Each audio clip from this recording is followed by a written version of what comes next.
Chapter 770. Little Xian, come with me. The first batch of shares of the Yanhuang Chamber of Commerce had been oversubscribed. Li Zishuan was in a good mood. Of course, whether it was Li Qingxian's interference or Wang Renbiao's sudden involvement, they were all outside of his expectations. In the corridor outside the meeting room, Li Zishuan bumped into Li Gang. Just as he was about to greet him, he heard the old man say in a low voice, "Oh. Good." Li Zishuan felt that the old man was in a bad mood. He was a little confused. The two of them came to Li Gang's office. Li Gang closed the door and looked at Li Zishuan. "Little Xian, you were the one who called those merchants over, right?" Li Zishuan seemed to understand something. He paused and nodded. "Yes." Li Gang pointed at Li Zishuan and said bitterly, "You're stupid. Stupid. I know that you gathered them to discuss something. I don't have any prejudice against merchants, but Yanhuang College is an important place for learning. How can you let this place be tainted with the stench of money? This is an insult to the saints, an insult to the educated people." Li Zishuan said disapprovingly, Mister, you're wrong. First of all, today is the school's holiday. I gathered all the merchants here to discuss the future development of Plum Village. There's nothing wrong with that. Secondly, I founded Yanhuang College mainly to be practical, not to pretend to be virtuous. What do you mean by the stench of money? Mister, you're an enlightened person. Why are you associated with the commoners? If not for the stench of money that scholars talk about, how could Yanhuang College develop to such a scale in such a short time? How could Plum Village develop so quickly? Li Gang was so angry that his beard blew and his eyes widened. Are you saying that I'm vulgar? Short-sighted? Pretending to be virtuous?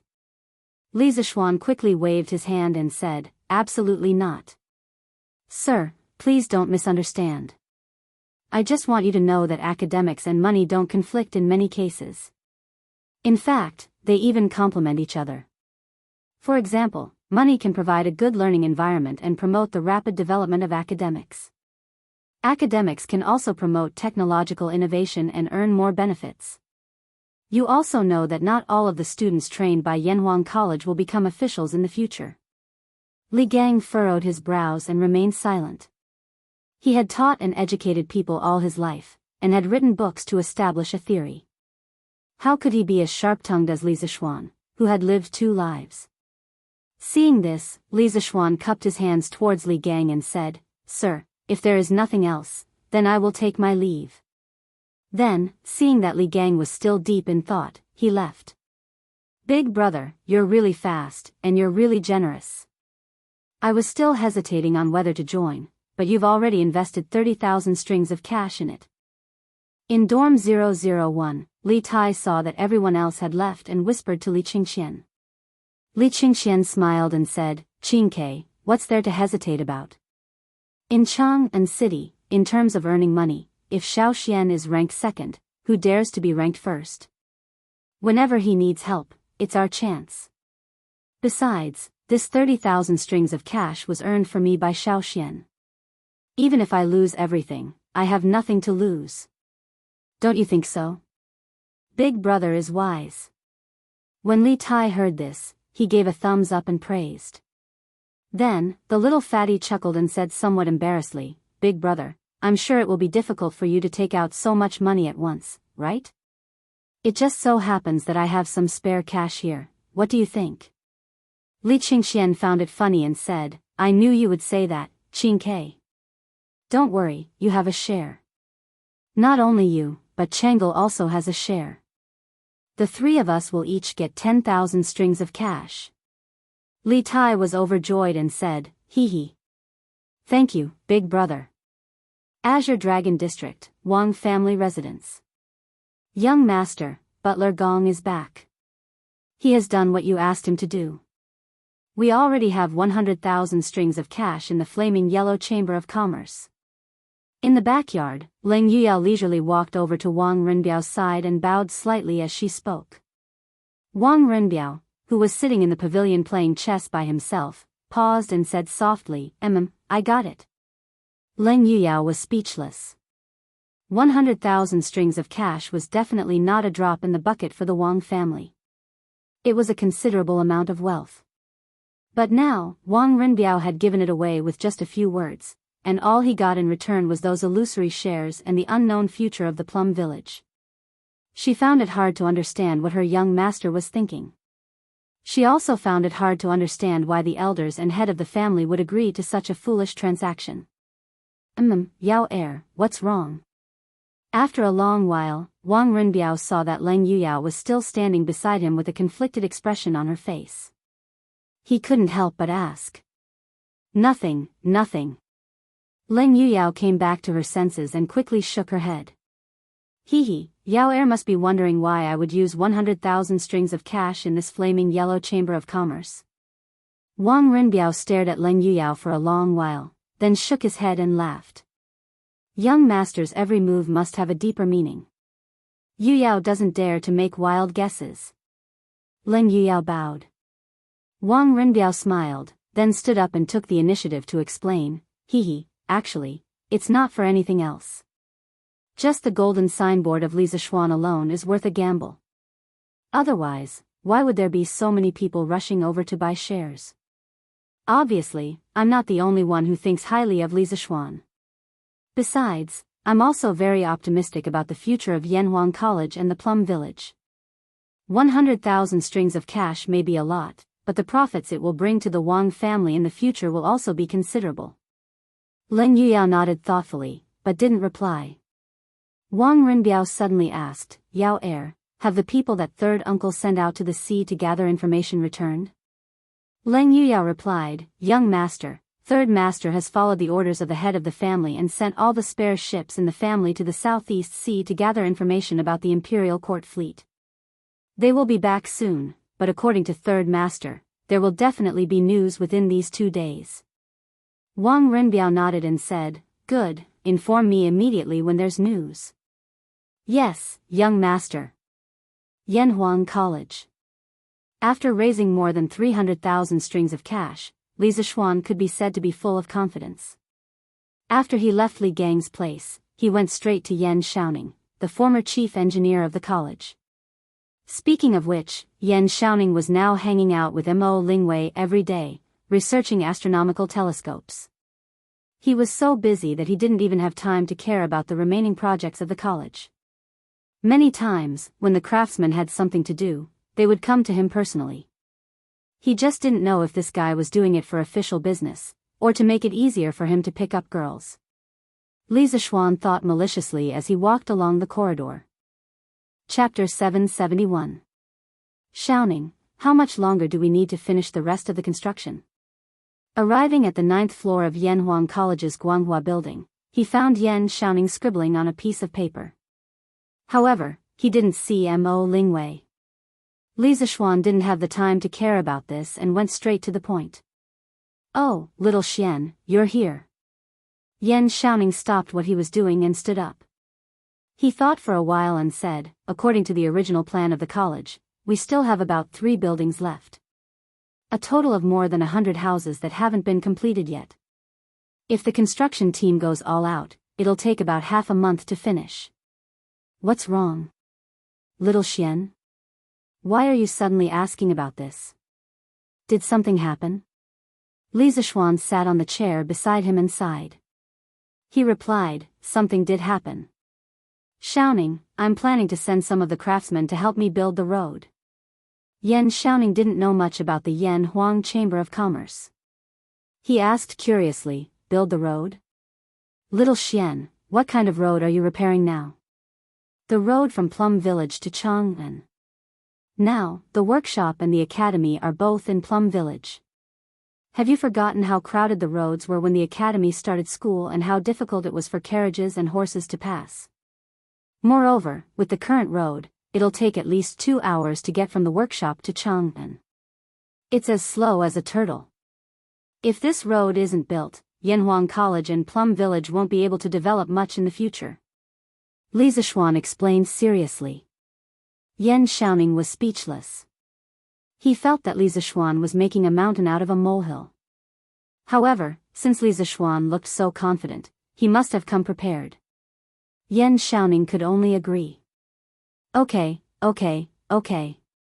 Then tell me how you're going to build it. How many people do you need? Li Zishuan was prepared for this question. He replied, I'm planning to build a cement road. The width of the road should be more than 6 feet. I need at least 1/3 of the craftsmen. Damn, are you crazy? After Yan Xiaoning heard this, he shouted, if you want to build a road, then build a road. Why do you have to build a cement road? Is the cement produced by the workshop enough for you to build such a long road? Also, if you ask for so many craftsmen, the progress of the academy's construction will definitely be greatly affected. Have you considered this? Li Zishuan answered his questions one by one. The cement output of the workshop has gradually caught up. Also, the students of Yanhuang College are now undergoing military training. It doesn't make any difference if the college is completed a few days earlier or later. In comparison, road repair is more important. Seeing Li Zishuan's attitude, Yan Xiaoning knew that he had no choice but to fix this road. He spread his hands and said, all right. You have the final say. I'll fix it if you say so. When do we start construction? Within 3 days. I'll have at least 300,000 strings of cash in 3 days. I can guarantee that we won't have to worry about anything in the future. Yan Xiaoning thought that Li Zishuan was going to pay 300,000 strings of cash. He was a little surprised. He didn't know how much money his good brother had, but it wasn't appropriate for him to ask this kind of question. He could only reply, all right. I'll arrange a group of craftsmen in advance. Happy days were always so short, at least for the students of Yanhuang College. The 2-day weekend passed in the blink of an eye, and they ushered in a new week of military training. Even if they were very unwilling, they could only obediently comply with the old-fashioned chief instructor Qin Xiong and the strict system of the academy. At the same time, they hoped that the next holiday would come soon. Yamacho, there's a person called Wang Rinbiao outside who wants to see you. The next morning, Li Zishuan was strolling on the academy's field and checking on the students' morning run. He saw Mo Zhong trotting over from afar and cupping his fist. Wang Rinbiao. Li Zishuan's heart skipped a beat, and he hurriedly said, take me there. Mo Zhong saw that Li Zishuan was so concerned about Wang Rinbiao that he actually wanted to personally greet him. He knew that it might be important, so he quickly responded and led Li Zishuan to the academy's gate. Cousin Ren, long time no see. How are you doing?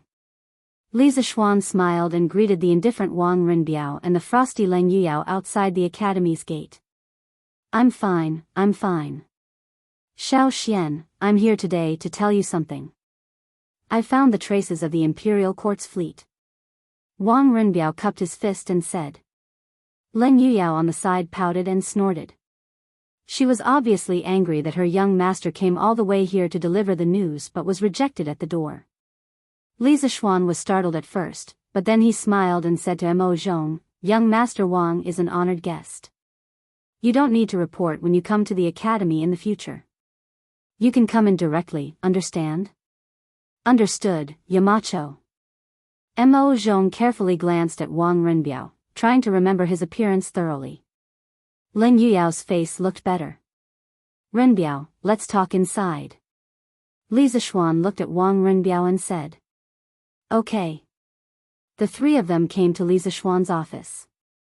Leng Yuyao temporarily acted as a maid and poured a glass of water for each of them. Li Zishuan hurriedly asked, Rinbiao, you said that you've inquired about the Imperial Court's fleet. Quickly tell me, how are they now? Did they encounter any accidents? Wang Rinbiao's face turned serious and he replied, accidents. They really did encounter a group of pirates in the Southeast Sea. Li Zishuan's heart skipped a beat. He didn't expect that the fleet would really encounter an accident, so he hurriedly asked, and then? Were there any casualties among the crew? Where are they now? Wang Rinbiao replied, I just received the news this morning. It said that the fleet docked on an unknown island that night and was ambushed by a group of pirates.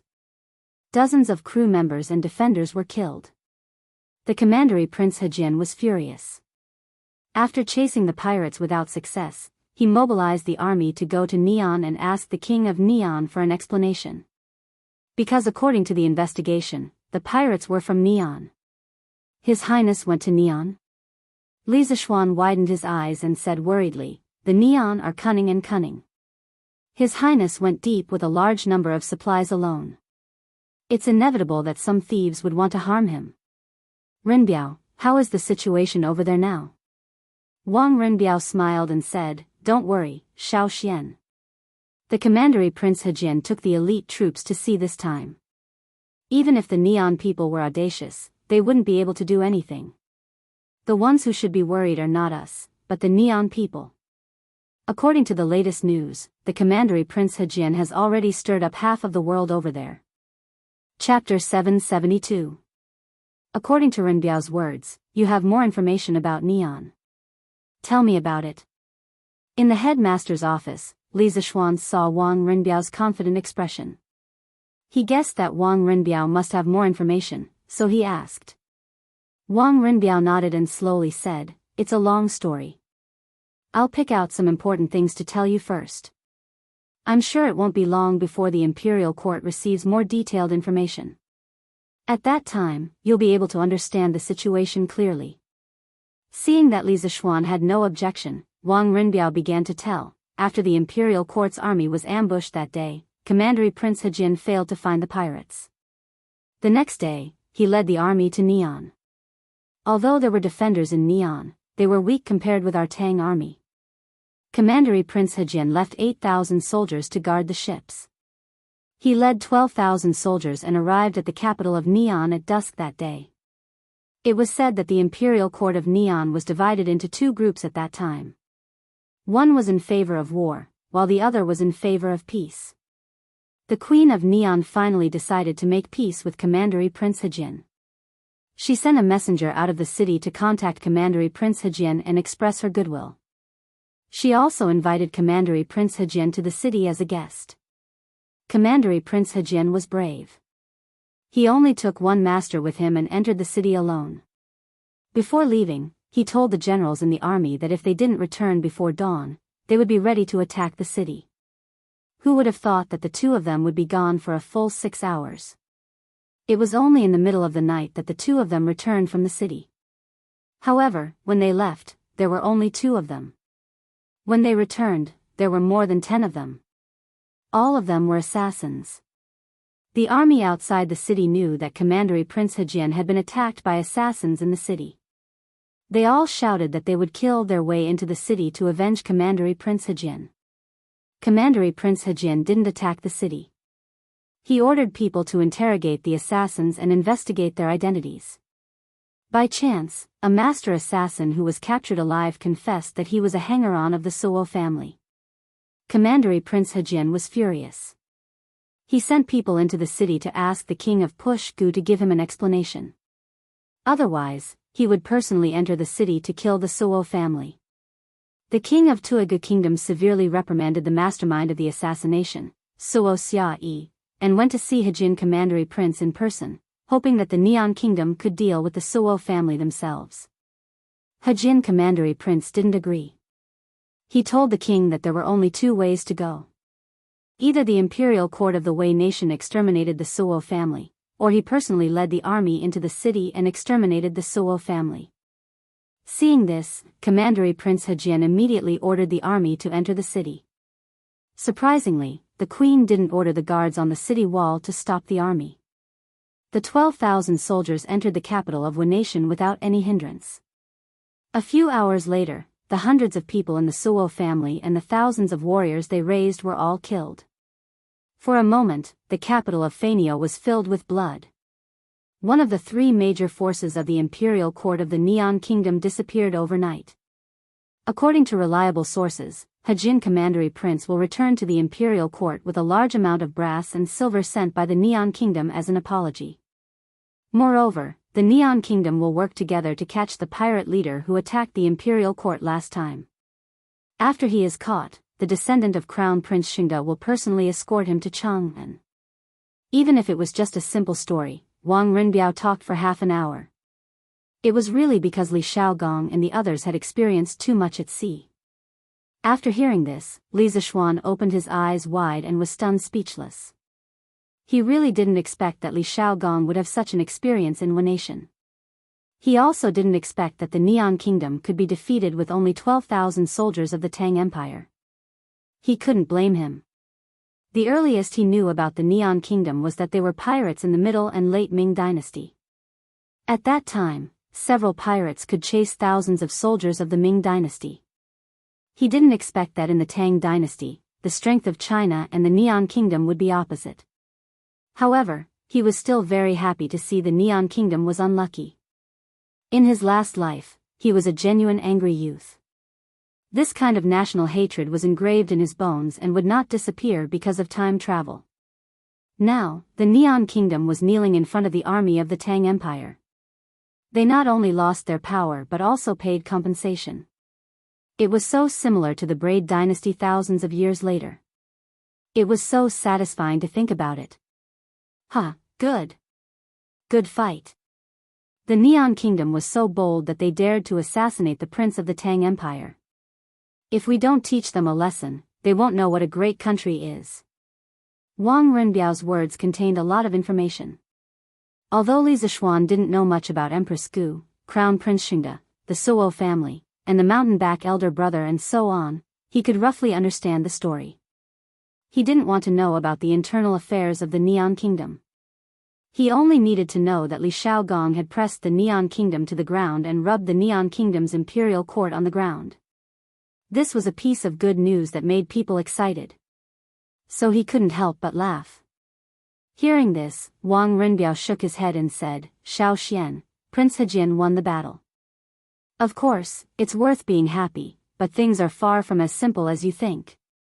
After His Highness returns to the imperial court this time, I'm afraid that he will be impeached by many ministers." Li Zixuan felt strange and asked, "Why is that?" Wang Renbiao slowly opened his mouth and explained, "Although the general is away from the imperial court and does not obey the emperor's orders, His Highness started the war with the Neon Kingdom without the emperor's permission. This will definitely cause chaos and panic in other small countries around the country. It will also damage the image of the Tang Empire. Some ministers will impeach Prince Hejian because of this." Li Zixuan glared and said angrily, "I'll see who dares to do that. The Neon Kingdom disrespected Tang Empire. If we don't punish them, how will Tang Empire's reputation be? Prince Hejian showed our country's prestige in the Neon Kingdom, which is absolutely meritorious. When the time comes, I, Li Zixuan, will be the first to disagree with anyone who uses this fallacious argument to attack Prince Hejian." Wang Renbiao sighed and said, "Although this is the truth, there is no shortage of pedantic people everywhere. Xiao Xian, you'd better take it easy. Don't rashly make too many enemies. In fact, as long as His Majesty doesn't pursue this matter, His Highness will definitely be fine." He didn't want Li Zixuan to offend too many people because of his impulsive actions. Li Zixuan shook his head and didn't say anything. After a while, he was suddenly surprised and asked, "Renbiao, you said that the pirates suddenly attacked the fleet that night and killed dozens of civilians and soldiers. Do you know if Meng Yuliang was among those who died?" He was so focused on listening to Li Xiaogong's killing that he almost forgot that his original intention of asking Wang Renbiao to help him investigate the fleet was to find out if Meng Yuliang's life was in danger under Meng Wenhao's request. Chapter 773. Wang Renbiao was greatly surprised to hear Li Zixuan specifically ask about the situation of a nobody. He thought for a moment and shook his head. "I don't know about that." "Oh." Li Zixuan made an "oh" sound. Although he was somewhat disappointed, he also expressed his understanding. After all, there were over 1,000 ships accompanying the imperial army on their journey south, and over 10,000 commoners. It was truly difficult for Wang Renbiao to pay attention to an ordinary commoner whose name was unknown. "Young master, I heard from the people sent by Third Master that there was a merchant named Feng Zhihua in the pirate attack on the imperial fleet. Almost all the crew members on his ship were killed, but one of the people was lucky enough to be saved by a master at the critical moment of life and death. This person seemed to be called Meng Yuliang, and that master was the one who accompanied Commandery Prince Hejian into the capital of Neon." At this moment, Leng Yuyao, who was standing behind Wang Renbiao, suddenly said. Li Zishuan's eyes lit up. He suddenly stood up and said excitedly, Miss Leng, is what you said true? Leng Yuyao rolled her eyes and said angrily, why would I lie to you for no reason? Li Zishuan just asked subconsciously. In fact, he didn't have any doubts. Seeing Leng Yuyao's expression, he touched his nose embarrassedly and didn't know what to say. Wang Renbiao hurriedly reprimanded in a low voice, Yao, don't be rude. Leng Yuyao looked gloomy and didn't say anything. Li Zishuan waved his hand and said, it's okay as long as Meng Youliang's life is not in danger. Li Zishuan had long been used to Leng Yuyao's indifferent temperament. Moreover, compared to before, Leng Yuyao's attitude towards him was much better. Wang Renbiao couldn't help but ask, Xiao Xian, why are you so concerned about Meng Youliang? Li Zishuan said with a smile, Meng Youliang is the father of one of my students. My student is worried about his father's safety, so he specially asked me to help him inquire about the news. Oh, I see. Wang Renbiao came to a sudden realization. Leng Yuyao, who was at the side, also looked at Li Zishuan. She probably didn't expect that a busy person like Li Zishuan would go through so much trouble for an ordinary student. Wenhao, come with me for a moment. After sending Wang Renbiao off, Li Zishuan came to the field and found Meng Wenhao, who was training. Meng Wenhao was shocked and had a bad premonition in his heart. Yes, Yamacho. The two of them came to the shade of a tree beside the field. Li Zishuan looked at Meng Wenhao and went straight to the point. Wenhao, I've already heard news about your father. When Meng Wenhao heard this, his heart was in his throat. He took a few deep breaths and said, Yamacho, how is my father? Please tell me. This student is very grateful. Li Zishuan paused and said, I've received news that not long ago, the Imperial Court's fleet was attacked by pirates in the Southeast Sea area. Almost all the crew members on Feng Jihua's merchant ship were killed. When Meng Wenhao heard this, his small face suddenly turned pale. He staggered back 2 steps and murmured, What? Sir, are you saying that my father was killed by pirates? The reason why he said this was because he knew that his father's boss was Feng Jihua. When Li Zishuan saw this, he said, I haven't finished yet. Why are you in such a hurry? Although almost all of Feng Jihua's crew members were killed, your father was saved by an expert at the critical moment. Together with Feng Jihua, they both survived. Although he was injured, his life is not in danger. Wenhao, you don't have to worry. Hearing this, Meng Wenhao's pale face gradually regained a trace of color. He was stunned for a long time before he solemnly bowed to Li Zishuan and said, Thank you, Yamacho, for taking care of this student's affairs. This student is very grateful. Li Zishuan waved his hand with a smile and said carelessly, Now that you know the news of your father's safety, you must not continue to let your imagination run wild and affect your mentality. You don't have to thank me. Studying in the academy is the best way to repay me. Go quickly and adjust your mentality as soon as possible. Meng Wenhao quickly responded, Yes, Yamacho.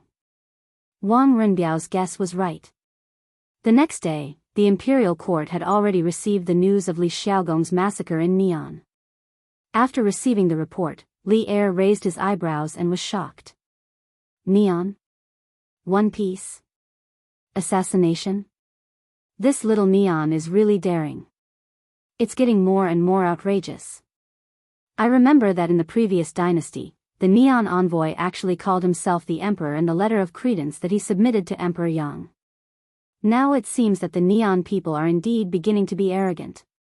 They actually dare to provoke the tiger's whiskers of the Tang Empire.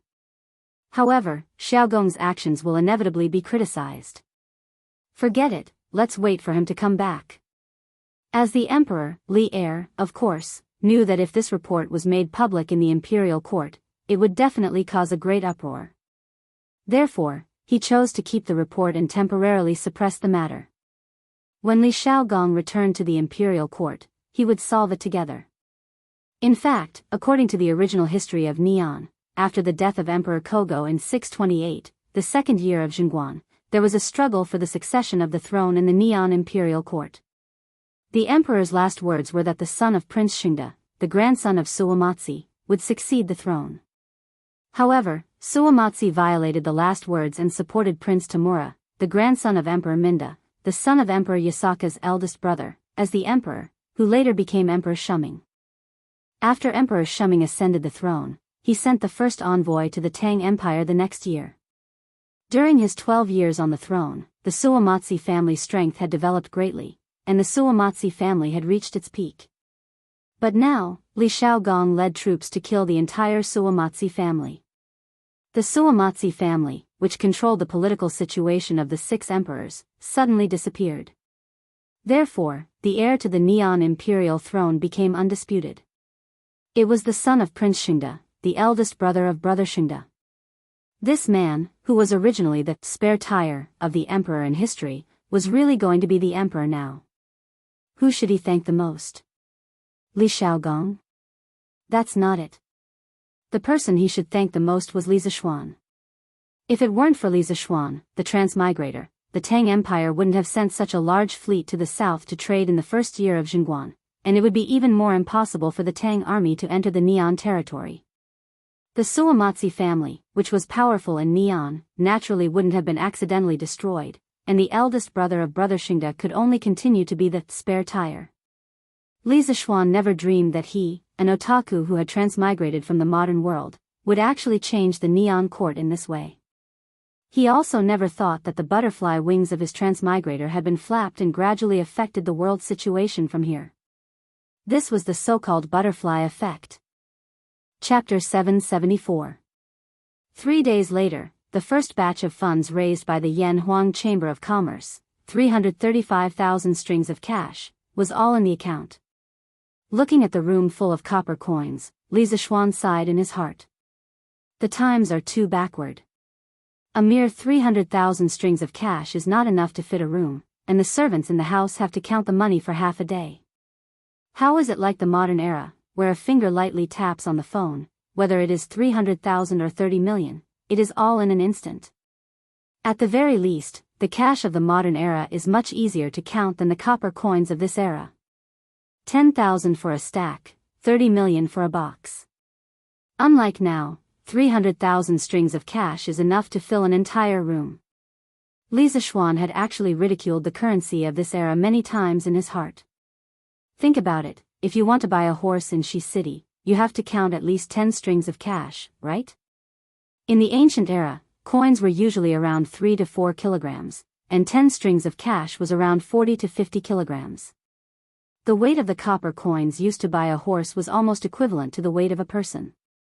One could imagine how inconvenient it was to buy a large amount of money in this era. Paper money, we have to develop paper money in the future. Li Zishuan sighed. Modern online payments were still too far away from the technological level of the Tang dynasty, but paper money was still something to look forward to. In fact, before the Tang dynasty, there were already signs of paper money. According to historical records, because of the long war with the Xiongnu during the Han dynasty, the treasury was empty. In order to solve the financial problem, while the 3 baht and platinum coins, alloy coins made of silver and tin, were minted, the white deerskin coins were also issued. The so-called white deerskin coins were made of white deerskin from the palace gardens. Each piece was a square foot long, and the edges were painted. Each piece was set at 400,000 strings of cash. Because its value far exceeded the value of the coins, the white deerskin coins were only used as tributes between the nobles, and were not used in circulation. Therefore, they were not real paper money, and could only be said to be the precursor of paper money. In the middle of the Tang dynasty, there was a type of currency called flying money. At that time, when merchants went out to do business, it was inconvenient to bring a large amount of copper coins with them. First, they went to the government office to get a certificate, which recorded the place and the amount of coins. Then, they took the certificate to other places to withdraw money to buy goods. This certificate was called flying money. Flying money was actually just a kind of currency exchange business. It did not enter into circulation itself and did not exercise the function of currency. Therefore, it was not a real paper currency. During the Northern Song dynasty, the Jiaozi of Sichuan and Chengdu was the beginning of paper money. It was not a coincidence that paper money did not appear in the Tang dynasty or earlier dynasties but in the Northern Song dynasty. It was an inevitable product of social, political, and economic development. In the Song dynasty, the development of the commodity economy was very rapid, and the circulation of goods required more money.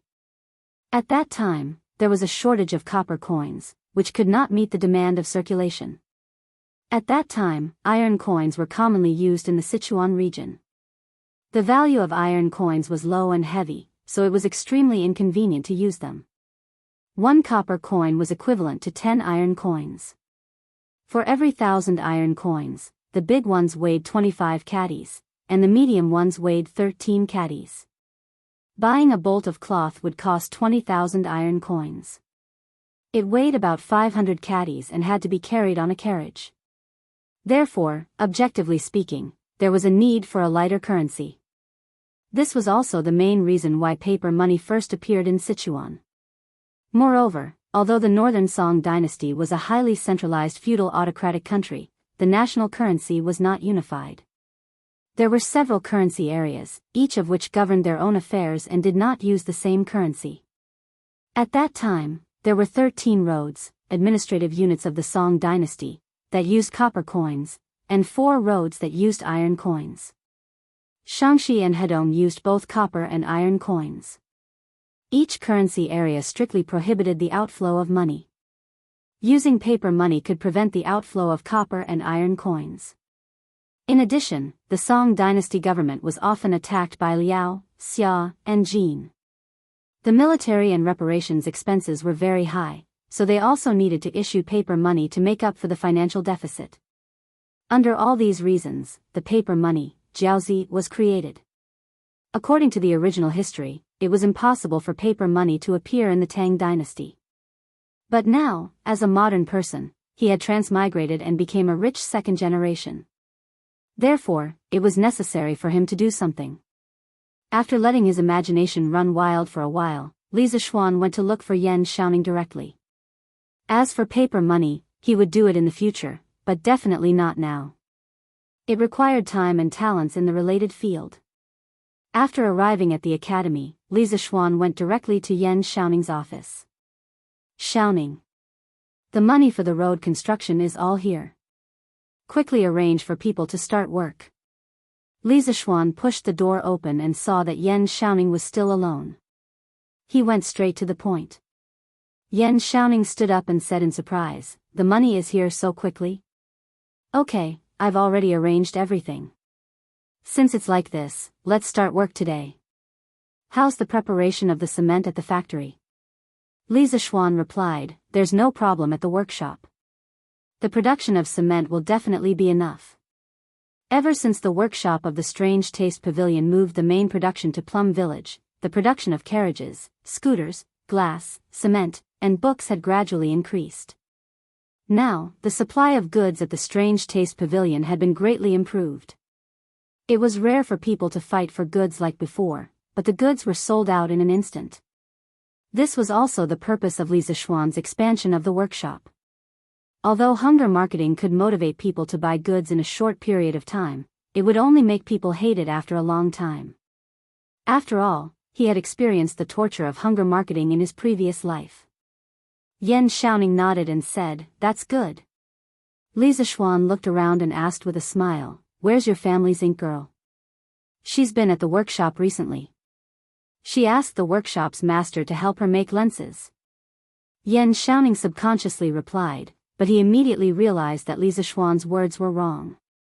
He hurriedly scolded, "F***ck, what do you mean by our family's ink girl? Brat, don't talk nonsense and ruin Miss Wei's reputation.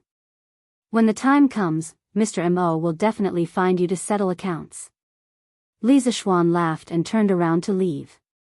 He left a sentence in the air, "I'm afraid Mr. Mo will come after you, not me." "Who asked you to steal his daughter's heart?"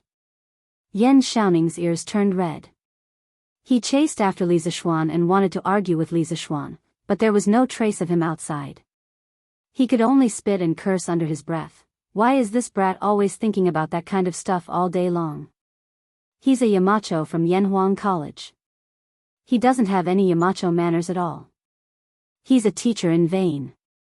Ah, marriage? What marriage? It's so good to be alone and free. Chapter 775.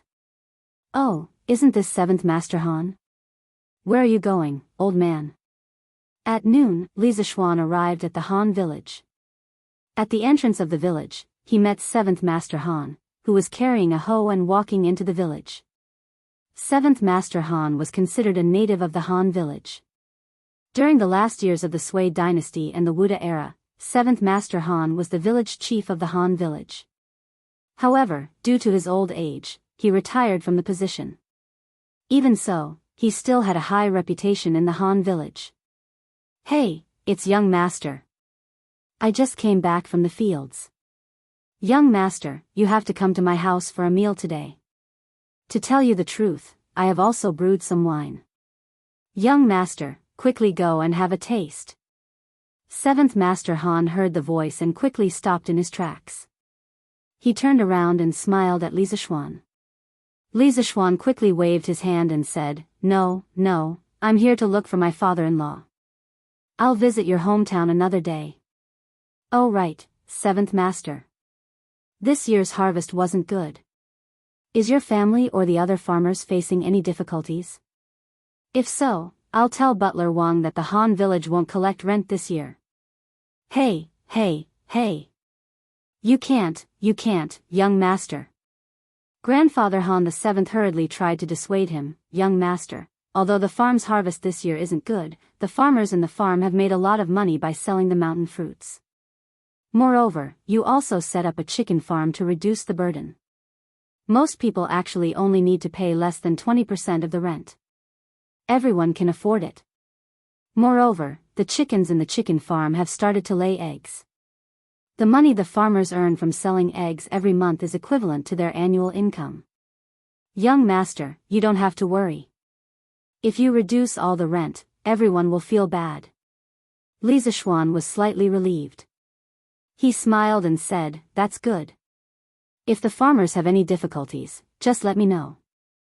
I'll go to my father-in-law's house first. Hee. Okay. Young master, go ahead. 7th Grandfather Han stroked his beard and chuckled. Li Zishuan cupped his hands and left. Father-in-law, I plan to build a road to connect Plum Village, Han Village, and Chang'an's official road. In the small courtyard of the Han family, Han Tianhu and Li Zishuan had prepared some dishes and wine. During the meal, Li Zishuan briefly mentioned the road construction plan. Han Tianhu put down his wine cup and said in surprise, Repair the road? Little Xian, why did you suddenly think of repairing the road? Li Zishuan repeated the theory that he had told Chao Wendong earlier, if you want to be rich, you must first build roads. After hearing this, Han Tianhu was speechless. After a while, he said, Little Xian, since this is the result of your careful consideration, then this old man will support you. Have you prepared the money and manpower to build the roads? Li Zishuan nodded and said, Everything is ready. Now, everything is ready. We're just waiting for the construction to start. However, the road construction process might take up a portion of the land. Of course, it won't take up the entire land. It will only take up a small portion of the land. Even so, it will affect the farmer's future harvest. That's why I'm here today to ask for your help in coordinating with the farmers. We'll see if we can reduce the rent or compensate the farmers who have their land occupied. In the past, the road between Han Village and Plum Village was too narrow. Now that the road was going to be repaired, the road had to be widened. If it was widened, it might take up the land by the roadside. Regarding the land occupied by the road construction, if this was the modern era, it would be called land expropriation compensation. However, the land in Han Village originally belonged to the Li family, so there was no need to talk about land expropriation compensation. At most, the land would be reduced according to the size of the land occupied by the farmers. Alternatively, it would be converted into copper coins and paid to the farmers in one lump sum.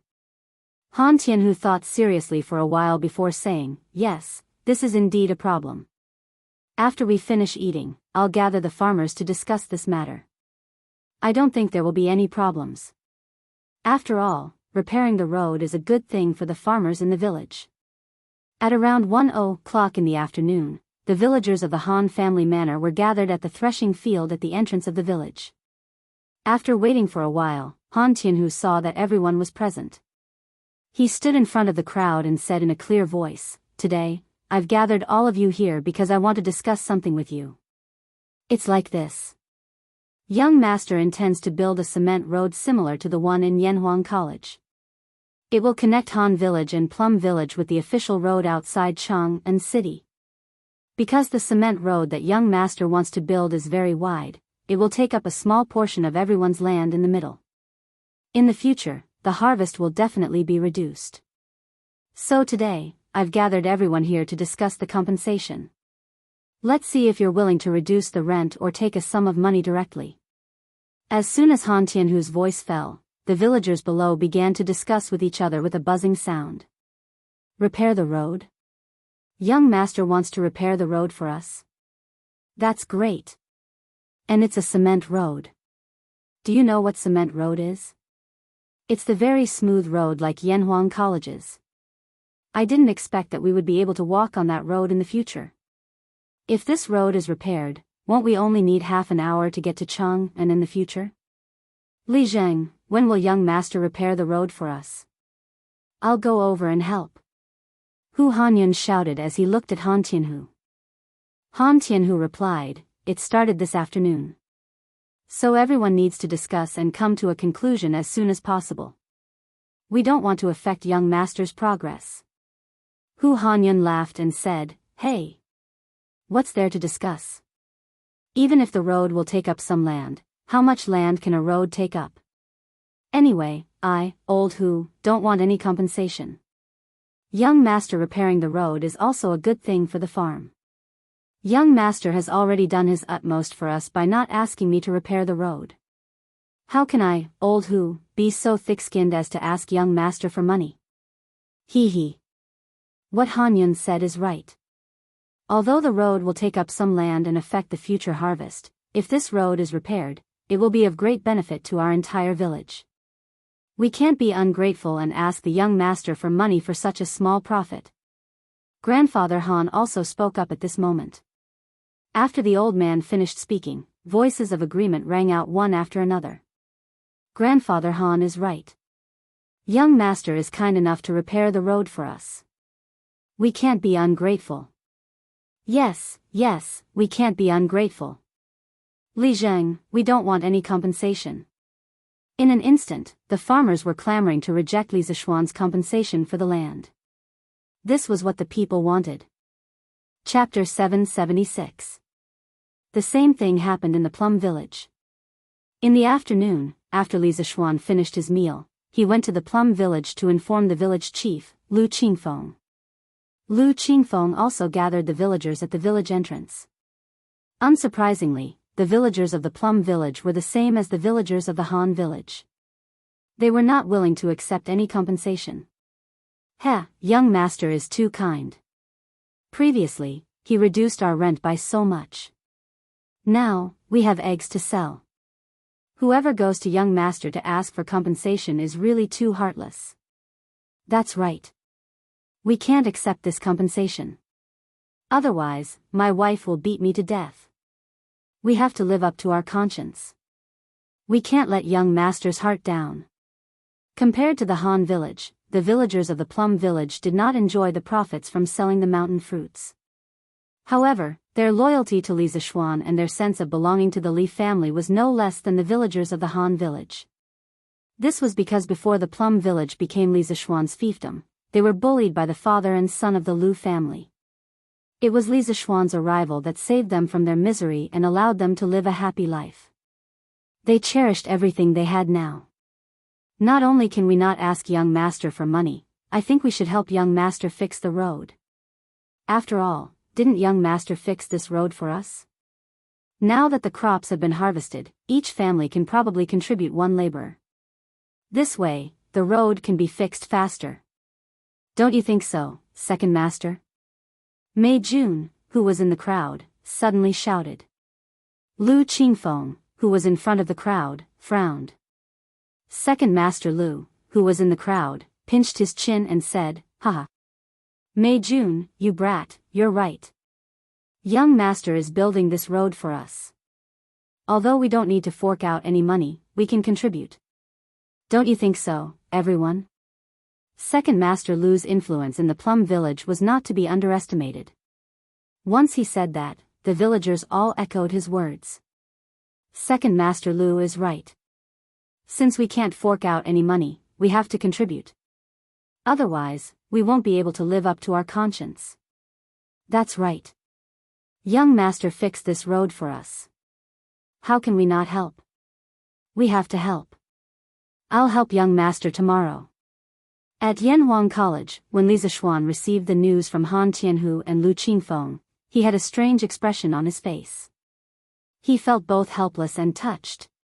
Compared to the modern society where everyone was profit-driven and deceitful, the people of the Tang dynasty were much more simple and honest. Kindness to others will eventually be rewarded with kindness. The villagers could see the little bit of good deeds that Li Zixuan usually did, and when it was within their power, they would not hesitate to contribute their own good deeds. Maybe this is what they mean by, good will be rewarded with good. Li Zixuan murmured to himself, fine, fine. Since they have good intentions, I'll accept it. I just don't know how long it will take to fix this cement road. After it was repaired, it would be faster and more comfortable to take a horse carriage from the academy back to Chang'an. This is what I call enjoyment. Therefore, on this afternoon, Yan Xiaoning led a construction team of more than 3,000 people and quietly began the construction of the world's first cement road. The next day, a big event was about to happen in Chang'an City. Toilet paper was going to be sold. Last weekend, Yanhuang College's students were on holiday. The people outside heard from the students that Yanhuang College had a very soft type of toilet paper that was especially suitable for wiping people's butts. At that time, it attracted a lot of people who wanted to buy it. Unfortunately, Chitsu Pavilion did not sell toilet paper. Of course, the week mentioned here referred to a unit of time that Yanhuang College proposed to make it easier to calculate the students' holidays. Every 7 days was a week. This was clearly explained in the Yanhuang College calendar. Currently, the concept of week had started to become popular in a small circle, but it was not fully popularized yet. Yesterday, these people heard from Tang Dynasty Daily that Chitsu Pavilion was going to start selling toilet paper today. One by one, they came to line up early in the morning, ready to buy some to try. Although some of them had children studying in the academy, no one would let their children secretly take toilet paper from the academy. Firstly, it would be embarrassing if they were found out. Secondly, it was not worth the risk for toilet paper at all. What if they were expelled? What would they do then? Hey, I can finally buy some toilet paper to try at home today. I don't know if this thing is as magical as the legends say. Of course it is. Anything from Chitsu Pavilion must be the best. That's right, but I don't know how much the Chitsu Pavilion prepared today. Don't sell it out before it's my turn. I don't think so. I heard that Chitsu Pavilion's workshop expanded in Plum Village. The number of craftsmen there is several times more than before. Didn't you see that there's no need to rush to buy the new carriages, glass cups, and glass lamps? This means that we don't have to worry about the Chitsu Pavilion's current production capacity. Hee, that's good, that's good. Hey, the door is open, the door is open. Shopkeeper's son and the others are coming out. At this moment, the door of Chitsu Pavilion opened. Sun Huayuan walked out with a smile on his face flushed. Dear customers, don't worry, everyone has a share today. The workshop has prepared 3 days' worth of toilet paper to ensure that everyone can buy it. Don't push, don't cut in line, take your time. 1 roll of toilet paper is only 100 copper coins. Before anyone could say anything, Sun Huayuan had already spoken first. The crowd immediately became restless. 100 copper coins for a roll of toilet paper was still a little expensive. If they bought it, they would have to use money to wipe their butts when they pooped. Of course, only a small number of people hesitated. Most people were not dissatisfied with the price. After all, in this era where paper was very expensive, strictly speaking, 100 copper coins for a roll of toilet paper was actually not expensive. After Sun Huayuan finished speaking, he cupped his hands to the crowd and turned to enter Chitsu Pavilion. Most of the people who came to buy toilet paper were not shocked by the price of 100 copper coins per roll. However, as Sun Huayuan said that everyone could buy toilet paper, many people, especially those who were at the back of the line, were very excited and secretly sighed. The Chitsu Pavilion finally doesn't have to miss out every time. This is great. At first glance, it was obvious that these people had been cheated by the Chitsu Pavilion's hunger marketing. Otherwise, they wouldn't have complained like this. Chapter 777. Wow! It's so white and soft. Inside the strange interest pavilion, a customer exclaimed. Don't misunderstand, he wasn't doing anything inappropriate. He was just caressing a roll of toilet paper. So this is toilet paper. This is 1,000 times, no, 10,000 times more comfortable than toilet paper. In this world, no one can compare to Lordly when it comes to enjoyment. Give me 10 rolls. It was obvious that this was someone who didn't lack money. He directly asked for 10 rolls. The Curious Pavilion was also very confident today. They didn't set a limit on how much each person could buy. As long as it wasn't the kind of person who wanted to buy hundreds or thousands of rolls, the Curious Pavilion would sell it to them. Clearly, Sun Huayuan was very confident in the amount of toilet paper they had. Quick, quick, give me 10 rolls too. A young man in a servant's uniform held a copper coin and hurriedly called out. It seemed like he was a servant of some rich family. His young master might even be a student of the academy. Counting the days, Yanhuang College would be on holiday this afternoon. The second weekend was coming soon. The people at the front of the line returned with a full load. The people at the back were looking forward to it. As time passed, more and more people returned with a full load. The remaining toilet paper in the Curious Pavilion didn't show any signs of drying up. What everyone was worried about didn't happen. In an elegant room in the Curious Pavilion, 6 people sat. They were Sun Huayuan, Chao Wendong, Liao Shifan, Lin Wenyuan, Zhang Jingyang, and the housekeeper from the Wang family who helped Wang Renbiao buy the shares last time. Clearly, the first batch of members of the Flame Yellow Chamber of Commerce were all here, except for the Crown Prince. Everyone, my Lord Zhu said that the first batch of toilet paper will be given to you all. The Crown Prince doesn't need this business. The 5 of you can each get an average of 10,000 rolls of toilet paper. The price is 80% of the market price. After this, the Curious Pavilion will provide you with a batch of goods. You can sell them in Cheng and City, or you can ship them to other places to sell at a high price. My Lord Zhu won't interfere. Sun Huayuan asked the servant to pour a cup of tea for each of the 4 people present and then said faintly. Actually, according to Li Zishuan's intentions, the Curious Pavilion would sell fewer and fewer goods in the future. He would distribute most of the goods to the members of the Yan Huang Chamber of Commerce for them to sell. After all, these members had paid a high price to join the Curious Pavilion. How could he not give them some benefits? Moreover, by selling a large number of goods to them at once, they could quickly recoup their funds. With these funds, they could quickly expand their production, thus forming a virtuous cycle. Although the price of selling to the members would be much cheaper, Li Zishuan would not suffer any losses. Sun Huayuan's words caused the eyes of Chao Wendong and the others to light up. Clearly, the current productivity of the Curious Pavilion had surprised them.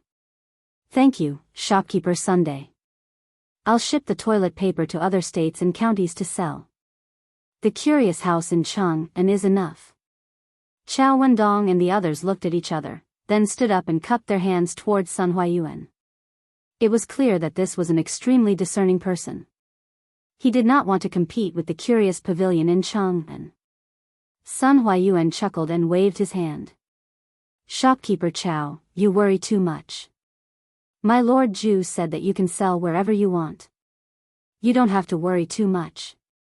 Hearing Sun Huayuan say this again, Chao Wendong and the others were convinced that Li Zishuan did not care about the Cheng and market at all.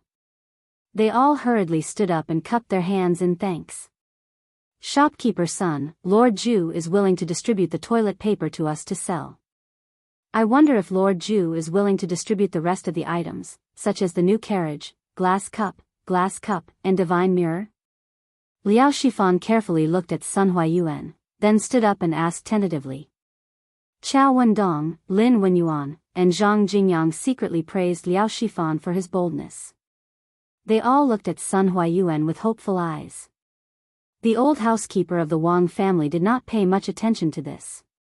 This was because Li Zishuan had cooperated with Wang Renbiao a long time ago.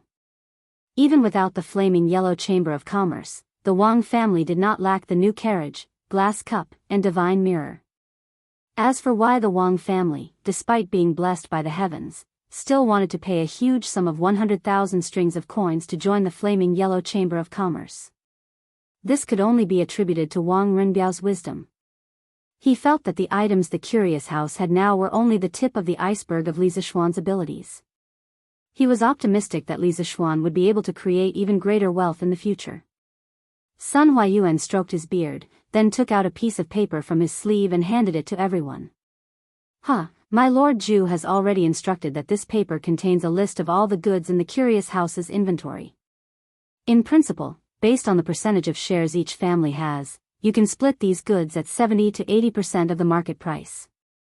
Of course, if there are people who don't want a certain item, they can also sell it to others.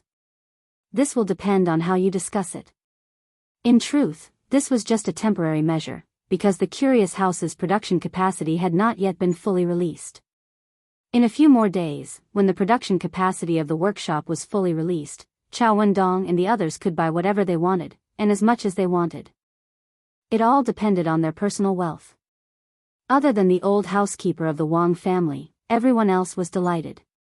They had not joined the Chamber of Commerce for nothing. At this rate, they would soon be able to earn back all of their membership fees. It had to be known that even though the Wang family had deep roots and great strength, they had not been able to sell the goods of the Curious House to every province and county of the Great Tang. Besides Chang'an, the other provinces and counties still had a great desire for the goods of the Curious House. That's great, that's great. Many thanks to shopkeeper son, many thanks to Lord Ju. After looking through the list of goods, Chao Wendong said excitedly. It was true that he was the largest cloth merchant in Chang'an, but with his channels, it was very easy for him to sell the goods of the Curious House to other places at a high price. Sun Huayuan waved his hand and said with a serious face, "Everyone, forgive this old man for speaking out of turn. My Lord Ju does not object to you using the goods of the Curious House to earn money, but my Lord Ju does not wish for you to earn money that goes against your conscience. You can be rich, but you cannot be unethical. My Lord Ju is an official in the imperial court and has always valued his reputation. As members of the Yan Huang Chamber of Commerce, you must not tarnish the reputation of the Yan Huang Chamber of Commerce because of your own lack of morals. Otherwise, my Lord Ju will definitely not tarnish the reputation of the Yan Huang Chamber of Commerce." Everyone's hearts trembled, and they hurriedly stood up and clasped their hands. "Please rest assured, shopkeeper Sunday. We will definitely not do anything unethical and tarnish the reputation of the Yan Huang Chamber of Commerce." Sun Huayuan nodded. This warning was the first warning that Li Zishuan had given to the members of the Yan Huang Chamber of Commerce. Chapter 778. Your Highness, this servant doesn't understand. Why are you still eating when His Majesty already said that this thing isn't beneficial to your qi illness? These locusts aren't anything good. In Changle Palace, a purple-clothed palace maid stood by Changle's side and whispered carefully. It seemed that this palace maid should be Changle's intimate person. Otherwise, she wouldn't know that this meteoric success was made with locusts. As she spoke, she glanced at the plate of golden meteoric success in front of Changle. When she thought that it was actually locusts inside, she couldn't help but feel nauseous. If it weren't for the wrong occasion, she probably would have vomited. Changle's face didn't show any discomfort. The little girl very quietly used her chopsticks to put the meteoric success into her mouth one by one. Her movements were neither hurried nor slow, and her movements were very elegant. When she heard the palace maid's question, Tranquil lightly opened her red lips and smiled faintly. Imperial Father also heard from the imperial physicians that locusts can't treat illnesses, but I believe in Brother Xiaoxian. Brother Xiaoxian can treat General Qin's illness, so his medical skills are naturally the best. If he says that this thing is good for my body, then it's definitely good. As soon as she finished speaking, Tranquil's eyes lit up abruptly, and she picked up a piece of meteoric prosperity before looking at the palace maid and saying, "Moreover, this meteoric prosperity that big brother Xiaoxian made is really delicious. Quickly come over and try it." Ah. The palace maid named was shocked, and then her face was full of bitterness. She secretly blamed herself for talking too much just now. Now it seemed that she was really asking for trouble. "Your Highness, this is from Li Xiannan to treat your illness. This servant can't eat it." Li waved her hand and quickly said. Tranquil's beautiful eyes immediately curved into two small crescent moons. She smiled and said, "It's fine.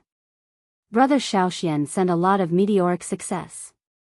I can't finish it alone. Li, you can help me eat some." This was really asking for Qingqing's life. Li knew that she couldn't refuse anymore. She could only walk in front of Tranquil with a bitter face. She cupped her hands and went to receive the piece of meteoric success from Tranquil's chopsticks. Tranquil pursed her lips and smiled. Why go through so much trouble? Come, Li, quickly open your mouth. Li's delicate figure trembled, and she was truly overwhelmed by the unexpected favor. She had the intention to refuse, but Tranquil was looking at her with a burning gaze, so she could only obediently open her small mouth. Not long after, a piece of charred and tender meat was sent into her mouth. All right, Li, hurry up and eat. It's really delicious. Tranquil made a victorious expression, put away her chopsticks, and giggled. Li was helpless. She could only forcefully endure the nausea in her stomach and started to use her teeth to bite that piece of meat in her mouth. It's rare for His Highness to be so happy. If it's a locust, then so be it. After all, it won't kill anyone. At most, I'll just rinse my mouth a few more times after eating. Li thought in her heart. To her surprise, when she bit into the meat, there was no disgusting smell. Instead, there was a strong aroma of eggs and meat. She couldn't help but widen her eyes. Was this the meat of a locust? Why is it so delicious? How is it? Is it delicious? Tranquil looked at Li expectantly and asked. Oh. Delicious. Your Highness, this meteoric is really delicious. Li County's men are really amazing. Even the meat of a locust can be so delicious. Li was a little embarrassed as she licked the minced meat at the corner of her mouth with the tip of her tongue and smiled excitedly at Tranquil. Since you think it's delicious, then you can eat with me in the future. Anyway, I can't finish this amount by myself. Tranquil looked extremely happy. Of course, she also had a reason to be happy because there wouldn't be someone watching strangely from the side when she ate locusts in the future. Your Highness, this isn't too good, right?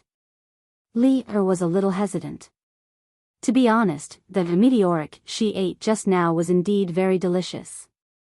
She liked to eat it very much, but if she ate it with Tranquil every day, it seemed a little out of line.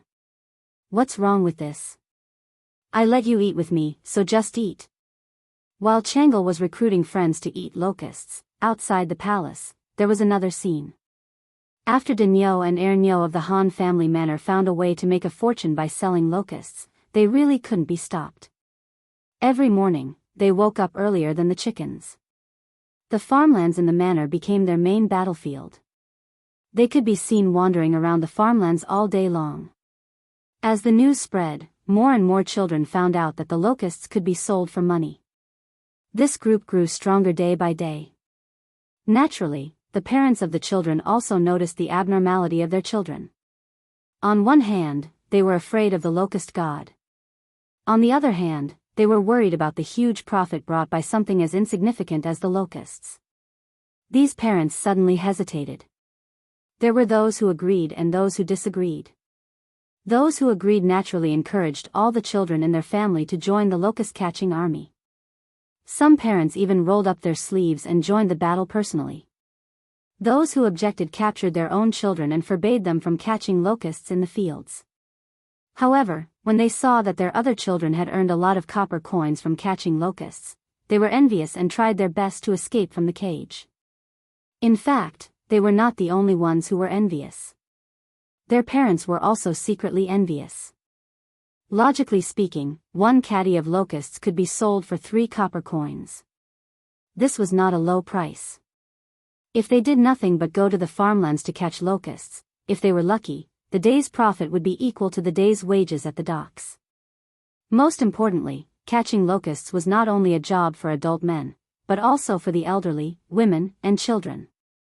Think about it, if the whole family was involved, then the daily profit would be, just like that. When they saw other people getting rich, many who were against the idea of catching locusts were shaken. Gradually, they joined the ranks of the locust-catching army. Actually, compared to using locusts to make food, it was Li Zishuan's real purpose to shake people's attitudes towards locusts. Since these deep-rooted beliefs were not easy to change, then he would use subtle benefits to assimilate them. As a result, the number of locusts purchased by the Academy's cafeteria skyrocketed. Initially, Soaring Star was only provided to the students in the special training class. However, after a few days, the head chef realized that there were too many locusts. The students in the special training class could not finish them all. Therefore, after asking for permission from Li Zishuan, Soaring Star was provided to all the students and teachers in the academy. At the time, Li Tai and Sun Zifan were overjoyed. The delicacy of Soaring Star captured the taste buds of many students. What was the most popular dish at the academy now? It had to be none other than Soaring Star. Chapter 779. A few more days passed. Plum Village and the villages around the Han Village also knew that the Yanhuang College cafeteria was buying locusts. Moreover, it was 3 copper coins per caddy. Wasn't that picking up money? Therefore, the army of locusts increased several times. The number of locusts that the college cafeteria received was even more overwhelming. This time, even if all the teachers and students in the college ate to their heart's content, they wouldn't be able to finish it. However, Li Zishuan was already prepared for this situation. On this day, the Zuaxian restaurant in Chang'an City's West City quietly released a new dish called Meteoric Success. Yo! Shopkeeper Lu, there's a new dish again. Meteoric Success, that's a good name. When it was close to noon, a customer came to the Immortal Indulgence Inn, and he inadvertently glanced at a new dish on the menu. When he focused his eyes and saw the words Meteoric Rise written on it, he couldn't help but laugh. Hey! Isn't this old Master Wang? Long time no see. Shopkeeper Lu's face was full of wrinkles. He first greeted him, then replied, "This Meteoric Success is a new dish invented by my Lord Zhu. It was originally only available in Yanhuang College, and the students were full of praise for it. My Lord Zhu felt that this delicacy should be shared with everyone, so old Master Wang, you're lucky today." That diner was obviously shocked. Wow! It's actually a new dish invented by Lord Zhu, and only the college could eat it before. I'm really lucky today. He saw that there were still empty seats in the restaurant. Therefore, he said to Shopkeeper Lu, "Shopkeeper Lu, give me a portion of gnawed chicken, a portion of donpa meat, and a portion of Meteoric Success and a pot of Gentle Beauty." Obviously, this person was also a rich person. He didn't even ask for the price of Meteoric Success and directly asked for a portion. Shopkeeper Lu chuckled and replied, "All right. Old Master Wang, please take a seat. The dishes will be served soon." A moment later, the dishes were served. The golden and tender Meteoric Success looked very appetizing just from its appearance. The moment it was served, it immediately attracted the attention of many people. That diner swallowed his saliva and picked up his chopsticks to eat the Soaring Star. As soon as the crispy and soft, soaring to heaven, entered his mouth was immediately filled with the aroma of eggs and meat. There was also a tinge of numbness. This customer couldn't help but widen his eyes and exclaim repeatedly that it was delicious. He simply couldn't stop. Oh! Delicious! It was really delicious. There was a salty smell, a fragrant smell of fried oil, a numbing smell, and a meaty smell. Manager Lu, what kind of meat is used to make this soaring to prosperity? Why is it so fragrant? After wolfing down a few pieces, the customer smacked his lips and yelled at Manager Lu. Hey, Manager Lu, you're so kind. Hey! This is our drunken immortal in secret recipe. Lord Zhu has instructed us not to spread it out. Old Master Wang, please don't blame us. Shopkeeper Lu chuckled and replied. Although those who had eaten soaring to prosperity would inevitably know that it was made from locust meat, Li Zishuan wanted to hide it for as long as possible. When the day came when he couldn't hide it anymore, they would already be addicted to the delicacy of soaring to prosperity. They wouldn't be able to give up even if they wanted to. That was the result that Li Zishuan wanted. Hee, Manager Lu's words are too serious. Since it's a secret, it's only right that you don't say it. This old man was just asking casually. The most important thing is that this soaring to prosperity is delicious. That's enough. The customer said with a face full of smiles. Manager Lu, give us 2 plates of soaring to prosperity too. Give us 2 plates here too. When the surrounding people heard this customer praising the delicacy of soaring to prosperity, they all began to order as well. Yo! Soaring to prosperity? That's a good name. Manager Lu, give us 2 plates. While they were talking, Liao Shifan walked in with Zhang Jingyang. Liao Shifan smiled and said, Don't worry. The 2 of them were old acquaintances of the Drunken Immortal restaurant, so there was no need for formalities. Manager Lu responded and asked the waiter to bring them to their seats. Brother Liao, now that we're on Lord Zhu's boat, we're really soaring to prosperity with a bright future. Your dishes are really good, it suits the occasion. After taking their seats, Zhang Jingyang said with a flushed face. It was obvious that he had been very happy recently. Hee, this is just the beginning. I believe that Lord Zhu's future achievements will definitely be more than this. The money that we invested will definitely be several times or even tens of times the returns. Liao Shifan said with a smile. At the same time, he felt that it was a pity that Feng Zhihua, who went out to sea with the Imperial Court's fleet, hadn't returned yet. Because once the fleet returned, he would be able to invest more money and earn more money. Hee. Brother Liao, you have good taste. Hey, little Xian, what are these things that you put in the yard? They look like eggs, but why do you have so many eggs? Saturday, Yanhuang College's day off. In the afternoon, Cheng Chimo went to Li Zishuan's courtyard in Yunshan and saw that the cement ground in the yard was filled with densely packed spherical things. They looked like eggs, but there was a layer of gray substance on top of them, which looked a little strange. Cheng Chimo squatted on the ground and touched it, then asked loudly. This guy didn't return to Chang'an during the holidays and just stayed in Yunshan. Although he could buy toilet paper now, Cheng Chimo still wasn't used to living in the old house in Chang'an. Old Cheng's family had a courtyard in Yunshan that was gifted by Li Zishuan. There was nothing in it before, but Cheng Chimo didn't get used to living at home last week. After returning to the academy, he began to order people to move furniture in. Now that it was habitable, this guy became Li Zishuan's neighbor and would visit from time to time. Put it down, don't touch it. This is an egg with lime. I took it out to dry today. Cho Nyo, don't mess around. Li Zishuan walked over and kicked Cheng Chimo's but in a bad mood as he said. To make century eggs, the fresh eggs were placed in a pot or basin filled with lime paste.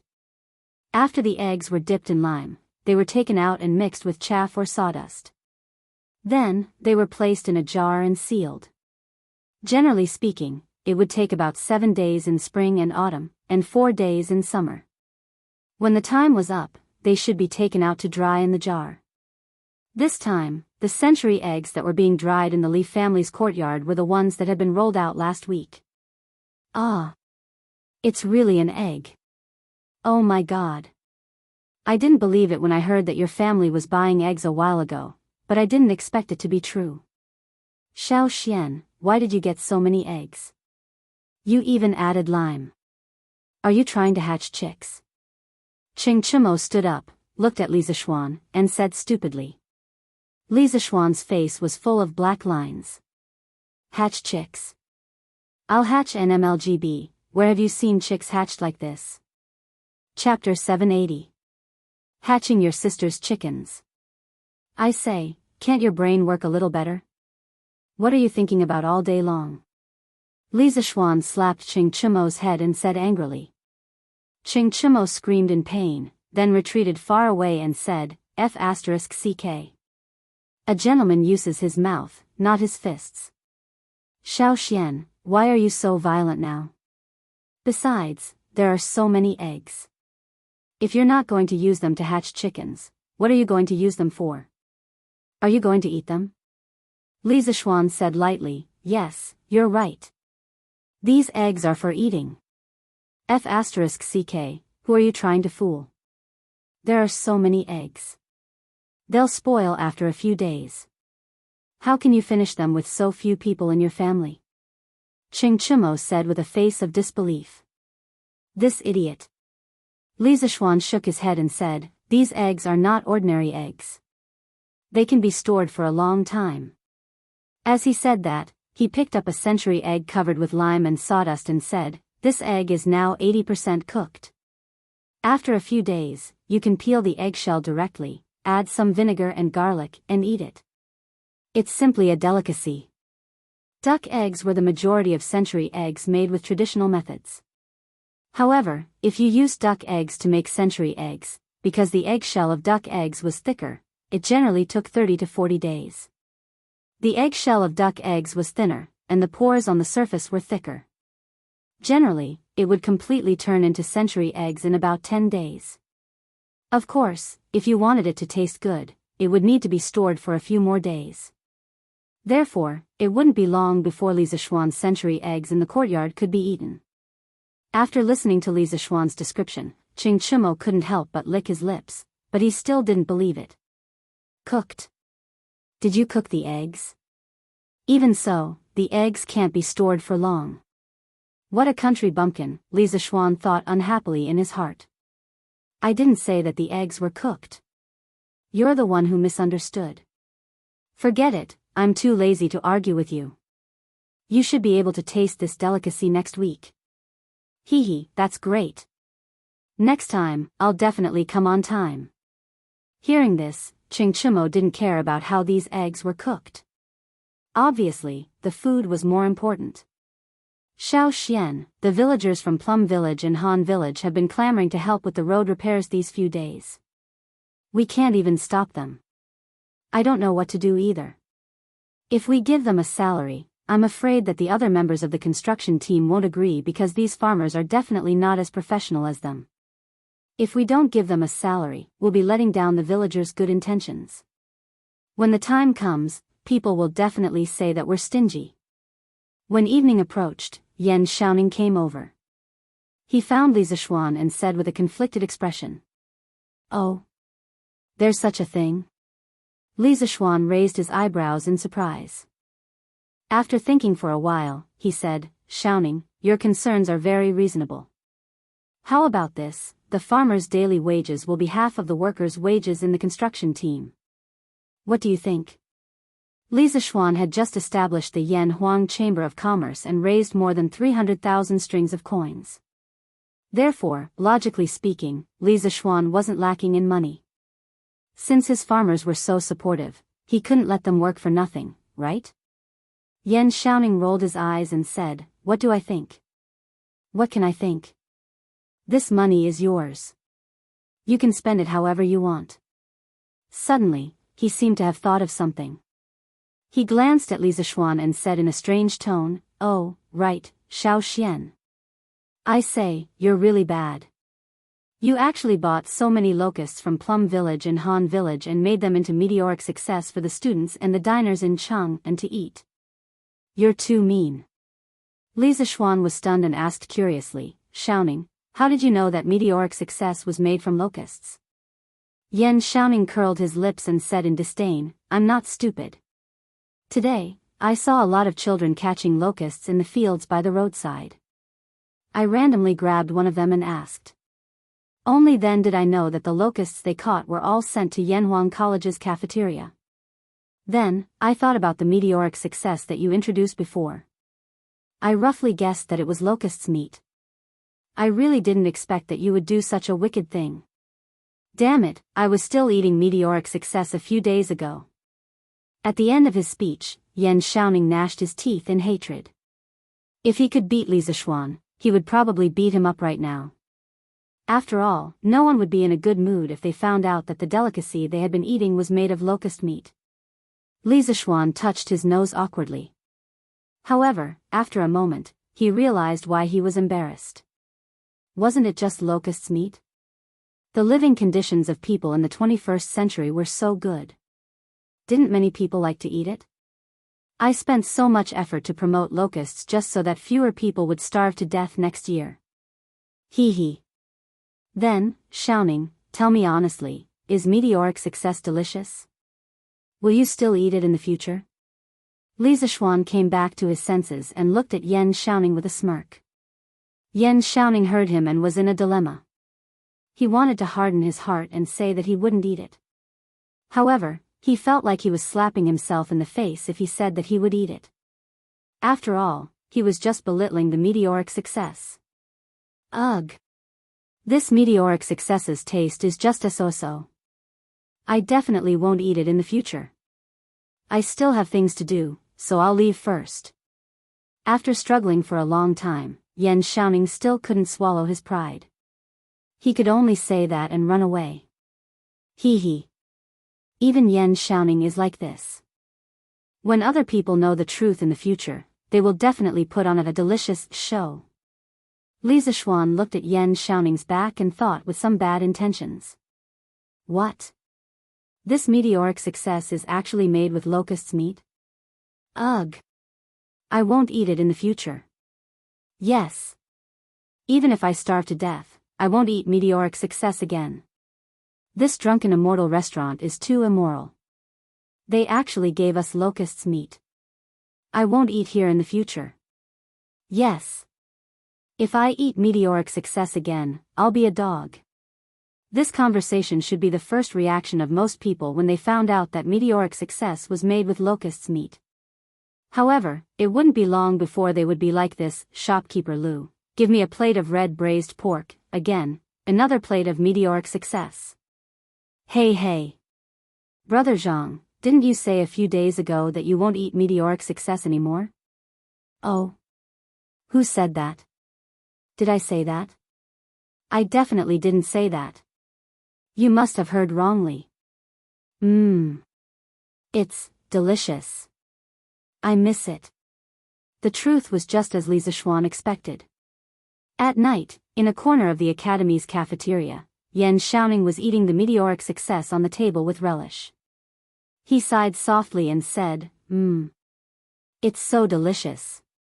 Chapter 781. Sure enough, where are you going? The next morning, Lu Yuer saw her son holding a small bamboo basket and was about to go out. She quickly stopped him and asked. Mom, I'm going to catch locusts with Iron Egg and the others. Hu Gui'er turned around and smiled at his mother. He was on vacation this time. Seeing that his friends in the village were catching locusts all over the place, and hearing that the locusts could be sold for money at the Yanhuang Academy, he could not sit still after finishing his homework at home. Sure enough, stop. Lu Yuer heard that her son was going to catch locusts and quickly stopped him. She walked over and said, Sure enough, you're a student of Yanhuang College now. How can you go to the fields to catch locusts? Aren't you embarrassing your husband by doing this? Besides, we don't lack money now. You'd better not go. Rest well at home or prepare for your future homework. The silly child from before had now become the envy of the entire Han village. It was all because Hu Gui'er was admitted to Yanhuang College. Lu Yu'er treasured her son very much. Hu Gui'er opened his mouth and said, "Mom, Iron Egg is also in Yanhuang College. Why can he catch locusts but I can't?" Lu Yu'er was speechless. "Sure enough, are you done? We should go." At this moment, Iron Egg's voice came from outside. Hu Gui'er quickly stretched his neck and said loudly, Coming, Iron Egg bro, I'm coming."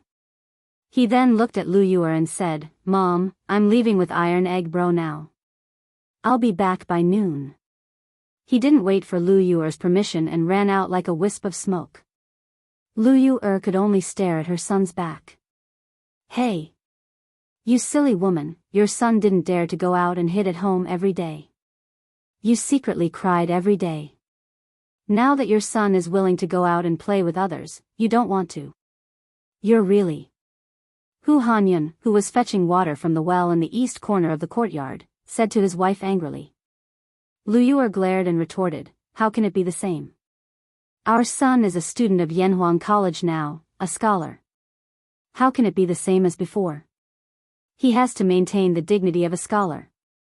When Hu Hanyun heard this, although he was happy in his heart, his mouth said carelessly, "Hey. Young master didn't say anything, but you silly woman. Tai Dan is young master's personal disciple. If he can catch locusts, how can our son be more precious than him?" Lu Yu'er was a little flustered and exasperated. She snorted and said, "I don't care. Anyway, my son is definitely the best. I can't be bothered with you, old thing. I'm going to the chicken farm on the mountain to pick up eggs. Sigh. It would be even better if I could pick up money." Hu Hanyun was speechless.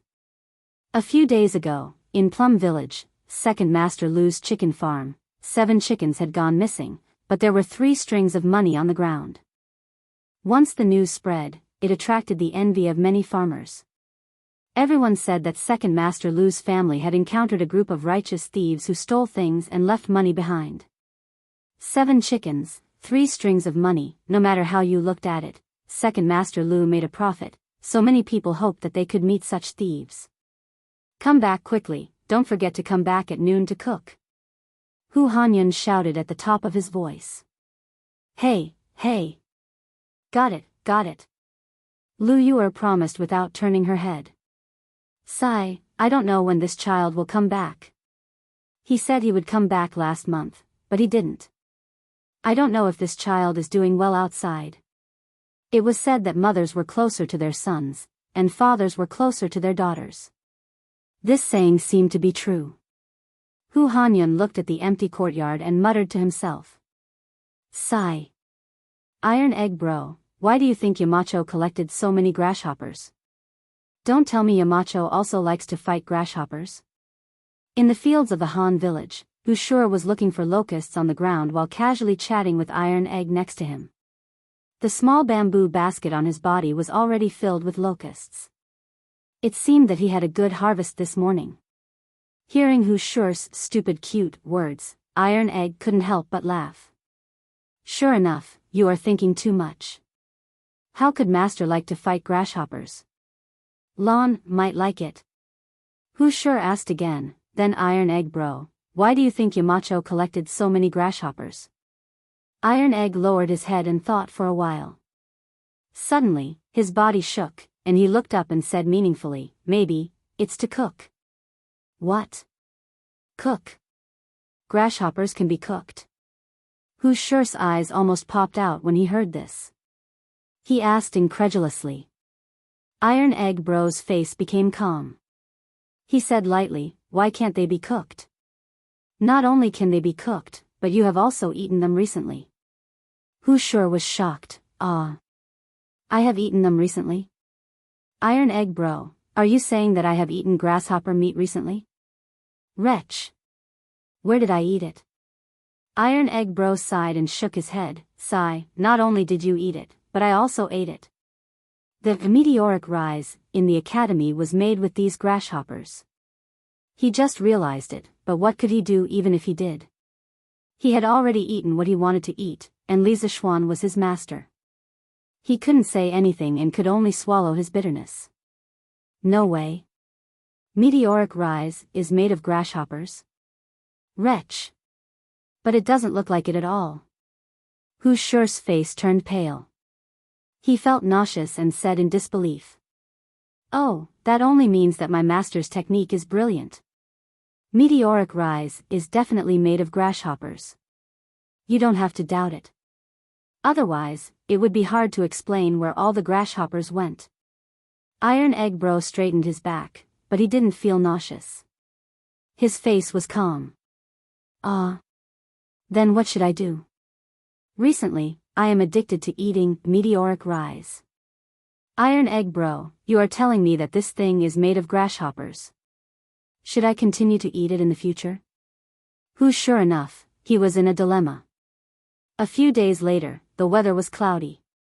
The military training had been going on for more than half a month. Everything was going according to the established procedures. The students were becoming more and more disciplined, and so were the instructors. Therefore, Li Zixuan rarely paid attention to the academy. Naturally, he couldn't get up in the morning and began to sleep in. Lord Zhu, the Imperial Court's fleet is back. They are almost at the pier by the murky river. Chapter 782. What? The fleet is back? Li Zixuan woke up late in the morning. He was washing his face in the yard when he heard Pang Feiji's shout from the front of the yard. He was stunned at first, but then he was overjoyed. Quick, prepare a horse for me. Let's go to the dock now. Li Zixuan excitedly wiped his face and roared at Pang Feiji who was outside. Yes, Lord Zhu. Brother, isn't there a show to watch? Lan wants to go too. Lan, who was playing in the backyard, shouted happily at this moment. The little girl was at the age where she was playing around and didn't sleep much. She woke up much earlier than Li Zixuan. When she heard that there was a big ship to watch, she immediately became interested. Haha. Okay, Lan, since you want to see it, I'll take you to see it. Li Zixuan's laughter came from the backyard. After a while, the two of them rode out of the Yunshan courtyard. Lan naturally rode with Li Zixuan. The little girl giggled along the way. Ever since Yanhuang College started, Li Zixuan, as her brother, hadn't accompanied her to play for a long time. Today was a rare opportunity for them to go out and watch the show together. Ba River was one of the 8 rivers of Chang'an. It originated in Lantian County and was located to the east of Chang'an City. On both sides of the Ba Bridge, 5 miles of embankments were built. Thousands of willows were planted, and tourists walked shoulder to shoulder. It was a spectacular sight in Chang'an. Every time spring was in full swing and the spring wind blew, the willow catkins would dance in the air and fog would become a major sight on Ba Bridge in Chang'an. Ba River had a dock and a relay station. It was called Ba Pavilion. Many people would come here to welcome guests and bid them farewell. They would also break off willow branches as gifts. Ba River flowed through May Village. There was a relatively large dock in the southeast of May Village. Many merchant ships came here to load and unload their goods. The previous expedition ceremony of the Imperial Court fleet was held at this dock. After about half an hour, Li Zixuan and the rest arrived at the Ba River dock. At this time, the dock was already crowded. Why are there so many people? Li Zixuan couldn't help but ask when he saw the huge crowd surrounding the pier. Pang Feiji wiped the sweat off his forehead and hesitated for a moment before saying, "This. I don't know who leaked the news, but these commoners most likely have relatives in the fleet. They should be here to welcome their family." Maybe. Li Zixuan shook his head. He didn't want to delve deeper into it. He urged his horse to gallop into the crowd. "Mother, why haven't I seen father yet? Didn't you say that daddy is coming back today?" At the edge of the pier, a little girl raised her head to look at the middle-aged woman who was holding her little hand and asked in a crisp voice. The middle-aged woman gently stroked the little girl's ponytail and said softly, come back soon, come back soon. Although her voice was calm, her trembling hands showed that her heart was surging with emotions. She was not calm at all. She was just forcefully controlling her emotions to avoid losing her composure in front of her daughter. Oh. Mother, do you think father has lost weight or gained weight? I haven't seen father for a long time. Yaya misses father so much. That's right, this mother and daughter were Meng Wenhao's biological mother and sister. If not for the military training at Yanhuang College today, Meng Wenhao would definitely have come personally. Your father should have lost weight, right? Meng Wenhao's mother said hesitantly. Meng Wenhao had already heard about Meng Youliang's recent situation from Li Zishuan. However, in order to prevent his family from worrying, he didn't tell them the truth. Therefore, Meng Wenhao's mother didn't know anything about her husband's experience at sea. Yaya, be good. Your father must have missed you a lot too. Hearing the latter half of her daughter's sentence, Meng Wenhao's mother's eyes stung and she almost cried. Everyone in the world liked to be reunited, but the sadness and joy of separation were the helplessness of the poor. If they wanted to survive, their family had to accept separation. If they were unlucky, this separation would become eternal. But what could they do? Yes, yes, yes. Mother, after father comes back this time, let's not let father leave us again, okay? Yaya can also help the family earn money. Recently, Yaya has made a lot of money from catching locusts, so we can buy a lot of buns. However, Yaya was still young and couldn't understand the sadness behind this family. The little girl blinked her clear eyes and innocently begged. Meng Wenhao's mother felt bad when she heard her daughter's naive words. She hugged her daughter's head to her waist and said softly, "Okay, mother promises Yaya. After your father comes back this time, he will never leave us again." In fact, Yaya's wish was also Meng Wenhao's mother's wish. In the past few months when the fleet went out to sea, she didn't have a good night's sleep. She had never believed in gods and Buddhas, but she even went to Chang and city's Daxing Shan temple to pray to Bodhisattva several times and donated dozens of copper coins for incense and oil. Dozens of copper coins were nothing to a rich family, but for the current Meng family, dozens of copper coins were not a small amount. They could buy hundreds of pounds of rice. However, in order to pray to the gods and Buddhas to protect her husband's safety, Meng Wenhao's mother felt that it was worth it. How long will it take for the fleet to come back? Li Zishuan held Lan Er's small hand and squeezed forward as he asked. Now that he was a Wu Dao master, he could naturally release his inner strength. Although the dock was crowded with people and it was very crowded, with his strong inner strength, no matter where he went, the people around him would quietly bounce back a little. Therefore, he didn't have to worry about Lan Er being squeezed. Sir, it should be soon. When I reported to you this morning, the fleet was only about 10 miles away. Now, it should be about 6 or 7 miles away. Opening the way in front should have been Pang Feiji's job as a guard. However, Li Zishuan, who spoiled his sister, was afraid that the crowd would squeeze and hurt Lan Er, so he personally opened the way. Therefore, Pang Feiji, the guard, actually hid behind Li Zishuan and enjoyed the treatment of a superior. 6 or 7 miles, based on the speed of the ship on the water, would only take about half an hour. Li Zishuan nodded and continued to pull Lan Er to the front of the crowd. The people of Chang and city all knew that the fleet was coming back today. As the emperor, Li Er couldn't not know. However, he certainly couldn't be like the people and wait there for a long time. Halfway through the morning court, a small eunuch quietly walked to Li Er's side and whispered a few words. Then, Li Er directly stood up and said to the officials in the court with a smile on his face, "The morning court will end today. Everyone, follow me to Murky Island to welcome the triumphant return of the fleet to the south." Chapter 783. Hey, Renbiao, you're here too. With their powerful internal force, Li Zishuan and the other two finally came to the front of the crowd. However, they met an old acquaintance. Who else could it be but Wang Renbiao? Hee, it's Xiao Xian. I just received the news this morning. Fortunately, I had nothing to do, so I came to take a look.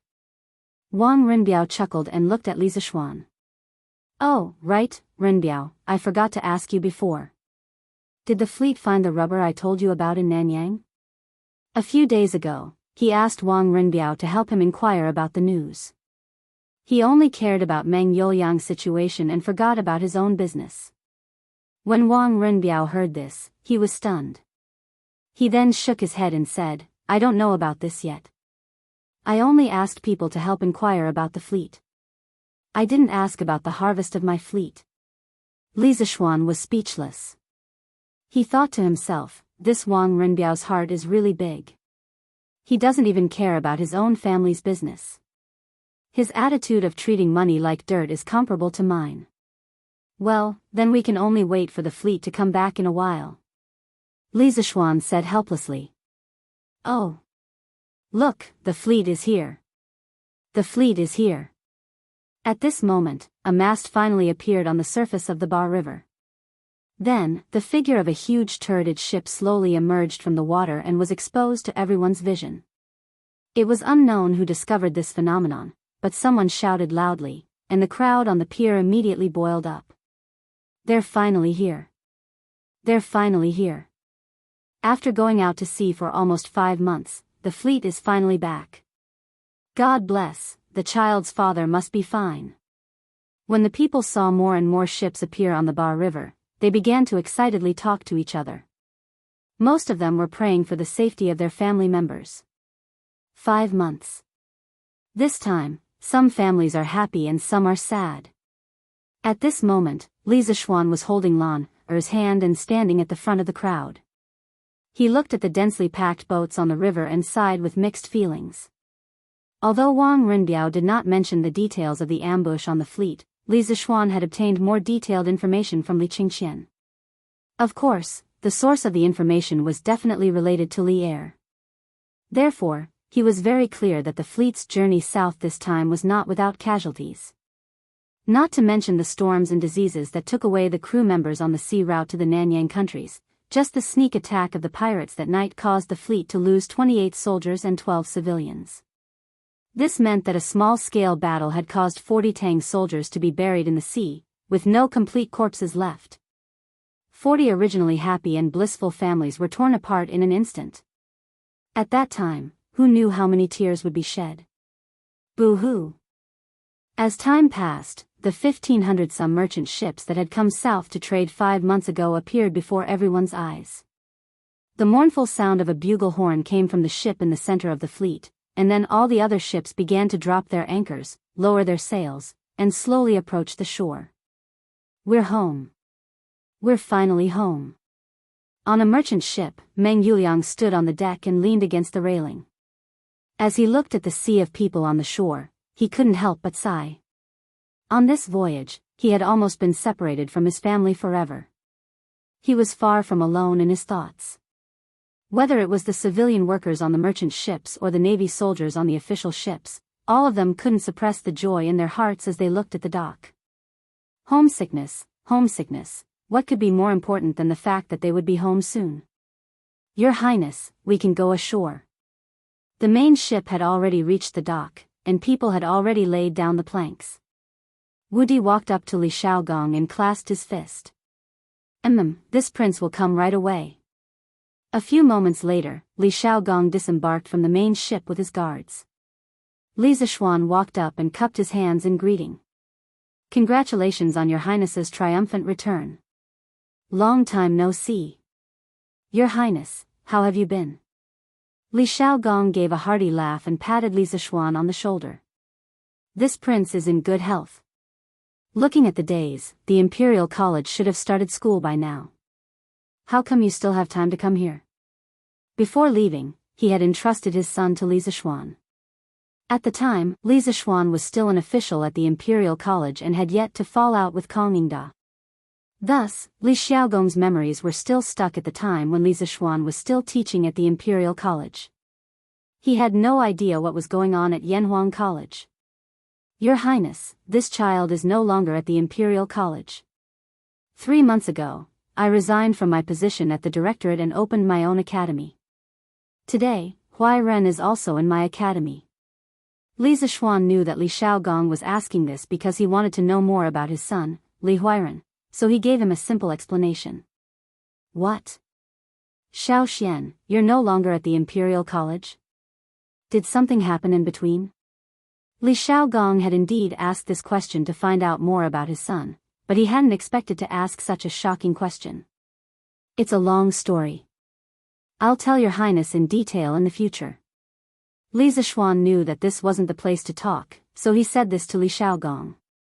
His Majesty has arrived.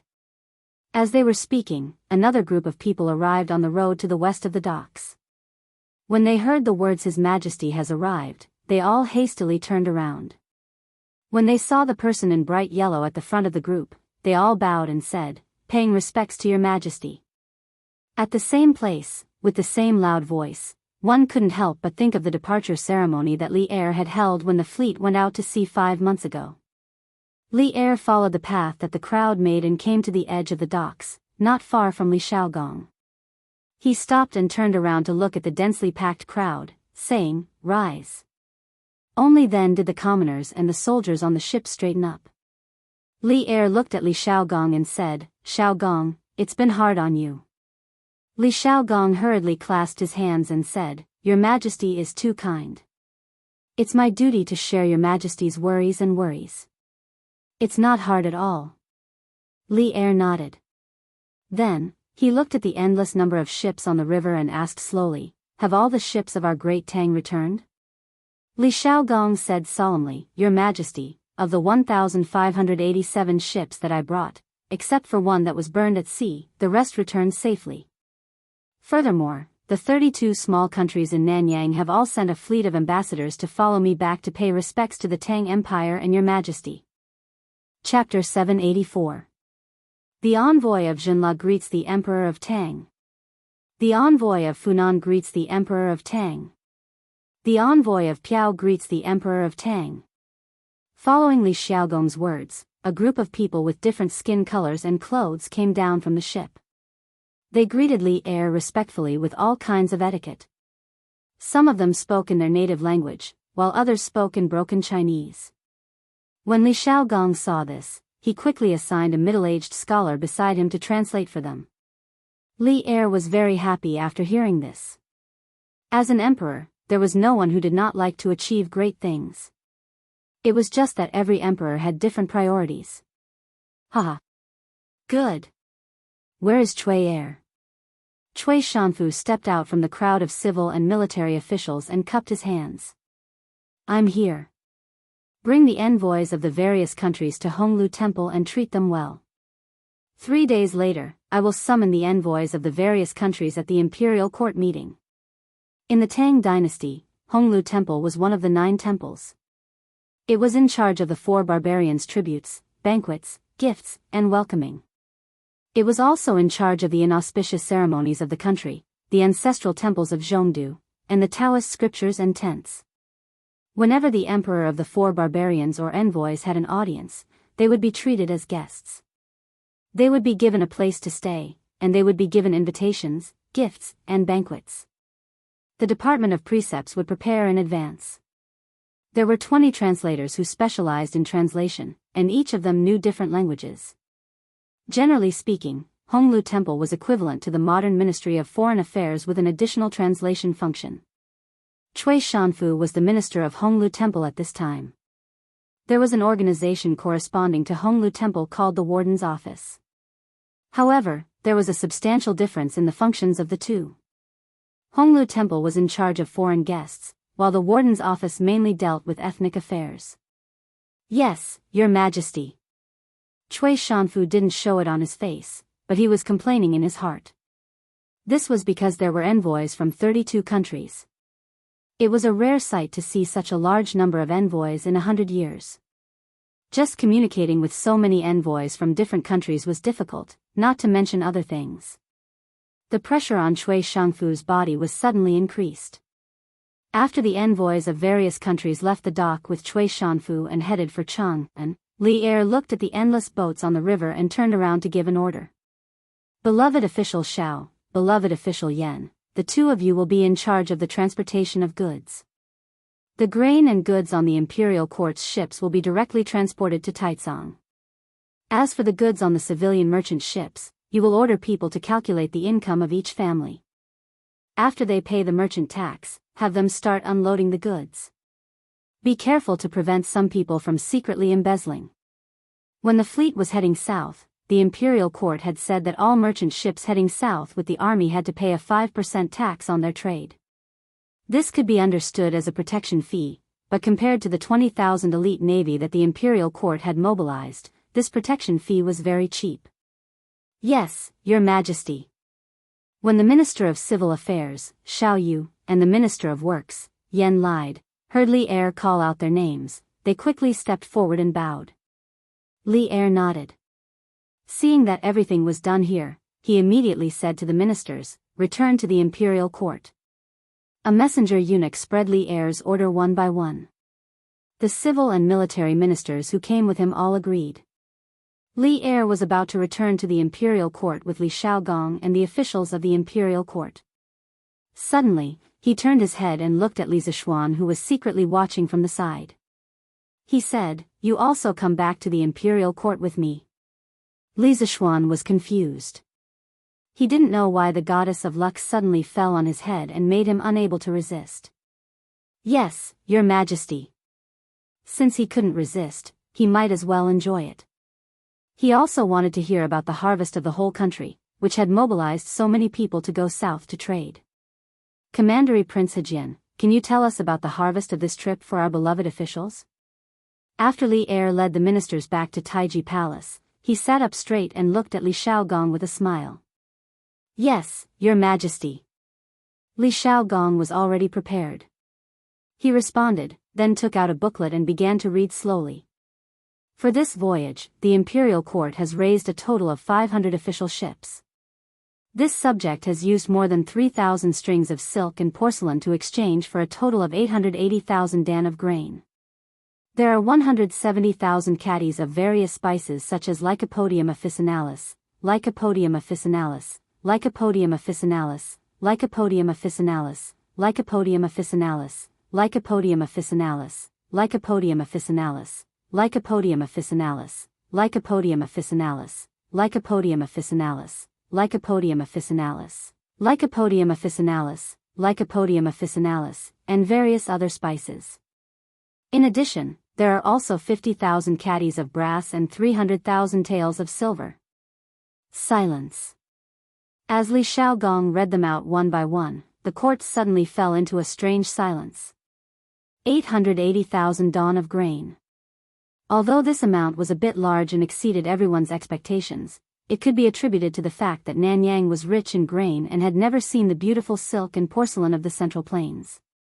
But what the hell was 170,000 dan of spices? Did you think that spices were weeds or radishes? Oh, at this time, radishes were still not called radishes. They were called fishes. See the Book of Songs, picking fishes and picking fishes, there is no lower body. Cabbages were also not called cabbages. But spices had always been a precious existence in the Great Tang. Most of them were sold in pairs. Depending on the type of spices, the price could range from a few dozen copper coins to a few strings of one tael. When had anyone ever heard of someone possessing more than 10,000 dan of spices? The 170,000 dan of spices that Li Shaogong mentioned was too frightening. However, Li Shaogong wasn't lying. Some spices were really rampant in some of the island countries in the South China Sea. They grew everywhere like weeds. The 20,000 Navy soldiers he brought were farmers who cut the weeds many times.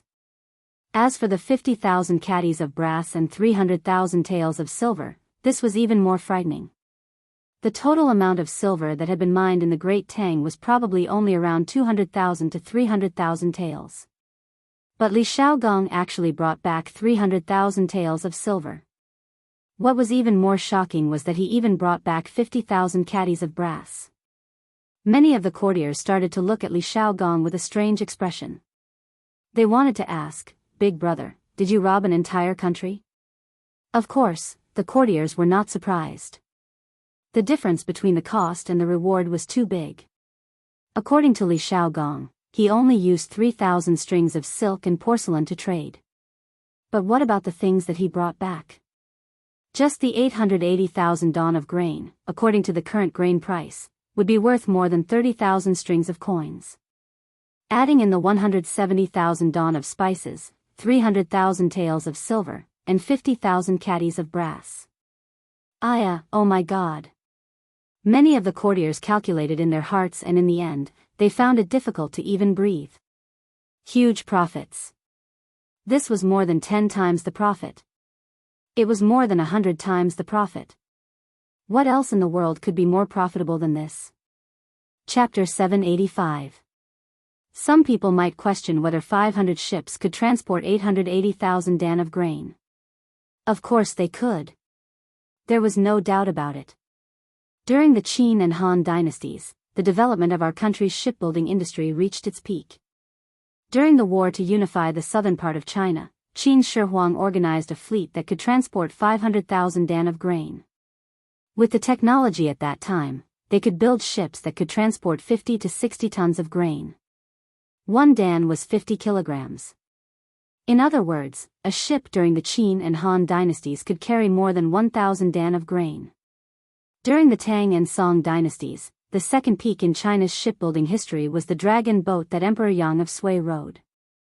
It was 5 feet tall and 200 feet long. The upper level had the main hall, the inner hall, and the east and west imperial halls. The middle 2 levels had 120 rooms with a capacity of more than 300 tons. Of course, it was even more impressive during the Song dynasty. The Song dynasty built a divine boat for Korea. It had a capacity of more than 1,500 tons. Some large ships could carry tens of thousands of dan of grain and had a rudder that was 30 to 50 feet long. Taiji Palace. Although Li Er, who was sitting high above, was mentally prepared, he was still shocked by Li Xiaogong's work report. His eyes were as wide as the others. Fortunately, the courtier's attention was not on him, otherwise, if the remonstrant saw his gaffe, he would definitely be criticized again. Ahem. This trip to the south was really fruitful. Xiaogong and the soldiers have worked tirelessly across thousands of miles and have contributed to the country. They should be rewarded. Li Er recovered from his shock and praised with a face full of emotion. Your Majesty. As soon as Li Er finished speaking, Wei Zheng walked in front of him. The old man cupped one hand in the other before his chest and said, "Congratulations to Commander Prince Hejian for leading the fleet to the south. But there is still one thing that I don't understand. Where did you get these 300,000 taels of silver and 50,000 kilograms of brass?" Wei Zheng was not targeting anyone. He was just stating the facts. Grain, spices, and ivory were all fine. But the amount of brass and silver was too huge for him to understand. After all, which country would use these things for trade? It didn't make any sense no matter what. After hearing Wei Zheng's question, the other ministers all cast doubtful glances at Li Xiaogong. However, Li Zishuan's heart skipped a beat. According to the information he had gathered, the 50,000 jin of brass and 300,000 taels of silver that Li Xiaogong had brought back were the war reparations that he had extorted from the Wu nation. If this was revealed, Li Xiaogong would most likely be impeached. Li Er's eyes darkened. Obviously, he also knew the inside story of the Japanese war. But now that Wei Zheng had asked in public, he could only watch Li Xiaogong's performance.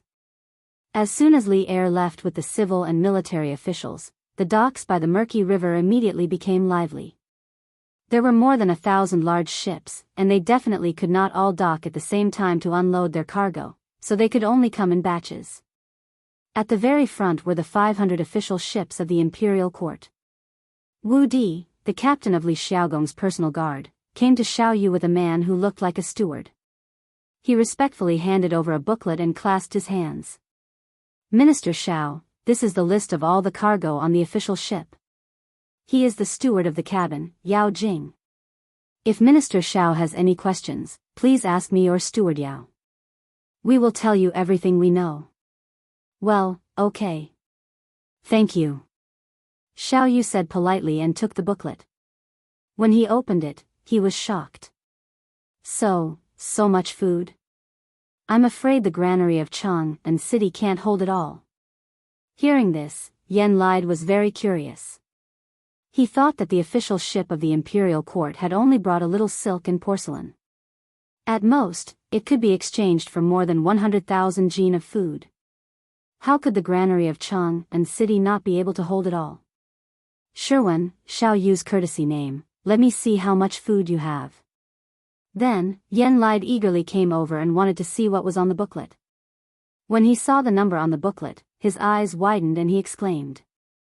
This, 880,000 jin.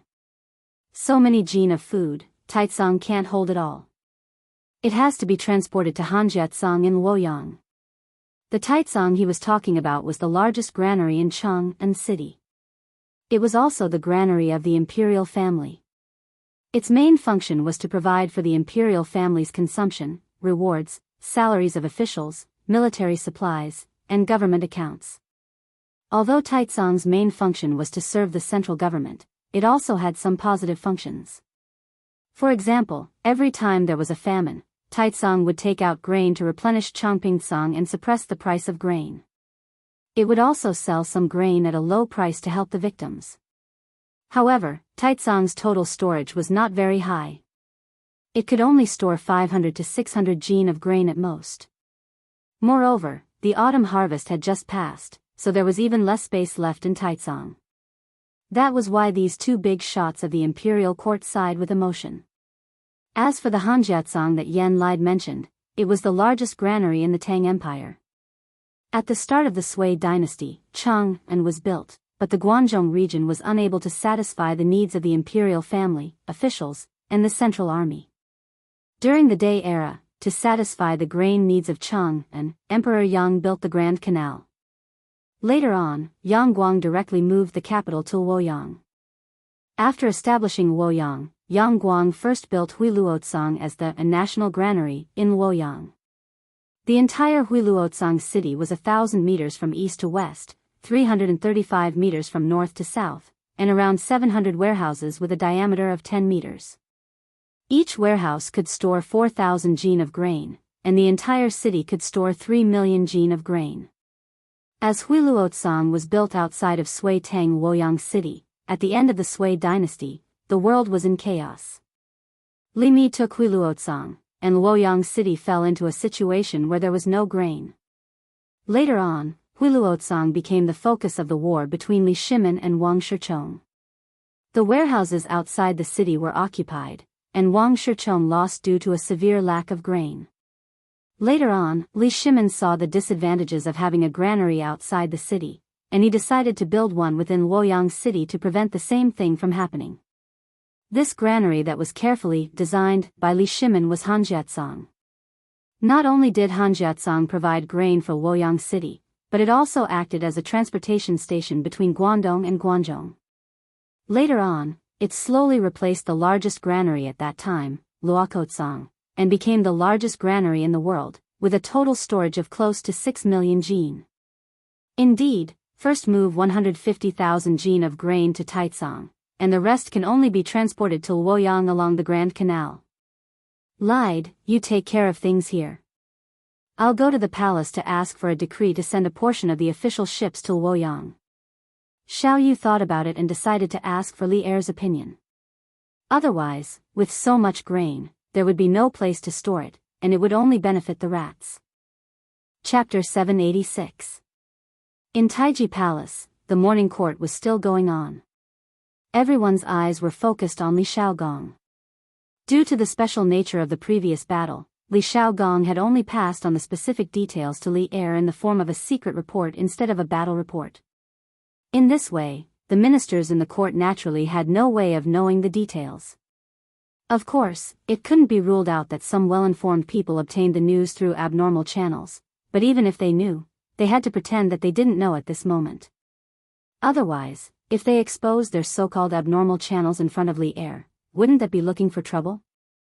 As a minister, if he attracted the suspicion of the emperor, his good days would be numbered. That's a good question, Minister Wei. Li Xiaogong looked back at Wei Zheng and then bowed to Li Er. He said in a deep voice, "Your Majesty, I am guilty." Seeing that Li Xiaogong didn't answer Wei Zheng's question directly and instead apologized to Li Er, the ministers in the hall were confused. They didn't know what Li Xiaogong was doing. This time, the imperial court had sent a fleet to the south.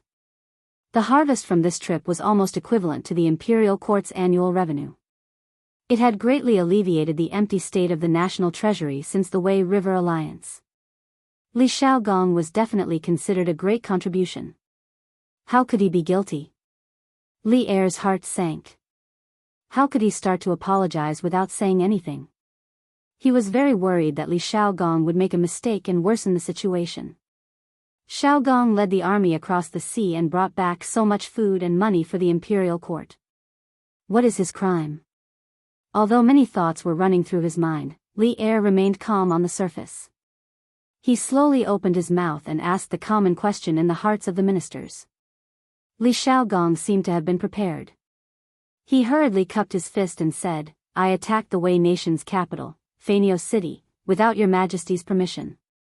The 50,000 kilograms of brass and 300,000 taels of silver were given to me by the Wei nation's queen. I am guilty." As soon as Li Xiaogong finished speaking, there was a buzz, and the court immediately exploded. The officials in the hall all stared with wide eyes, indescribably shocked. Some people didn't know whether to laugh or cry in their hearts because when Li Xiaogong had reported his gains from going south, they had secretly wondered if Li Xiaogong had plundered some country. Otherwise, how could he have brought back so much wealth? However, judging from the results that were announced now, their previous guess was actually correct. Li Xiaogong had truly ransacked a country, and the target of his ransacking was none other than the Wen nation that had previously paid tribute to the Great Tang. How could this be? Therefore, some people could not help but be eager to give Li Xiaogong a try. Wei Zheng, who was standing in front of the officials, raised his eyebrows. He clearly didn't expect the truth to be like this. He took a step forward and said, "His Royal Highness, without your Majesty's permission, attacked the neighboring countries of the Great Tang. This action can easily cause panic in the neighboring countries, which is extremely disadvantageous to the Great Tang at this time. I think that His Royal Highness should be severely punished. I think that Left Minister Wei's words are reasonable. Now that the world has just settled down, the imperial court should be recuperating and getting along peacefully with the neighboring countries. His Royal Highness, for 300,000 taels of silver and 50,000 kilograms of brass, he attacked without authorization and ignored the relationship between the Great Tang and its neighboring countries. He simply has no respect for the imperial court. I think that he should be severely punished." As soon as Wei Zheng finished speaking, Minister Cui Shanfu of the Honglu Temple hurriedly jumped out. As the leader of the Honglu Temple, who specialized in dealing with the relationship between neighboring countries, he naturally had the right to express his opinion. Of course, as a core disciple of the Shandong aristocratic family, he also wanted to use this opportunity to bring down Li Xiaogong, the only person who could be used in the Li Tang imperial family. If he didn't know how to make good use of such a heaven-sent opportunity, he would really be blind. I second the motion. His Royal Highness must be severely punished. Severely punish your grandma. Li Xiaogong's identity was not only that of the Li Tang imperial family, but also that of a general. Although he usually didn't like Li Xiaogong, at this time, Qingjijia wouldn't just watch Li Xiaogong be besieged by Cui Shanfu and the others. The devil incarnate wouldn't talk about rules with you. This old guy came up and directly pushed Cui Shanfu more than 10 steps away and almost fell to the ground. He stood up angrily and was about to argue with Qingjijia, but he heard old Qing directly scold him in his rough voice. Damn it. Xiaogong didn't say why he attacked Neon. How do you know that he went for the silver and brass? Is your father in Neon? Did he tell you in your dreams? Cui Shanfu's expression changed and he felt greatly humiliated because Qingjijia was saying that his father was from Neon. As a person of the Celestial Empire, anyone who was said to be a descendant of the short and wretched people of Neon would be angry. Qingjijia, you've gone too far and disgraced the refined. At this time, Cui Shanfu was obviously blinded by anger and directly called Qing Jijie by his name. Bah! You slandered Xiao Gong without any evidence. Isn't this a disgrace to the refined? This old guy actually spat a mouthful of thick phlegm in Cui Shanfu's direction and continued to scold him. However, he also knew that it was not a good idea to continue scolding like this. If this continued for a long time, it would be counterproductive. Therefore, after scolding Cui Shanfu, he cupped his hands and said to Li Er, "Your Majesty, Xiao Gong is not a person who is greedy for money and doesn't know the severity of the matter. This old official thinks that there must be something hidden. Your Majesty, this official also thinks that this matter is not simple. Why don't we let Xiao Gong finish speaking before making a conclusion?" The taciturn gourd, Li Jing in the imperial court also made a rare sound today. In this way, no one in the entire Tang military was still indifferent. This official agrees. The generals' camp all agreed in unison. The civil officials' camp was in an uproar and did not reach a unified opinion. This was because the heads of the civil officials, Zhang Sun Wuji and Fang Xianling, had not expressed their opinions yet. In fact, the opinions of these two big shots were quite simple. For Zhang Sun Wuji, because of the relationship with Empress Zhang Sun, the Zhang Sun family was a proper relative of the emperor. In terms of position, Zhang Sun Wuji naturally sided with the royal family and protected Li Xiaogong. As for Fang Xianling, he felt that a mere one nation was not enough to change the attitude of the surrounding countries toward the Tang Empire. Moreover, the Tang Empire's current number one enemy was the Turks. The other small countries could not make any waves at all.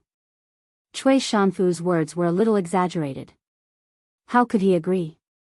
Silence. Li Er coughed softly and the noisy imperial court immediately quieted down. Then he stared at Li Xiaogong and asked in a deep voice, "Xiaogong, why did you lead troops to attack one nation? You better explain the reason to Zhen now. Don't hide anything." Chapter 787. Hearing Li Er's words, Li Xiaogong cupped his fists and said, "Yes, Your Majesty. Half a month ago, I led the fleet back to the southeast coast. One night, I ordered the fleet to dock on a nameless deserted island to replenish fresh water and fruits and vegetables. Who would have thought that we would be ambushed by a group of bandits? There were about 100 of them. They knew that they were no match for the army, so they wanted to steal a few merchant ships and escape while the night was dark and the guards were lax. Unexpectedly, they were discovered by a civilian on the ship. I had reached an agreement with the Queen of One Nation. One Nation would compensate the Tang army for the losses in the sneak attack. They would pay 10,000 kilograms of brass and 100,000 taels of silver. They would also capture the bandit leader and send him to Chang'an. But that night, when I left the One Nation palace, I was attacked by a large number of assassins. If my friend and I hadn't been good at martial arts, I'm afraid we would have been buried in a foreign land." Hearing this, all the officials in the hall changed their expressions. Li Xiaogong was a commandery prince of the Tang Empire. If he died in One Nation, the imperial court would lose face. And at that time, the Tang Empire and One Nation would definitely have a war to the death. Because Li Xiaogong was not an idle prince, but a commandery prince who had made great contributions to the founding of the Tang Empire. How dare the One Nation? How dare they assassinate the commandery prince of the Tang Empire? It's a pity that I wasn't there at that time. Otherwise, I would have caught the queen and thrown her into a brothel. Qing Yaojin was so angry that he was shouting and cursing. The ministers looked askance at him. They wanted to say that he was insulting the refined, but they were afraid that this old man would go crazy and not recognize his relatives. After all, Cui Shanfu next to him was an example. Li Xiaogong almost choked at this moment. He secretly thought that Qing Yaojin had a strong taste. He had seen the Queen of One Nation. She was in her 70s or 80s, but Qing Yaojin still wanted to catch her and make her into a brothel girl.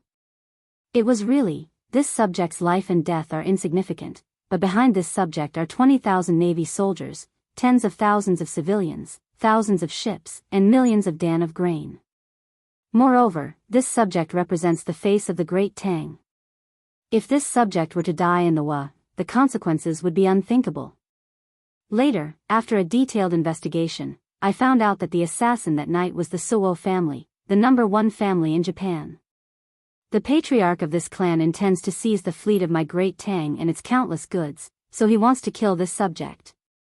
After I found out the whole story, I told the Queen of Wu Nation about the result. However, the Queen of Wu Nation wanted to protect the Suo family, so I led the army into the city and wiped out the Suo family. This subject could die, but the dignity of the great Tang could not be trampled on. Those who offend my great Tang must pay the price. After destroying the Suo family, the Japanese queen knew that she was in the wrong.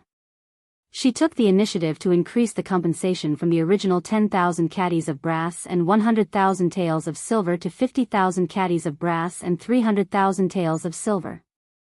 This was the whole story of the whole thing. I hope your majesty can judge clearly. After Li Shaogong finished speaking, the imperial court fell silent as the officials digested this matter. After a few seconds, Wei Jing turned to Li Shaogong and said, "The Wu Nation dared to assassinate the commandery prince. Of course, they deserved it. No punishment is too much. However, at the very beginning, your majesty brazenly led the army to attack the Wu Nation because of a few bandits. Wasn't that inappropriate? After all, there should be a more reliable solution." Li Shaogong proudly raised his head and said, "Left Prime Minister Wei's words are wrong. That was not a matter of a few bandits. It was a matter of the people of the Great Tang dying at sea because of the Wu Nation. Before the fleet left, His Majesty entrusted me with the task of protecting the people of the Great Tang. If there were any enemies, I had to do my best to destroy them." That night, the Wu Nation ambushed the fleet and killed 28 soldiers and 12 civilians. As the commander-in-chief of the army, I had to give them an explanation. Otherwise, how could I, Li Shaogong, continue to lead this army? How could I have the face to come back and see His Majesty again? Li Shaogong's words were very good. He directly brought out Li Er. What he meant was that although he was a little impulsive when he attacked our country, everything was still done according to Li Er's instructions before he left. What else do you have to say? The facts proved that if a person wanted to criticize you, he could find a way to criticize you. At this moment, Cui Shanfu seemed to come back to his senses and said, "Your Highness has your reasons, but I don't know if your Highness has thought about how the other small countries around the Great Tang will view your actions. Will they think that the Great Tang is bloodthirsty and insecure? Will they unite and fight against the Great Tang together? This old thing was doing it for the sake of doing it. Now, he didn't even care about his face anymore. Bah! Alarmist words to scare people. Who do you think you are? Can you represent the small countries around the Great Tang?" Qing Yaojin looked at Cui Shanfu with disgust and said, "The Wu Nation has gone too far. If Shaogong doesn't teach them a lesson, won't the Great Tang lose its prestige? This battle was well fought. If it were me, old Sheng, I would have fought even more ruthlessly and killed all the Wu Nation people. They were the ones who were unrighteous first. Why should we talk about morality with them? Jijia is right. Who do the Wu Nation think they are? How dare they ride on the head of the Great Tang? Shaogong, this battle was well fought." Yu Qigong also stood up at this moment and supported him. "The two Grand Dukes are wrong. Harmony is the most important thing between countries. How can you use weapons just because of a disagreement? This will only push the Great Tang into a state of militarism." Seeing this, Kong Yingda couldn't help but speak up. As an old Confucian scholar, how could he hope for his country to become a bloodthirsty dynasty that only knew how to kill? "Your Majesty, this subject has something to say." Seeing that the court was about to turn into a market, Li Zishuan stood up and cupped his hands to Li Er. He didn't have much to do today, but he couldn't stand the attitude of some people in the court towards the diplomacy of the Great Tang. "Speak." Li Er's eyes lit up. He was looking forward to Li Zishuan helping him out of this situation. "Thank you, Your Majesty. This subject wants to say that the question now is not whether we should attack the Wu Nation or not, but what can we do even if we attack them? The Wu Nation started it first. If we don't fight back, the surrounding countries will think that the Great Tang is easy to bully.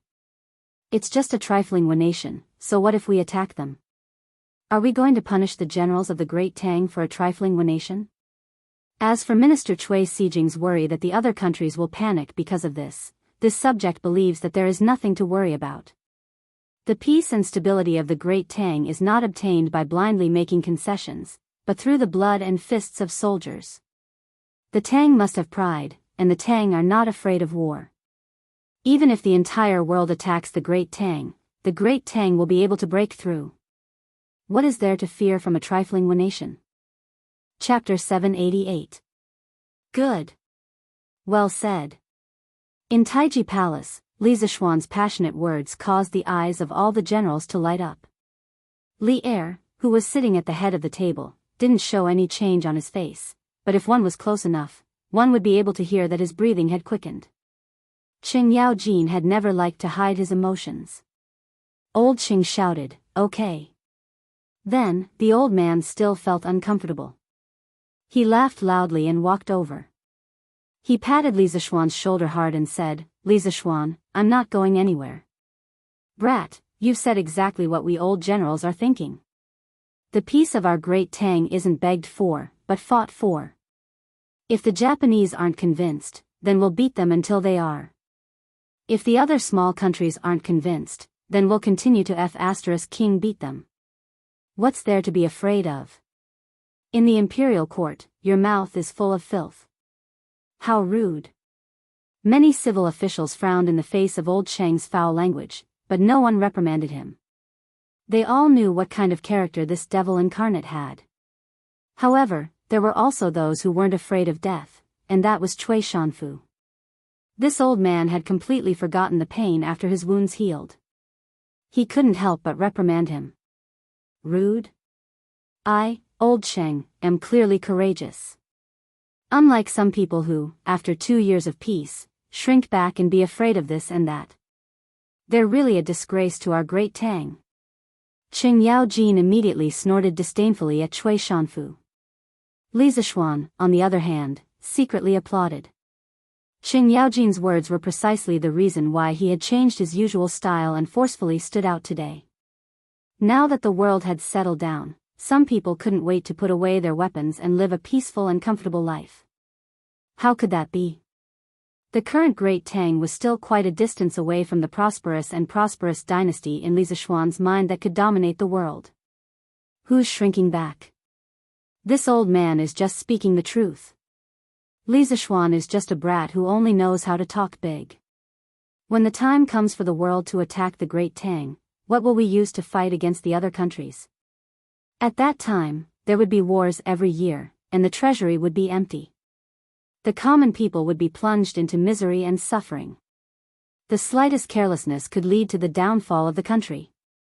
How can such an important matter of the country be decided by a little boy in his teens? When Cui Shanfu saw that Qing Yaojin was just talking and not doing anything, he couldn't help but become bolder. The more he talked, the more excited he became. In the end, he was moved by his feelings for the country and the people. "Chief Cui, your words are too much." Before Qing Yaojin could say anything, Li Shaogong spoke up. To be honest, Qing Yaojin, Yu Qigong, Li Zishuan, and the others stood up for him and supported him, which was within his expectations. However, Li Zishuan also stood up for him, which surprised him a little. This was because in his impression, Li Zishuan had always been unwilling to participate in these court battles. Otherwise, this child would not be a third-rank official now. However, in reality, his daily authority was limited to the Yanhuang College's Yamacho. Regardless of where a hero comes from, Li Xianxia is full of abilities. So what if he's young? A curved plow, a paper machine, a compass, a celestial lamp, and a glass mirror. These are all things that benefit the country and the people. Even if it was a 30 or 40-year-old scholar, would he be able to do better than Li Xianxia? This time, if the fleet didn't have the help of Li Xianxia's compass and sea chart, the casualties of the army and the people going south would definitely be more than 20 to 30%. How can such a young hero not even have the right to speak in the court in your mouth? Even if Li Zishuan didn't come out to help today, Li Shaogong would still speak up for him. This was because if it wasn't for Li Zishuan's help, this southern trade trip definitely wouldn't have gone so smoothly. Xiao Gong, well said. So what if he's young? Cui Shanfu, when you were Xiao Xian's age, who knows what you were doing? You still have the nerve to talk about Xiao Xian's age? Qing Yaojin looked at Cui Shanfu and said with contempt. You. Cui Shanfu's face turned red. He pointed at Qing Yaojin and trembled for a long time, but he couldn't say anything. Li Zishuan knew that at this time, he also had to go on stage. Otherwise, how could he always let others stand in front of him?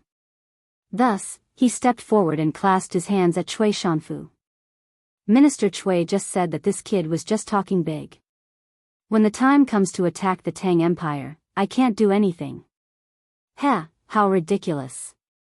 This kid here swears to the heavens that when the time comes, this kid is not only willing to use all of his family's wealth as military supplies, but this kid's 7 feet tall body is also willing to jump on the battlefield, lay down his head, and shed his blood. The yellow sand wears golden armor after 100 battles, and Lu Lan won't return until it's broken. This kid dares to say, dares to do, and dares to take responsibility for his actions. As for the empty national treasury and the suffering of the people, it's not like there's no solution. Not to mention that this southern trade trip brought a huge amount of income to the imperial court that was comparable to the annual tax revenue of the national treasury. There's also Yanhuang College. There are hundreds of engineering students there, and what I'm teaching them is all knowledge that can make the country prosperous and the people strong. Once they complete their studies and leave the mountain, there will be hundreds of Li Zishuan who are good at creating wealth, and the number will only increase in the future. The lives of the people will also get better and better. In comparison, this kid can't stand some people who are afraid before the battle. Things haven't even happened yet, but they're already afraid of this and that, cowering in fear. You must know that nothing in this world is difficult for those who set their mind to it. As long as you set your mind to it, there's nothing in this world that can't be done. The Tang Empire was founded on martial arts. If there's a day when all the important officials in the court are afraid to fight, then the country won't be far from being destroyed. If you want to be everlasting, then you must always maintain the will to forge ahead and do things that ordinary people think are impossible. You shouldn't be afraid of everything like you are now, until you achieve nothing in the end. Li Zishuan's words could be said to be frequent golden sentences, such as, gold wears golden armor in 100 battles, and Lu Lan will not be returned until it is broken, from Wang Changling's 7 Military Lessons. 4th, nothing in this world is difficult for those who set their mind to it. Song Qin Yuanjing's Lin Guang Ji, Volume 9. These sentences had never appeared before, and every one of them sounded so classic. Perhaps Li Zishuan himself didn't pay attention to this, and he just said it casually. However, Zhang Sun Wuji, Fang Xianling, and the other civil officials couldn't help but look at Li Zishuan in a new light. They secretly thought that this kid had never shown his talent in writing before, but today, he suddenly said so many good sentences. Could it be that he improvised? However, there was a problem. For someone like Li Zishuan who kept saying words like, destroy the country, he couldn't be said to be a coward. If it was a narrow-minded emperor, he might have been killed because of this. Good. It's rare for Li Zhanshi to have such insight at such a young age. Although this old man doesn't dare to agree with all of your previous views, this old man definitely agrees with the latter part of your words. To everyone's surprise, the old troll actually supported Li Zishuan. Chapter 789. Yellow sand wears golden armor after 100 battles, Lu Lan won't return until it is broken. Wei Jing suddenly spoke up for Li Zishuan in the imperial court, which was indeed unexpected. However, Li Er, who was sitting at the head of the table, did not pay attention to this. He muttered Li Zishuan's poem twice, and if one looked closely, they would find that his eyes were actually shining. After a while, just as the officials in the imperial court were still discussing and whispering to each other, Li Er finally spoke. There is no need to discuss this matter anymore. The Battle of Fainio capital was started by the Wu nation. First, they attacked the Tang Empire's merchant ships, then they assassinated the Tang Emperor. They should be punished. Xiao Gong's actions were all for the sake of the Tang Empire's people. Even if he had overstepped the bounds, a general is outside and does not obey military orders. We cannot punish a meritorious official because of this. The journey to the south was full of dangers. Xiao Gong alone shouldered the heavy responsibility and brought back a large amount of food, spices, and money for the imperial court at a very low cost. He really deserves great credit for his hard work. I have decided to reward Xiao Gong with 200 households, 10 pairs of elephant tusks, 50 tiger skins, 100 rolls of silk, 5,000 taels of silver, and 2 million taels of money. After such a long discussion, Li Er finally made the final decision. The noisy crowd in the imperial court suddenly quieted down. Thank you, Your Majesty. Li Xiaogong hurriedly bowed to express his thanks. Qing Yaojin and the others said happily, Your Majesty is wise. Cui Shanfu was so angry that he frowned, but at this time, he did not dare to say anything. He did not want to anger Li Er again. He heard Li Er continue. The compensation for the soldiers who died in the battle will be increased by 1 level. The Ministry of Civil Affairs will send a special person to compensate the civilian who died in the battle.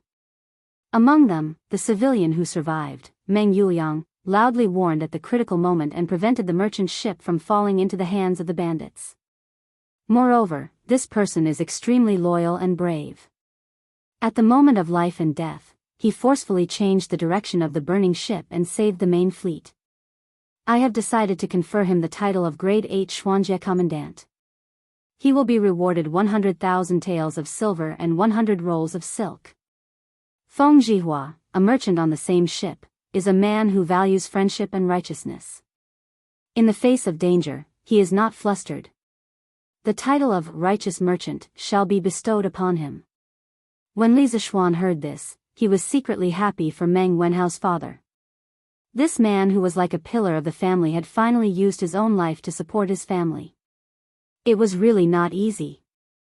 Although the rank of an 8th grade official was small, it was still an official position. In the future, their family would not be easily bullied by others. This was just a reward for 2 nameless soldiers, and the rewards were insignificant. Naturally, the ministers in the court would not object. Some of them even felt that Li Er should not have brought this kind of small matter to the court. It seemed like he was making a mountain out of a molehill. Lantian County's Li Zishuan, who created the compass, presented the sea map, and helped the fleet return safely. Although he didn't personally participate in the voyage, his contributions in the rear cannot be erased. Moreover, it was you who suggested that the fleet go south to trade. Now that the fleet has brought back such a large amount of goods and money for my Great Tang, your contributions cannot go unnoticed. In addition, you invented the paper machine, leveled the price of paper, presided over the compilation of the Great Tang Dictionary, and enlightened tens of thousands of people. Your contributions to the present generation will benefit the future generations. We have decided to reward you with these contributions. You will be conferred the title of Marquis of Yong'an, with a fief of Lantian and 600 households. Regarding Li Zishuan's official position, Li Er had been deliberately suppressing it. Previously, Li Zishuan had made many contributions, but Li Er did not reward Li Zishuan. He felt that Li Zishuan was still too young, and if he were to reward him too much, it would be overpraising him. But later on, Li Er felt that Li Zishuan's abilities and views were becoming less and less like those of a teenage brat. Thus, Li Er decided to stop suppressing it and directly promote Li Zishuan from county's marquis to Li Zishuan. Of course, this one step was truly one step. At least within the next 10 years, Li Zishuan's noble rank would not be able to rise any further. Otherwise, he would quickly reach a point where he could not rise any further. Li Er wanted to leave this talent to Li Qingxian. This subject thanks your majesty for the great favor. When the ministers heard Li Er's reward, they were all stunned. Li Zishuan took advantage of the moment when others were stunned to go forward and thank him. Logically speaking, he did not care if his marquis title could be promoted in the next few years. His original dream was to become a marquis in the Great Tang. Now that his dream had come true, he naturally had to cherish this opportunity. As for the title of Duke above Marquis, he did not even think about it. To him, one Marquis was enough. Your Majesty, this. Almost at the same time, Wei Zheng also opened his mouth. It seemed that he wanted to object, but seeing Li Zishuan accept the reward so quickly, he could only swallow the words that were on the tip of his tongue. His expression was very ugly. Li Er indifferently glanced at Wei Zheng, but did not ask for details. He waved his hand and said, "The matter of the reward ends here. Officials, if there is anything, please submit a memorial. If there is nothing, the court is dismissed." The officials looked at each other. After the establishment of the Great Tang, marquis titles were extremely rare. But now, Li Er had so casually rewarded a founding marquis. No matter how they looked at it, this was very imprudent. But once the domineering Li Er made up his mind, there was no room for discussion. They could only secretly glare at each other. Zhang Sun Wuji pursed his lips, seemingly itching to make a move. But after thinking for a long time, he did not say anything. On the other hand, Qing Yaojin was beaming with joy, as if he was the one being rewarded by Li Er. After waiting for a while, seeing that no one objected, Li Er was just about to announce that the court was dismissed when he saw a person walk in. Who else could it be but Xiao Yu? "Beloved official Xiao, why have you returned? Could it be that the matter at the docks was resolved so quickly?" Li Er asked curiously when he saw Xiao Yu hurrying over. How could 880,000 dan of grain be transported in such a short time? Xiao Yu bitterly smiled and cupped his hands. "Your Majesty, now that the autumn harvest has just passed, Chang'an's granary can only hold a few 100,000 dan of grain at most. So, this old official has returned to ask Your Majesty if we should transport the excess grain to Luoyang along the canal." Only then did Li Er come to a realization. Actually, he could not be blamed for not thinking things through. He did not expect Li Xiaogong to bring back so much grain. Otherwise, he would not have asked Xiao Yu to make an extra trip. Let's do as beloved official Xiao says. Use the fleet to transport the excess grain to Luoyang's Hanjia granary. If there was a locust plague next year, he could transfer grain from Chang'an and Luoyang at the same time. That was what Li Er thought. "This official obeys Your Majesty," Xiao Yu replied and cupped his hands before leaving. Li Er looked at the officials in the hall and said loudly, "Since there is nothing else, the court is dismissed." Just like that, the morning court finally came to an end after many twists and turns. Li Zishuan returned with a full load. Chapter 790. Haha. Not bad, not bad. You're already a marquis at such a young age. You're even more promising than I was back then. After the morning court session, Qing Yaojin patted Li Zishuan's shoulder and laughed heartily. "Uncle Qing, you must be joking. Compared to you, I'm still far behind. I was born in an era of peace. If I was born in your era, I definitely wouldn't have been as successful as you." Li Zishuan's half-true and half-false words made Qing Yaojin burst with joy. Haha. That's true. Back then, the world was in turmoil. The 18 rebellious princes all had their own armies. The people had no way to make a living. I fought left and right, and finally, I was able to become His Majesty's subordinate and conquer the world together.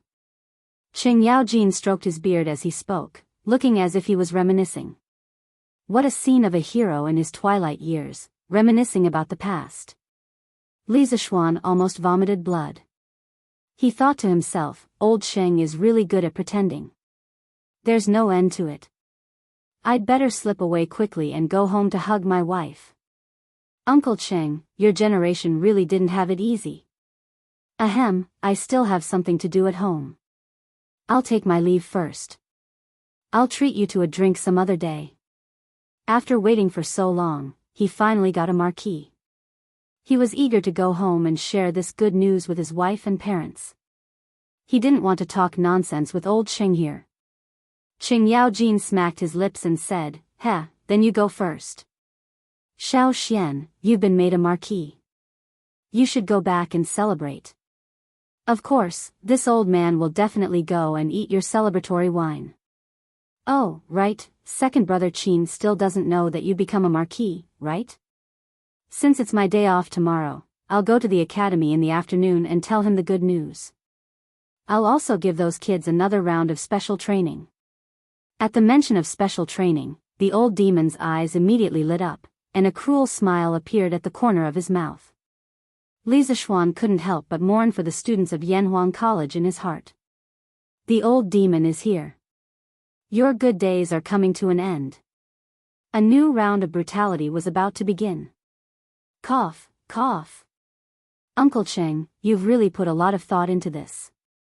The students will definitely be grateful to you. I'll go back first. Li Zishuan said some polite words and then ran away.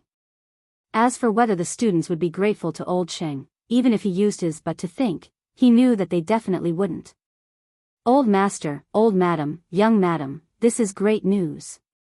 Young master has been conferred the title of Marquis. At the first courtyard of Cloud Mountain, Li Zishuan still hadn't returned home, but Sanbao had already rushed into the courtyard while shouting loudly. If it were any other day, he would definitely be reprimanded for being so rash and noisy. But today, there was too much information in his words. Li Jingma and Mrs. Li, who had heard the news, couldn't help but be stunned. What? Sanbao, you said that Xian has been conferred the title of Marquis? Li Jingma's old face was flushed red with excitement. He looked at Sanbao and asked with a trembling voice. Of course, he hoped that Sanbao was telling the truth, but he was afraid that he had misheard and rejoiced for nothing. Madame Li and Han Yushi also looked at Sanbao with hopeful expressions. Yes, it's true. Old master. Young master has really been conferred the title of Marquis Yong, and personally conferred by His Majesty, with 600 households. It's all over Chang, and now everyone is saying that young master is the youngest marquis since the establishment of the Tang Empire. Sanbao wasn't nervous at all, as this was the first time he had become the center of attention. Or perhaps his excitement had diluted the nervousness in his heart, and he spoke loudly with excitement. It's true, it's actually true. Madam, Xian has become a marquis. Xian is promising. Li Jingma was stunned for a long time before he finally reacted. He held his wife's hands and said excitedly. He used to be a businessman. Although he didn't lack in food and drink, the status of businessmen was low since ancient times.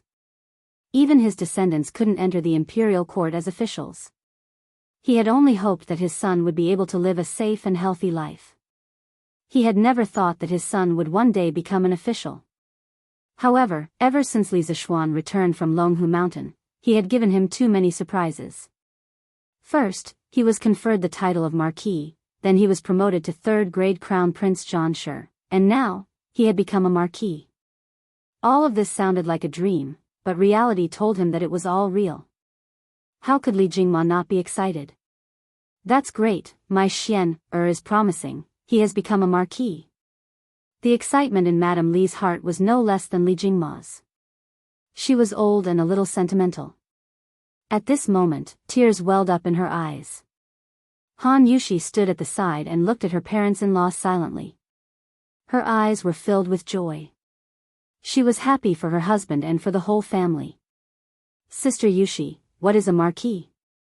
Is it delicious? Why are father and mother so happy? Lan, the little cutie, came out of nowhere. She tugged at Han Yushi's sleeve, looked up, and blinked her bright eyes as she asked. Although Han Yushi had been married to Li Zishuan for a long time, Lan still called Han Yushi Sister Yushi and not sister-in-law. It wasn't that no one corrected her, but the little girl didn't listen to them.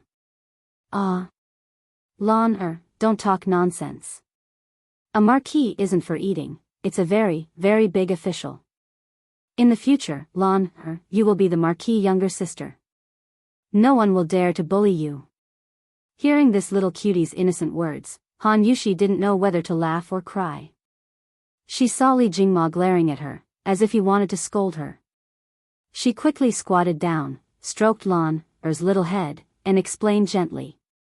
Oh, so it's brother who got promoted. When brother comes back, I'll ask him for the wedding money. Lan suddenly understood.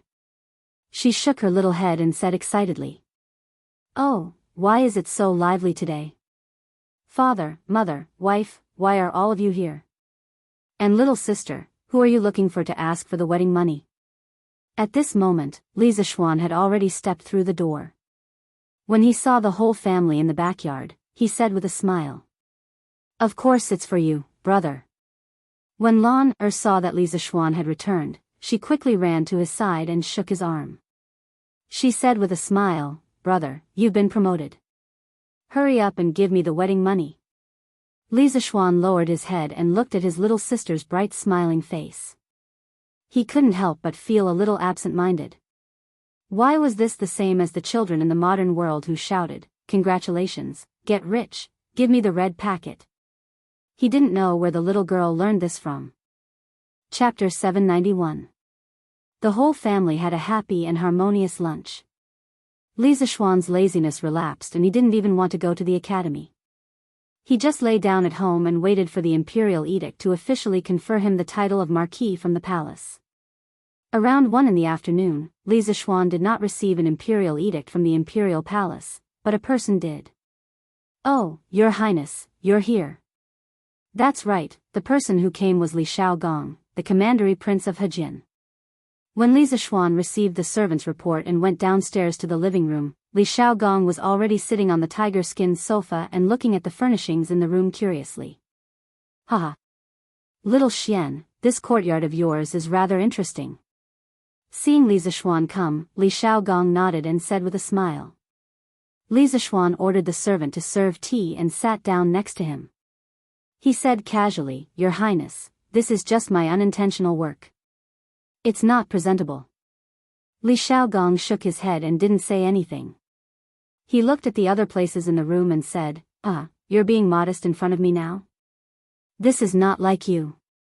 Although the style of this courtyard is novel, it has its own rules and regulations. It's not something that can be built casually. Obviously, you've spent a lot of effort on it. And the furniture in the room is unique and comfortable. You still know how to enjoy life. Li Zishuan wasn't angry at all after being criticized by Li Shaogong. Instead, he said with a smile, if Your Highness likes it, why don't I give you a courtyard like this? Li Shaogong was very tempted, but he still shook his head after thinking about it. He said, I won't accept a reward for nothing. I won't take your house for nothing. Speaking of this, he picked up the teacup brought by the servant girl and took 2 sips of tea.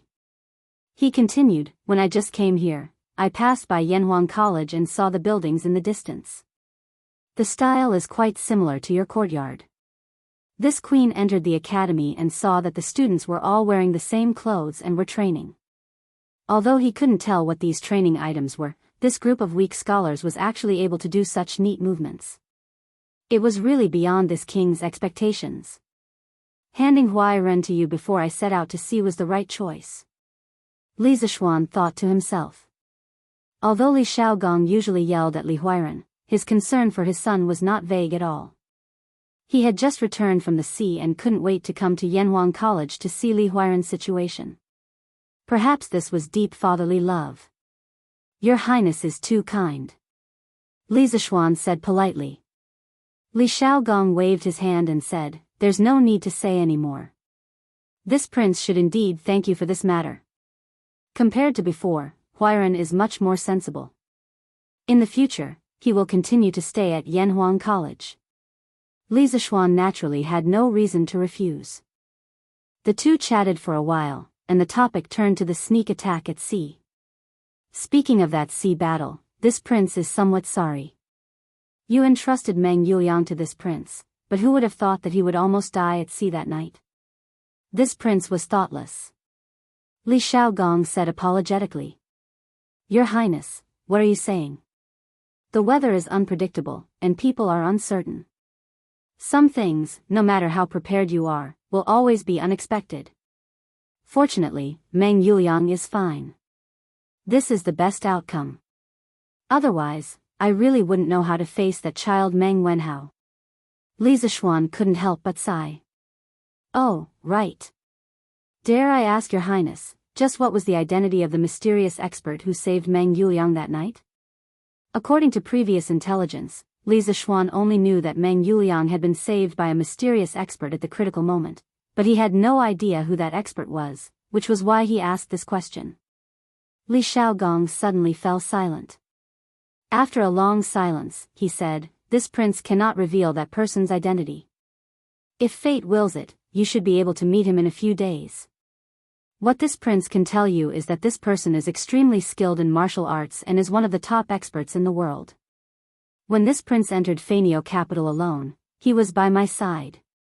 The identity of the dragon-bearded guest was hard to say. After all, he was the man who had fought for the world with Li Er. Although he had taken the initiative to withdraw in the end, he had still violated some taboos, which was why Li Shaogong was being so vague. Hearing him say this, Li Zishuan became even more curious. At the same time, he pondered in his heart. In the world today, how many people could be called top experts? After thinking for a long time, he still couldn't think of a reason, so he simply stopped thinking about it. "Since your highness does not wish to reveal it, this child will quietly wait at home for that person to come as a guest." Li Shaogong chuckled. After chatting a little longer with Li Zishuan, he got up and bid farewell. But not long after he left, the villa welcomed another guest. It was Wang Renbiao. "Hey! Today's guests really come in waves," Li Zishuan quietly said to himself. "Little Xian, congratulations. Congratulations on being made a marquis." The moment Wang Renbiao entered the room, he cupped his hands in congratulations. To tell the truth, Li Zishuan's meteoric rise had surprised both him and his father. Half a year ago, this young man had just returned to Chang and from the mountains, but half a year later, he had become the Marquis of the Great Tang. The fickleness of the world truly made one sigh with emotion. "Haha. Thank you very much. Renbiao, come in and have a seat." Seeing Wang Renbiao, Li Zishuan suddenly remembered that he was looking for him for something. It was about rubber, so he hurriedly went forward to greet him. "Little Xian, I came to find you because you asked me to send someone to help you find rubber." Sure enough, Wang Renbiao sat down and went straight to the point. Li Zishuan hurriedly got up and asked excitedly, "How is it? Did you find it?" Wang Renbiao smiled and said, "This thing is really difficult to find. The steward of the Wang family's fleet led people to search for at least a dozen island countries. Finally, on a long island in the South China Sea, they found a forest with tree trunks that could flow white sap. But the trees there were much thicker than what you described before. Basically, one person couldn't hold it. Later, the steward of the Wang family's fleet released all the sap from the trees in the forest and transported it back to the ship. Now, it's all at the dock." Li Zishuan was overjoyed. He realized that today was really his lucky day. Good things were happening one after another. That's great, that's great. I didn't expect you to really find rubber. Renbiao, you've helped me a lot this time. Let's go and have a look now." Li Zishuan stood up and said eagerly. Chapter 792. According to modern historians, rubber was originally produced in the Brazilian Amazon rainforest. Later, when Columbus returned from America, he brought rubber back to Europe. Later, with the beginning of the British colonial era, they introduced rubber trees to Southeast Asia and opened plantations there to produce rubber. Therefore, according to modern history books, it was impossible for rubber trees to appear in Southeast Asia during the Tang dynasty. However, the reason why Li Zishuan asked the Wang family's fleet to help him find rubber trees was because he was betting. He was betting that there were wild rubber trees in Southeast Asia a long time ago. Southeast Asia's unique climate conditions were too suitable for rubber trees to grow. This could be seen from a set of data. Although rubber trees originated from Brazil, in modern times, Southeast Asia accounted for more than 90% of the world's natural rubber production, while Brazil accounted for less than 1%. The reason for this pattern, in addition to specific historical conditions, was also inseparable from Southeast Asia's unique climate conditions. Therefore, Li Zishuan guessed that there were wild rubber trees in Southeast Asia before the Tang dynasty or even longer. Later, they went extinct for some reason. When the British colonists introduced rubber from Brazil to Southeast Asia, the world thought that rubber originated from Brazil. He had to admit that the reason why he had this kind of wishful thinking was because he was desperate. After all, the Tang dynasty did not have a fleet that could cross the Pacific Ocean and reach America. But fortunately, his wishful thinking turned out to be true. The Wang family's fleet really found wild rubber in Southeast Asia. How could this not make him ecstatic? At this time, he did not care about waiting at home for the imperial edict. He directly urged Wang Renbiao to follow him to the dock. Therefore, the tragic Wang Renbiao, who had just entered the house, did not even warm up on the stool. No, he did not even warm up on the sofa before he was called out again. Here, the rubber is still in the wooden bucket. It's still on the ship. Xiao Xian, wait a moment. I'll get someone to find a small boat and bring you to the big ship to take a look. When they arrived at the dock, Wang Renbiao pointed to a few large ships on the river with the Wang family's flag and said, Thank you for your trouble. Li Zishuan clasped his hands and thanked him. Wang Renbiao smiled and turned to leave. Li Zishuan observed the scene at the docks. Compared to the morning, there were a lot fewer people and ships. The 500 search ships of the imperial court were all gone. It seemed like Xiao Yu and Yen Lide had already made arrangements. Most of the official ships were probably already on their way to Luoyang. Although the official ships had been arranged, the task of the two big shots of the imperial court was not over yet. They still needed to arrange for officials on the spot to levy taxes on the merchant ships that had participated in the Southern Sea trade. This job was not easy. The two old fellows were setting up tables on the pier to serve as a temporary office. There wasn't even a canopy above their heads. Compared to some people in the future, these two old fellows' outfits were really shabby. However, they were the real public servants of the people and deserved everyone's respect. Uncle Yen, Elder Xiao. The two of you are still busy. Li Zishuan walked over and greeted the two out of respect for the revolutionaries of the older generation who were really doing practical things. Yo! Little Xian, you're here? I heard that you were conferred the title of Marquis by His Majesty in the morning court. Congratulations. Hearing this, Yen Lide raised his head and said with a smile. He knew that his son, Yen Xiaoning, seemed to have a girlfriend in the academy. Although the other party wasn't a daughter of a prestigious family, she was the daughter of the current generation's Mo family. This identity was nothing to other families, but to the Yen family, which was a family of engineers, it was a big deal. In general, Yen Lide approved of this marriage.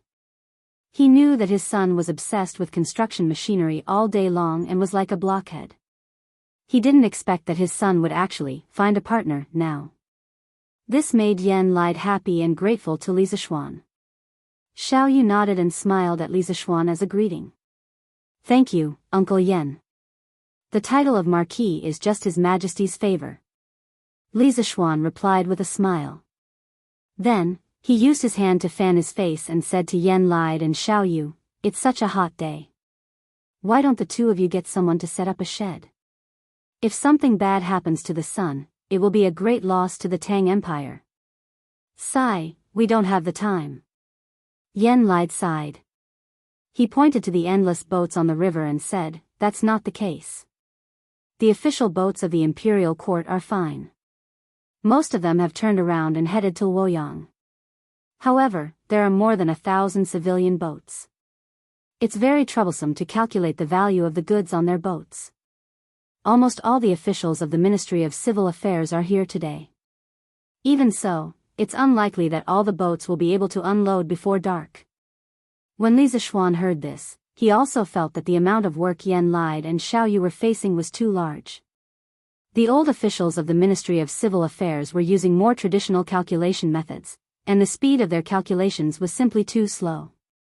Although Li Er had issued a decree a few months ago to promote the new type of mathematics throughout the country, in the face of a new knowledge, it would always take some time to accept and digest it. Some people were older, and their ability to accept new knowledge was worse, so the speed at which they absorbed it was slower. We can't go on like this. Uncle Yen, Elder Xiao, I'll get someone to set up a few sheds for you. I'll also send some ice and cold water over. Otherwise, it'll be bad if you get a heat stroke. Li Zishuan said as he wiped his sweat. Yen Lide and Xiao Yu didn't have the time to do this, but he did. Seeing two old men over 50 silently contributing to the country under the scorching sun, he couldn't help but feel a little uncomfortable. But it was precisely because of people like them that the Great Tang would gradually grow stronger until it was invincible. The two old men smiled and didn't refuse Li Zishuan's good intentions. The officials of the Ministry of Civil Affairs who were busy calculating the accounts seemed to have heard this conversation. At this moment, they couldn't help but write even more cheerfully. Marquis Yong, this old man heard that you have a group of students who are rather proficient in calculation. Why don't you call them over to help you? Xiao Yu raised his head and smiled at Li Zishuan. Ever since the imperial court had introduced the new type of mathematics, he had privately studied the mathematics textbook that Li Zishuan had compiled. Even someone as picky as him had to admit that the new type of mathematics had an incomparable advantage in calculating speed. That was why he had said this now. Li Zishuan froze for a moment, then bitterly smiled and said, Elder Xiao, it's not that this little one isn't willing to cooperate, but that group of students of mine is still undergoing military training at the academy. They can't leave. Chapter 793. If it was in the past, Li Zishuan wouldn't have minded his students coming over to help Xiao Yu settle the score. On the contrary, he would have been more than happy to do so because it could give his students some social experience. After all, Yanhuang Academy cultivated practical talents. But now, Qing Yaojin was probably brutally training the students, but he went to call the students away. How could this be? It's an emergency, so it won't take up too much of their time. Presumably, missing half a day of training won't have much of an impact on the students, right? Regarding the military training at Yanhuang College, the ministers in the imperial court more or less knew a little about it. Some of them even went to watch it live. Xiao Yu had also been there. It was undeniable that when they saw a group of weak scholars marching in an orderly formation on the field and shouting loud slogans, they couldn't help but feel shocked. Starting from the Western Zhou dynasty, the official courses were divided into national studies and local studies. There were also primary school and university levels. The university level used the 6 arts as the standard curriculum. Etiquette, music, archery, driving, calligraphy, and mathematics were the 6 basic skills that students needed to master. Archery and driving were the most primitive forms of military training in ancient times. The teachers were usually directly appointed by military officers. During the Qin and Han dynasties, the importance of military training for students gradually decreased, and the military training in schools began to decline. As Confucianism was regarded as orthodox, the 6 arts became the 6 classics of Confucianism. The content of military education disappeared, and the function of military training weakened into a ritual program. During the Sui dynasty, martial arts and literature began to greatly reduce military equipment. The focus of national education changed from martial arts to literature, and the imperial examination gradually began to become mainstream. At the beginning of the Tang dynasty, the national policy of emphasizing martial arts in wartime and literature in peacetime was established. At this time, the method of selecting scholars was still biased towards the imperial examination. The school became an accessory to the imperial examination, and military training was abolished. In addition, Confucianism began to germinate, and gradually the educational concept of emphasizing reading over practice and meditation over activities gradually formed. During the Empress Wuxia, the civil and military examinations were separated. The civil and military examinations were not tested on martial arts.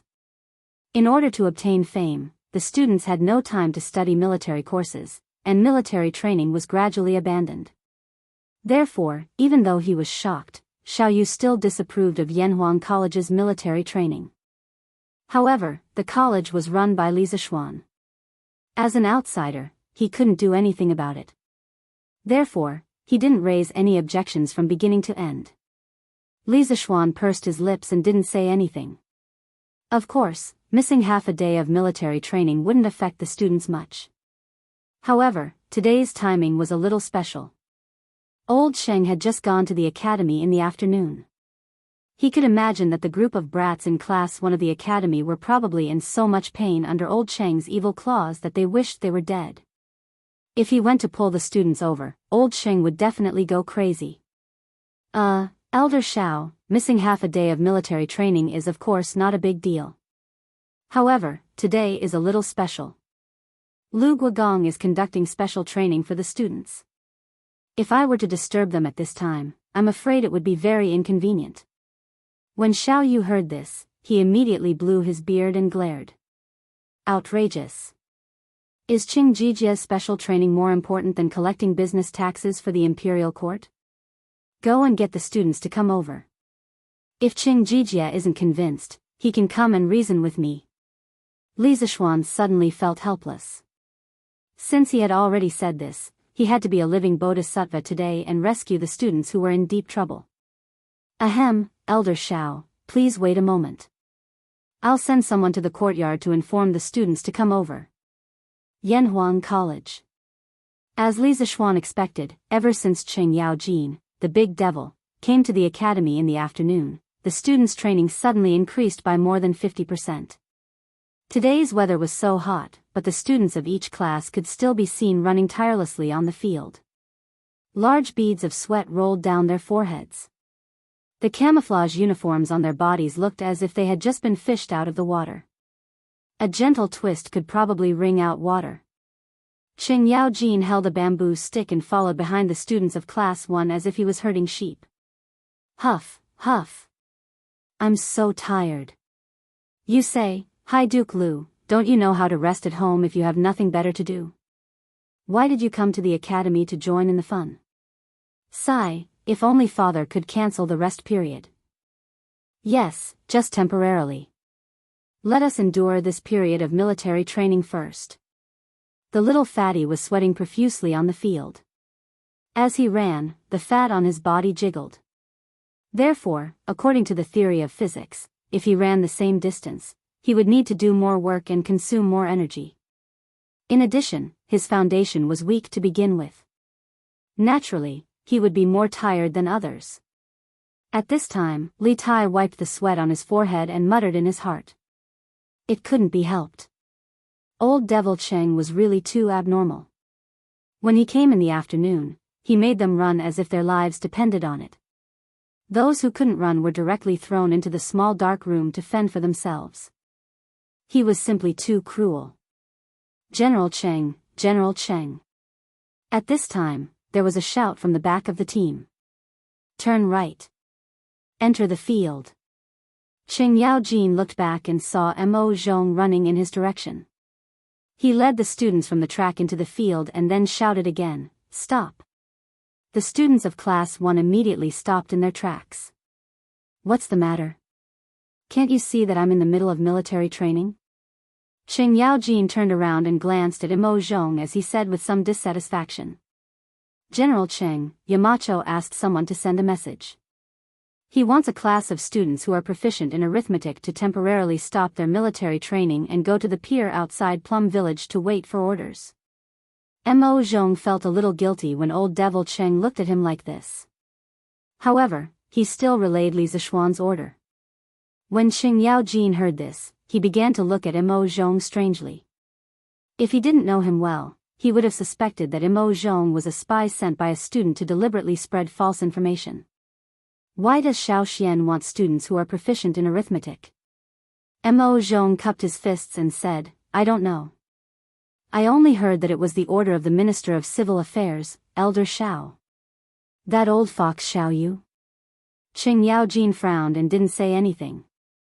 The eyes of the students on the field suddenly lit up.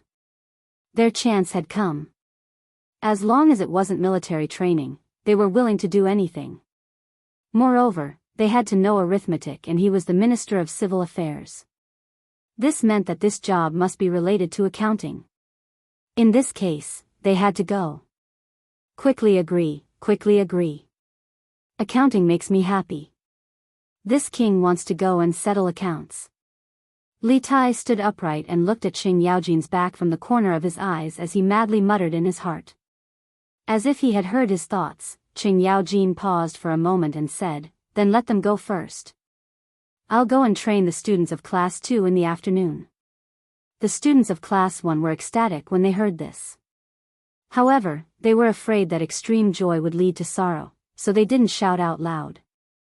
At this moment, they were extremely grateful to Xiao Yu, the Minister of Civil Affairs.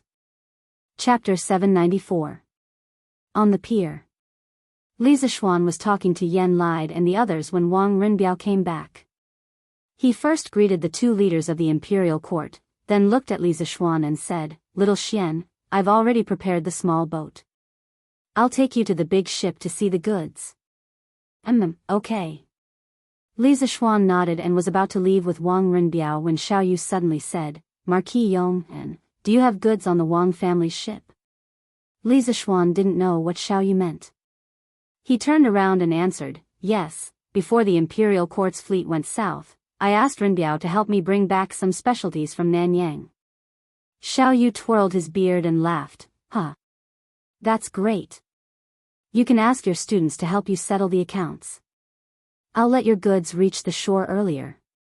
Take it as repayment." Li Zishuan couldn't help but laugh. He didn't expect Xiao Yu to open the back door for him. This was good too. He didn't have to wait for half a day at the pier. Haha. "Thank you, Elder Xiao." Li Zishuan thanked Xiao Yu, then followed Wang Rinbiao onto the boat and went to the Wang family's main fleet. "Xiao Xian, come and take a look. Is this the rubber you need?" The boat followed the Bar River and rode for more than a mile before reaching the Wang family's fleet. From this, one could see how many ships were waiting to dock. If Xiao Yu didn't open the back door for Li Zishuan, they would have to wait for an entire afternoon. After boarding a large ship, Wang Rinbiao said to Li Zishuan behind him. Li Zishuan responded, his heart full of anticipation. Many modern industrial products required rubber, and he really needed it. A person who seemed to be in charge of the ship led the two of them into the cabin. They saw that the huge cabin was filled with rows and rows of wooden barrels. "Young master, Marquis, this is the rubber we brought back from Nanyang. Please take a look." The guide bowed and smiled at Wang Rinbiao and Li Zishuan. At this time, Li Zishuan couldn't be bothered to exchange pleasantries with others. He took a big stride and arrived in front of a wooden barrel. He deftly opened the lid and saw that it was filled with a white glue-like liquid. When he sniffed it carefully, he could smell a faint fragrance. What else could this be but natural rubber? Oh, no, it should be called natural latex. In Li Zishuan's previous life, when he was in university, one of his university classmates opened a factory that produced latex pillows and mattresses. The rich second generation generally liked to show off. When he was in his second year of university, that guy invited everyone in his class to visit his factory. That was the first time Li Zishuan saw what natural latex looked like. It was also from that visit that Li Zishuan learned that natural latex didn't have a pungent smell. Instead, it had a faint fragrance. Some people bought natural latex pillows from the internet, but when they bought them, they would come back with a pungent smell. This meant that you bought a fake product. It was synthetic rubber, not natural. "Little Xian, how is it? Is this the rubber you need?" Wang Rinbiao asked worriedly when he saw Li Zishuan staring at the wooden barrel for a long time without saying anything. Yes, this is rubber. This is the rubber I need." Li Zishuan recovered from his chaotic thoughts. His voice was unusually excited. "Rinbiao, it's all thanks to you this time. How much rubber did you bring back in total?" From his voice, Wang Rinbiao could hear a trace of expectation. This made Wang Rinbiao a little surprised. One must know that this young man in front of him held a high position at such a young age. Moreover, he had a huge family fortune. It was really hard to understand that he had something to look forward to. Wang Rinbiao looked at the manager beside him, indicating that he should answer this question. The middle-aged manager didn't dare to be negligent. He cupped his hands towards Li Zishuan and said, replying to Marquis, "We found the rubber on the island." The island was full of rubber trees. We filled 20 boats, but we didn't finish loading them. However, in order to not fall behind the team, we only brought back 20 boats of rubber. Each boat was loaded with about 50,000 pounds of rubber.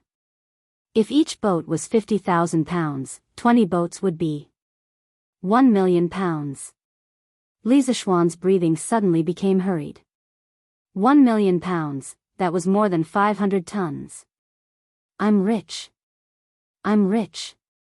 There were only 3 words in Li Zishuan's mind right now, and that was to strike it rich. Such a huge amount of rubber was enough for him to do a lot of things. That's great. Renbiao, I won't beat around the bush, but I'll remember this kindness. I'll have someone send the money to your house now. Get someone to row these boats upstream for another 3 li. That's the new workshop of Strange Taste Pavilion. Just move the rubber there. According to the original agreement, if the Wang family's fleet found rubber in Nanyang, Li Zishuan would have to pay 400 strings of cash for each boat of rubber. Of course, the 400 strings of cash was a price of friendship. Because a boat of spices from Nanyang would definitely cost more than 400 strings of cash. The main reason was that Wang Renbiao was looking for Li Zishuan to buy a large number of compasses to ensure the safety of the Wang family's fleet. It could also be said that it was an exchange of interests. Huh, Xiao Xian, you're too kind. Wang Renbiao replied with a smile. At the same time, he couldn't help but breathe a sigh of relief. After this incident, the relationship between the Wang family and Li Zishuan was even stronger. This was more valuable than anything else. After all, this young man in front of him had become a founding marquis before the age of 15. His future achievements were simply immeasurable. After exiting the cabin, Wang Renbiao ordered the steward on the boat to start sailing. They bypassed the boats in front of them and headed straight for the dock. Such a blatant act of cutting in line would, of course, anger some people. However, after seeing that it was the merchant ship of the Wang family of Taiyuan, most people shut their mouths. The reputation of the Wang family of Taiyuan was not just for show. There were also people who weren't afraid of the Wang family of Taiyuan. However, after seeing Li Zishuan at the bow of the boat, they all hesitated. After a while, 20 fleets full of rubber arrived at the front and began to dock. Xiao Yu was a man of his word. He had already sent officials from the Ministry of Civil Affairs to wait at the dock to calculate the total value of the goods on board. Perhaps it was because Li Zishuan had now been promoted to a marquis, or perhaps it was because Li Zishuan had sent people to set up sheds for the officials of the Ministry of Civil Affairs at the dock and even sent ice cubes and iced water. The officials of the Ministry of Civil Affairs who came to receive the goods were so enthusiastic that Li Zishuan was a little uncomfortable. However, facing the buckets of white gelatinous liquid on board, the officials of the Ministry of Civil Affairs who came to receive the goods couldn't help but feel troubled. How should they value this stuff? How much should they charge? Chapter 795. Marquis, what is this thing? How much should we tax it according to the market price? The middle-aged official from the Ministry of Civil Affairs looked at the white latex in the wooden bucket in the cabin. He reached in and touched it, then put his hand next to his nose and sniffed it. In the end, he still couldn't recognize what it was, so he walked behind Li Zishuan and asked with an awkward expression. Oh, I call this thing rubber. As for the market price, I really don't know. After all, this thing has never appeared in Chang'an City. Li Zishuan didn't make things difficult for the official and answered truthfully.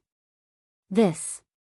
According to the rules, we have to collect tax based on 10% of the total value of the goods. What should we do now? The middle-aged official suddenly frowned and said. Li Zishuan glanced in the direction of Yan Lide and Xiao Yu, then smiled and said, if you can't make up your mind, go and ask Elder Xiao. However, I can give you a reference price. I bought this rubber from the Wang family's fleet.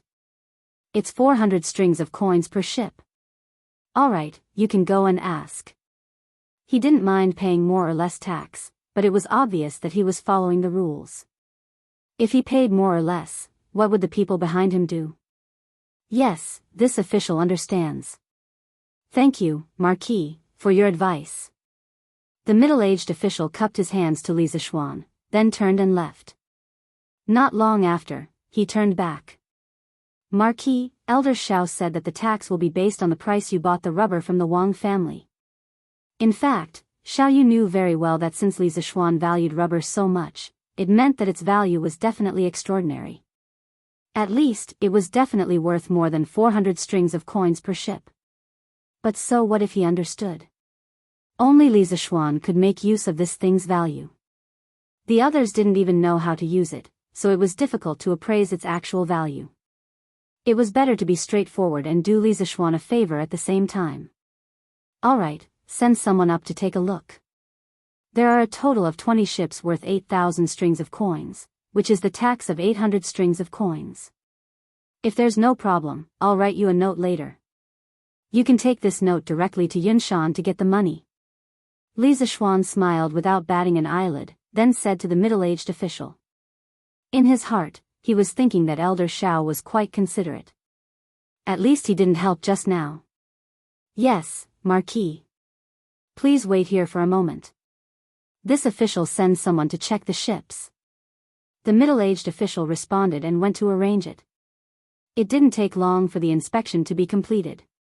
Li Zishuan wrote him a note for 800 strings of coins and asked him to go to Yunshan Villa to get the money. He wouldn't carry so much money with him. He wasn't crazy. The fleet full of rubber left the dock and sailed upstream along the Ba River. As soon as Li Zishuan got off the ship, he saw a group of students in camouflage uniforms coming from the north. Who else could it be other than Li Tai and Qing Chumo? Yamacho. Yamacho. What orders do you have for us to come here? The group of students also saw Li Zishuan. They immediately rushed over and asked. Li Tai didn't say anything. The little fatty was so hot that he was panting. Besides, he also knew why Li Zishuan called them over. Didn't they see so many officials at the dock burying their heads in writing? Anyway, for him, escaping from Qing Yaojin's evil clutches was the best thing to do. Meng Wenhao looked at the densely packed ships on the river. His face was full of excitement, but there was also a trace of uncertainty in his eyes. At this time, Li Zishuan looked at the students and smiled. The fleet that was previously organized by the imperial court to go south has returned today. His Majesty ordered the Ministry of Civil Affairs to collect tax from all the ships. Because the amount of money involved is huge, it's more troublesome to calculate. Elder Shao wants you to come over and help collect the tax as soon as possible so that these ships can dock and unload as soon as possible. As soon as Li Zishuan's voice fell, the students suddenly became excited.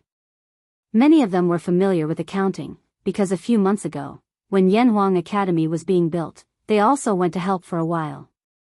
Most of them were at the construction site to help Yan Xiaoning calculate the materials, consumption, and so on. When Meng Wenhao heard Li Zishuan say that these ships were the fleet that went south, his body finally couldn't help but tremble. This was because he knew that his father was in one of the ships on the river. After so long, it was the first time that he and his father were so close to each other. He really wanted to find his father right now, but where could he find him with so many ships? Moreover, he still hadn't completed the task that Li Zishuan gave them. Mother! Quick, look! Isn't that my brother?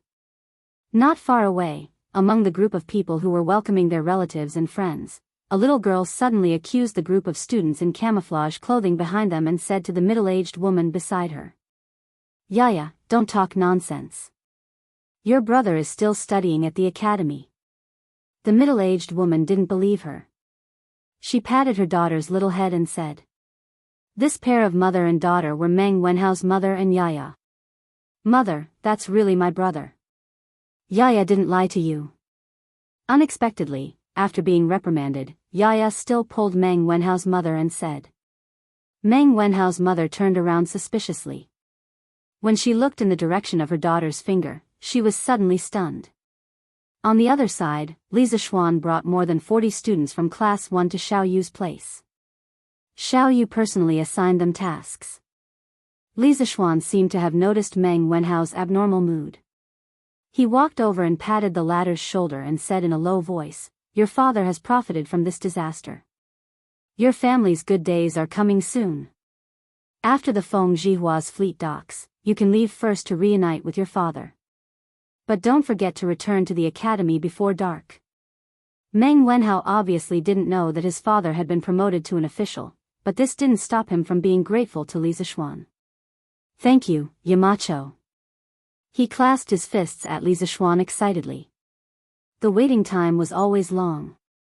At around 5 in the afternoon, it was the Feng Jihua's fleet's turn to dock. Meng Wenhao's eyes were sharp. He took the initiative to follow the officials of the Ministry of Civil Affairs to welcome them. After a while, he saw the man on the ship whose blood was thicker than water. Father, because the weather was too hot, Meng Yuliang was shirtless at the moment. In this way, the dozens of scars on his body were exposed. When Meng Wenhao saw them, the corners of his eyes couldn't help but sour. Why are you here? And Yaya, Yulan, why are you all here? It was Meng Wenhao's mother and daughter. At this moment, when they saw the Feng Jihua's fleet docking, they also followed. The family that had been separated for nearly 5 months was now reunited at the murky harbor. Chapter 796. Not far from the dock of the Bar River, there was a tea shed. It was specially designed for merchants to rest and quench their thirst. A few hundred steps to the east, one could see some restaurants, shops, grocery stores, and so on. It was like a small market dedicated to the dock of the Bar River. Husband, the injuries on your body. In the shabby tea shed, Meng Wenhao's family of 4 was sitting around a tea table. When Meng Wenhao's mother saw her husband gulping down 2 bowls of herbal tea, a trace of heartache flashed through her eyes. She paused for a moment before asking. In fact, according to Feng Jihua's original intention, Meng Yuliang could take his wife and children directly home for a reunion, but Meng Yuliang refused because the goods on Feng Jihua's ship had not been unloaded. He felt that he could not leave yet. However, he did not want his family to suffer with him, so he led his wife and children to the tea shed next to him to rest for a while. After that, he planned to go back alone and continue to work. At this time, hearing his wife's words of deep concern, Meng Yuliang hurriedly interrupted, "Those are just some minor injuries. It doesn't get in the way. When going out, how could there not be any bumps and bruises? Don't make a fuss and scare the children." He did not intend to tell his family about the encounter with the pirates at sea. Even if it was dangerous at the time, now that he had returned safely, what was the point of mentioning it? Mentioning it would only make his family worry. There was no benefit at all. But he did not know that Meng Wenhao, who was sitting quietly on the side, already knew the complete story. "Father, after you come back this time, don't go out to sea again, okay? The sea is stormy and there are many bad people. It is easy to encounter danger. Although it is said that wealth comes from danger, your son can now support himself and the family. Don't take the risk of going out to sea again, okay?" When Meng Wenhao saw that his father was deliberately covering up the scars on his body, he instantly understood what his father was planning. Considering his mother and sister's tolerance, he didn't expose his father's lie on the spot. However, what he said hinted at something. Meng Yuliang heard this and looked at his son with some uncertainty. What did he mean by, "The sea is stormy and there are many bad people"? Did his son know about the pirate attack that night? That was impossible. Logically speaking, his son was just a commoner. How could he receive news from the sea? "All right, I promise you." Looking deeply at Meng Wenhao, Meng Yuliang replied with a firm expression. He had just escaped death not long ago, so he knew better than anyone else the dangers of the sea. To be honest, after experiencing this life and death crisis, he didn't want to go out to sea again. It wasn't that he was afraid of death, but he was afraid that no one would take care of his wife and children after he died. Oh. Great. That's great. Daddy finally doesn't have to be away from home for so long in the future. Otherwise, Yaya will think badly of you. Of course, Yaya couldn't understand the code between her brother and her father, but she could understand that her father would never go out to sea again. Just this point alone was enough to make the little girl happy for a long time. Haha. Is that so? Yaya misses Daddy that much? Hearing his daughter's innocent words, Meng Yuliang laughed in a carefree mood. Yes. Yaya missed Daddy a lot when Daddy wasn't around. Yaya nodded and said crisply. Haha. Daddy also misses Yaya. Yaya, wait for me. Daddy will bring you delicious food this time. I'll give it to you when we get home tonight. It was said that a daughter was her father's lover in his previous life. This point was really not wrong. Meng Yuliang wanted his son to succeed, but he doted on his daughter endlessly. He stroked Yaya's little head and laughed heartily. After all, the little girl was still young. Hearing that her father brought her delicious food, her two little eyes suddenly curved into a small crescent moon. She sweetly said, "Thank you, Daddy." Meng Yuliang smiled, then stood up and prepared to go back to the dock to work. At this moment, there was a sudden commotion from the docks. The few of them followed the sound and saw 4 people dressed in green, round-necked, narrow-sleeved robes. They seemed to be the eunuchs of the palace. "Where is Meng Yuliang? Where is Meng Yuliang? Come quickly to receive the decree." Faintly, Meng Yuliang seemed to hear the leader of the eunuchs calling out his name. He wondered if he had misheard, or if there just happened to be someone with the same name and surname as him on the docks. Otherwise, how could a nobody like him enter the eyes of the nobles in the palace? "Father, they seem to be calling you." Obviously, Meng Wenhao also noticed the situation there. He pulled Meng Yuliang's sleeve and said. At this moment, the words that Li Zishuan had said to him half an hour ago suddenly echoed in his mind. "Your father has profited from a disaster this time. Your family's good days are about to come. After a while, when Feng Jihua's fleet docks, you can leave first to reunite with your father. But don't forget to return to the academy before dark." Profited from this disaster? Good days? Eunuchs in the palace? Connecting all the signs together, Meng Wenhao's heart suddenly had a bold idea. Oh no, it should be a bold guess. How is this possible? I guess they are not calling me father. Meng Yuliang heard his son say so. He was shocked and doubtful, and stuttered. "Father, it's you. Look, that's the Yamacho's people coming here. I think they are calling you over." Meng Wenhao's eyes were sharp and saw Mo Zhong rushing over. He could not help but confirm the guess in his heart. "Master Meng, the angels are coming. Quickly go and receive the edict." Just as they were talking, Mo Zhong had already run over and said in a hurried tone. Meng Yuliang trembled and quickly waved his hand. I am not a master. You can just call me Yuliang." But when he heard the second half of Mo Zhong's sentence, he could not help but be stunned. Those eunuchs were really here to find him? And they were going to give him an imperial edict? A peasant like him was going to receive an imperial edict one day? Why did it feel like a dream? "Father, don't worry, it must be a good thing. Go quickly. Don't be late and let the angels wait impatiently." Meng Wenhao saw his father in a daze and quickly went forward to push him and urged him. Oh. Good. Father will go right away."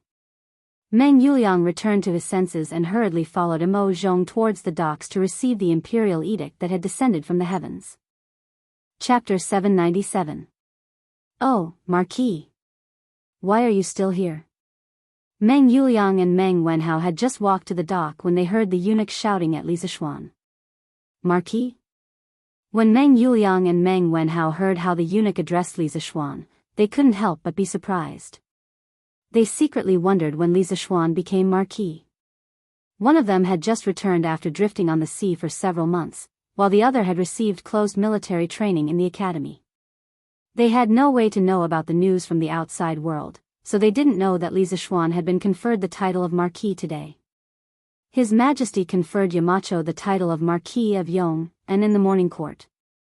This news had already spread by noon.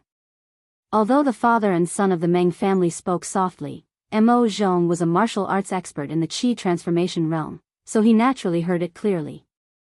Therefore, he explained to the two in a low voice.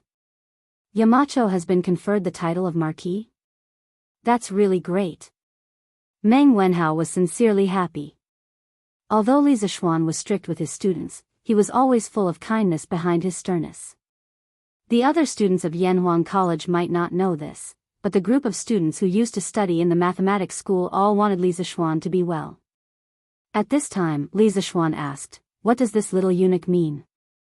If I'm not here, where should I go?" The little eunuch hurriedly trotted to Li Zishuan's side with a flattering face and said, "Marquis, Steward Zhao left the palace with us to deliver the decree. He's probably looking for you all over the Yunshan mountain right now. Quickly go back and receive the decree." Li Zishuan suddenly realized that the official decree to confer him the title of Marquis of Yong hadn't been issued yet.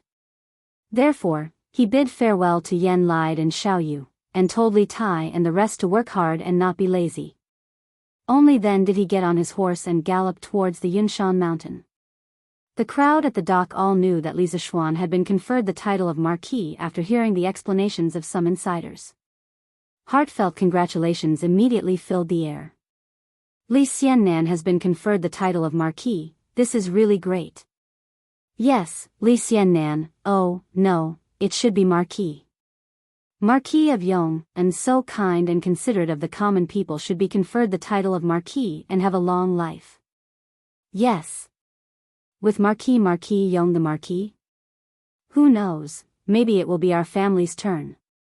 Look, compared to our village's Marquis ours compared to heaven and earth." "Yes. It's just that I don't know how big Marquis Yong's fief is.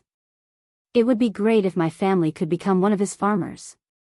What this person said was exactly what the others were hoping for. Li Zishuan was already famous for treating the people of his fief well.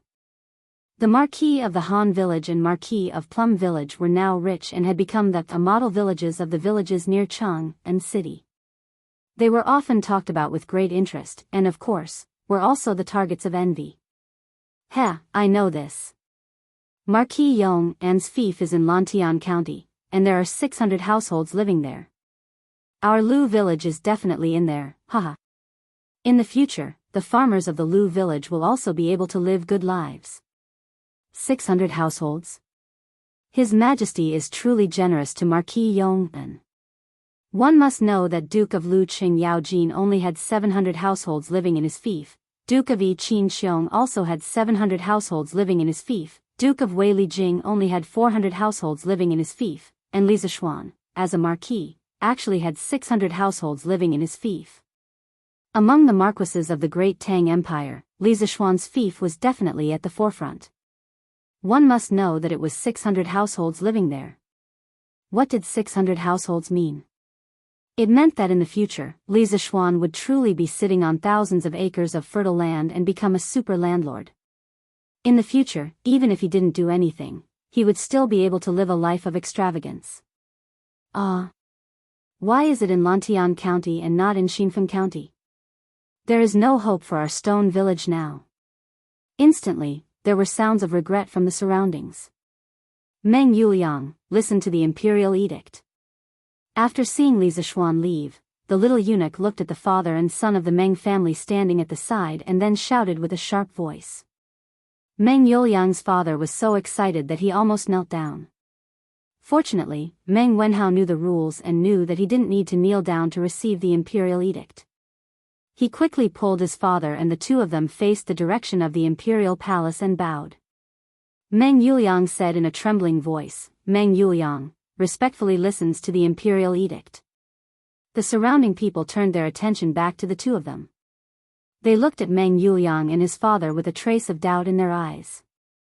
Obviously, they didn't understand why Li Heir would give an imperial edict to a commoner. The Emperor of the Great Tang Empire decrees, Meng Yuliang, the crew member of the southbound fleet, loudly warned at the critical moment when the fleet was attacked and prevented the merchant ship from falling into the hands of the bandits. Moreover, your loyalty and bravery are unparalleled. At the moment of life and death, you forcefully changed the direction of the burning ship and saved the main fleet. I have decided to confer you the title of Xianxia Commandant of the 8th rank and reward you with 100,000 yuan and 100 bolts of silk and satin. Imperial Edict. As the little eunuch's voice fell, the crowd was in an uproar. The man in front of them, who looked incomparably humble, was actually conferred the title of Xianxia Commandant of the 8th rank by the emperor. This made countless people envious and jealous. The person involved, Meng Yuliang, was a little dumbfounded. He didn't expect that he would be conferred the title of an official. Official, for the previous Meng Yuliang, was so far away. He only hoped that his son would study hard and in the future, he would be able to enter the imperial court as an official. He never thought that he would be one step ahead of his son to become an official. How is this possible? He is just a peasant who doesn't know how to read and write. Meng Yuliang's mother, who was worried about her husband, came to observe. At this moment, after hearing the imperial edict, on one hand, she was shocked that her husband was conferred the title of an official. On the other hand, she was frightened and sad because the imperial edict mentioned the bandits and the words of life and death. Meng Yuliang's mother instantly understood how those scars on Meng Yuliang's body came about. Almost subconsciously, the image of a fierce battle in the sea appeared in her mind. Her husband was seriously injured and on the verge of death. The tears in her eyes suddenly burst out. "Mother! Why are you crying?" Yaya felt a chill on her arm. She raised her head and saw that her mother was actually crying silently. The little girl immediately felt grief from the bottom of her heart and asked in a hoarse voice. "Mother is fine, mother is fine." On the other side, Meng Wenhao saw his father in a daze and quickly shouted, "Father, father, quickly go and receive the imperial edict." Oh, oh, oh. Meng Yuliang suddenly came back to his senses. He put his hand on his body and rubbed it hard as if he wanted to shed a layer of skin. Then he went to the side of the little eunuch and respectfully clasped his fist and said, "Meng Yuliang receives the imperial edict, thank you." The little eunuch squinted his eyes and handed the imperial edict to Meng Yuliang. According to reason, at this time, he should offer the wedding money, but Meng Yuliang's mind was full of confusion at this moment. How could he think of this? Fortunately, Feng Zhihua heard the news and rushed over. "Happy event, very happy event. This little eunuch has worked hard all the way. Just take it as the tea money. I hope little eunuch will accept it." Chapter 798. Seeing the Meng family at a loss, Feng Zhihua could only take out a small pouch with a few golden beans and hand it to the little eunuch. The little eunuch squinted his eyes and looked at Feng Zhihua. Then, he quietly stuffed the pouch into his sleeve and said with a fake smile, "It is indeed worthy of celebration. Lieutenant Meng, don't forget to report to the Ministry of Personnel later." Only then did Meng Yuliang come back to his senses. He wanted to personally present the wedding money, but this time he only brought a total of 12 copper coins. Moreover, the little eunuch had already received the wedding money from Feng Zhihua. If he were to present the wedding money again, it would be very inappropriate. Therefore, he put on a smiling face and stepped forward. "Thank you for your reminder. I will go to the Ministry of Personnel tomorrow to report." The little eunuch faintly said, "N." Then, he took out an imperial edict and shouted with a sharp voice, "Where is Feng Zhihua?" Feng Zhihua, who was standing next to Meng Yuliang, suddenly opened his eyes wide and murmured in disbelief, "This eunuch, this one is Feng Zhihua. Are you calling me?" The little eunuch looked at Feng Zhihua in surprise. He didn't expect that the person who just gave him a red packet was the main character of the second imperial edict. However, he still had a good impression of Feng Zhihua, who was very discerning. That's right. It's you. Come forward and listen to the edict," the little eunuch said in a feminine voice. Listen to the edict? Listen to the edict? Oh, okay. Feng Zhihua, listen to the imperial edict. Some people can maintain a very clear mind when they are bystanders. However, once something happens to them, their mind will immediately become chaotic. Feng Zhihua belongs to this kind of people. Now, his heart is still in a mess. He even stuttered when he spoke. The Tang Emperor decrees, southbound merchant Feng Zhihua, who values friendship and righteousness, when the pirates attacked the fleet, he didn't panic in the face of danger. He joined hands with the crew to turn the tide and prevent the main fleet from suffering a huge loss. He is awarded the title of Righteous Merchant. He will live with the country for generations to show his appreciation. Wow! As soon as the little eunuch's voice fell, the surrounding people suddenly exclaimed in surprise. Feng Zhihua was stunned for a moment, and then he was ecstatic. Feng Zhihua accepts the decree. Thank your majesty for your kindness. Since ancient times, the status of merchants had always been low, and they were often exploited by local officials. Moreover, after being exploited, they had to swallow their anger, and no one would seek justice for them. This was because the hierarchy of agriculture, industry, and commerce firmly nailed the merchants to the ground, and they would never be able to move.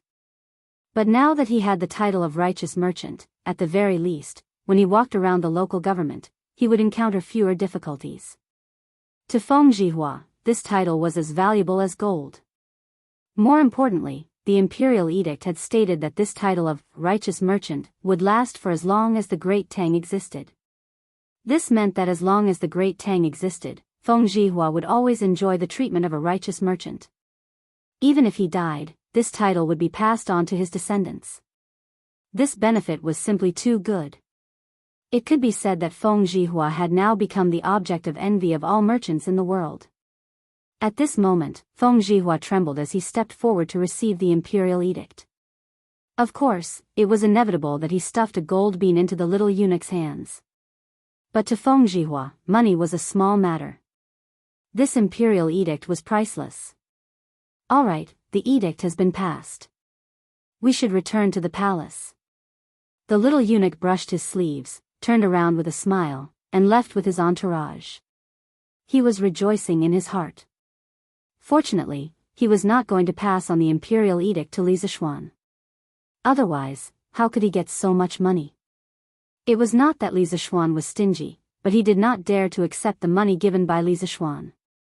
Take care, eunuch. Meng Yuliang and the others hurriedly bowed to the back of the little eunuch. After the little eunuch left, this place suddenly became a sea of joy. Boss Feng, thank you for just now. I will return the money to you later. Meng Yuliang said. Feng Zhihua was obviously very happy. His old face was smiling like a chrysanthemum. He waved his hands and said, "Haha. You don't need to return it. How much money can it be? It's not a problem. Yuliang, now that you have an official position, this is the most joyous thing. I didn't expect that you would be an official one step ahead of your family's Wenhao. This is really beyond my expectations." In the end, without waiting for Meng Yuliang to object, he continued with a smile and said, "Oh, let's quickly finish unloading the goods. After unloading, this old man will treat all of you to wine to celebrate for you, Yuliang, and of course, for me. How can this be? How can I let Boss Feng spend money?" Feng Zhihua pretended to be angry and said, "Hey. Why can't this be? Yuliang, now that you have an official position, you don't want to have any dealings with this old man?" Meng Yuliang hurriedly shook his head and said, No, Boss Feng, what are you talking about? How can I, Meng Yuliang, be a villain who only cares about profits and forgets righteousness? I definitely don't mean that. You misunderstood. Feng Zhihua laughed and said, "Since you don't mean that, then you, sister-in-law, your son, and your daughter can go together later. You are not allowed to refuse." "Butler Zhao, how have you been recently? The previous incident was my fault. Otherwise, you wouldn't have gone berserk during cultivation and caused your realm to drop." At the Yunshan residence, Li Zishuan had already received the imperial edict and was chatting with Zhao Song, whom he hadn't seen for a few months. "Sigh, Marquis Yong, and please don't say that. The matter of compressing my qi for cultivation was purely voluntary. You have already explained the risks involved. If something happened in the end, it can't be blamed on you. A while ago, I heard that His Majesty blamed you because of this. I felt very apologetic in my heart and have been wanting to visit you to apologize. As for the drop in realm, so be it. We can just cultivate again." Zhao Song was drinking tea. When he heard Li Zishuan say this, he hurriedly put down his teacup and said. Li Zishuan smiled knowingly. He thought to himself that Zhao Song was an open-minded and straightforward person. One had to know that the realm of martial arts was the lifeblood of many martial artists. A drop in realm was equivalent to taking away one's life. If this happened to others, it was hard to guarantee that they wouldn't resent it. With Butler Zhao's state of mind, it's only a matter of time before you break through to the Great Grandmaster realm. Let's not blame this and that. If Butler Zhao is free in the future, I will treat you to wine. More haste, less speed. In order to break through to the Great Grandmaster realm, not only did one need to make a breakthrough in strength, one also needed to make a breakthrough in one's state of mind. Li Zishuan felt that the current Zhao Song looked more mature and reserved than before. In such a state, the chances of him breaking through to the Great Grandmaster realm were undoubtedly higher. Thank you for your auspicious words. Zhao Song pursed his lips and smiled faintly. Chapter 799. We haven't seen each other for a few months, but I feel that Duke Yong'an's martial arts have improved again. In the Yunshan residence, Zhao Song could not help but squint his eyes at the mention of the realm of martial arts. He took a good look at Li Zishuan and was immediately surprised. He could vaguely feel that the sword will on Li Zishuan's body was sharper than before.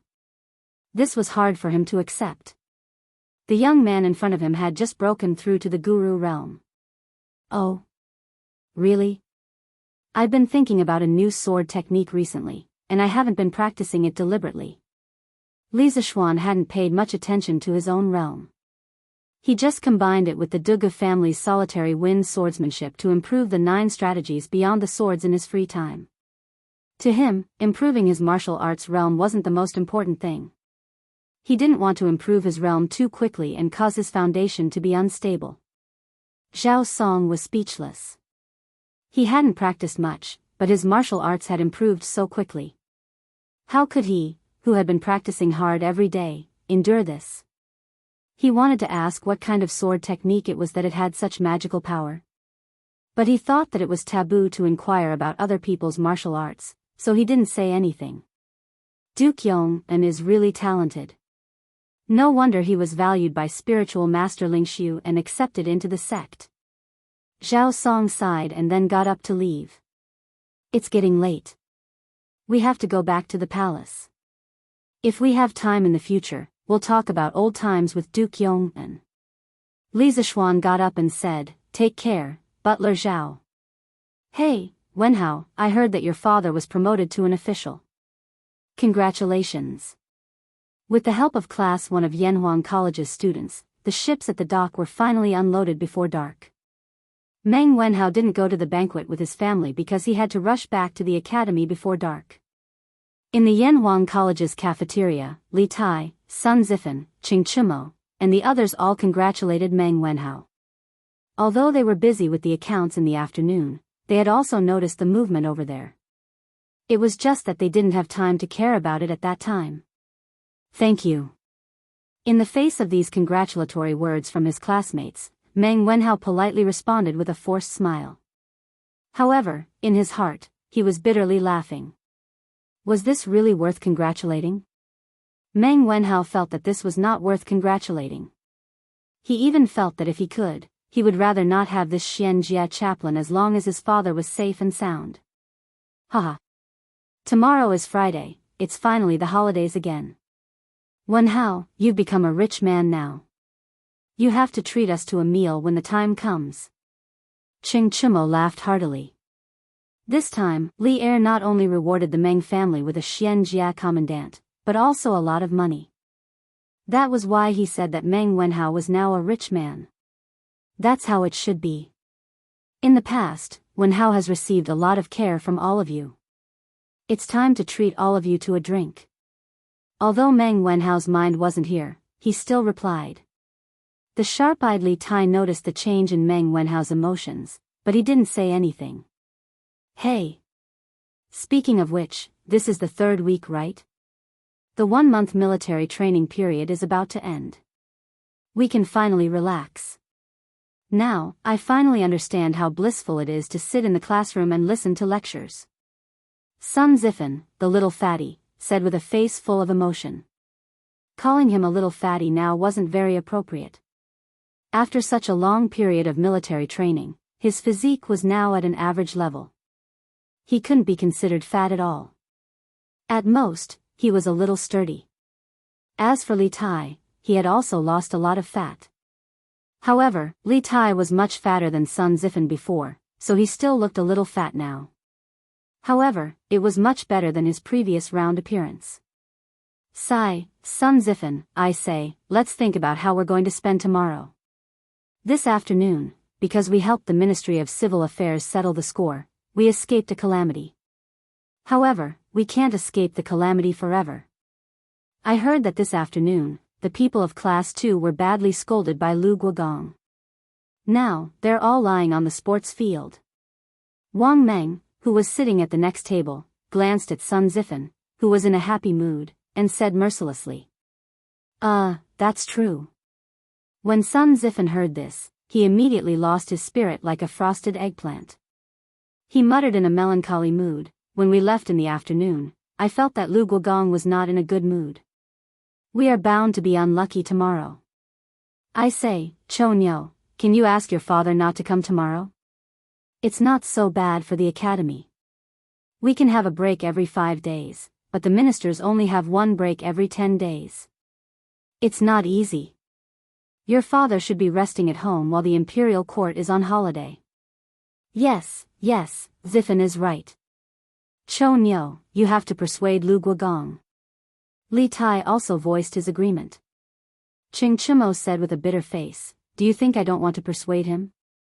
But my father is so stubborn. How can I persuade him?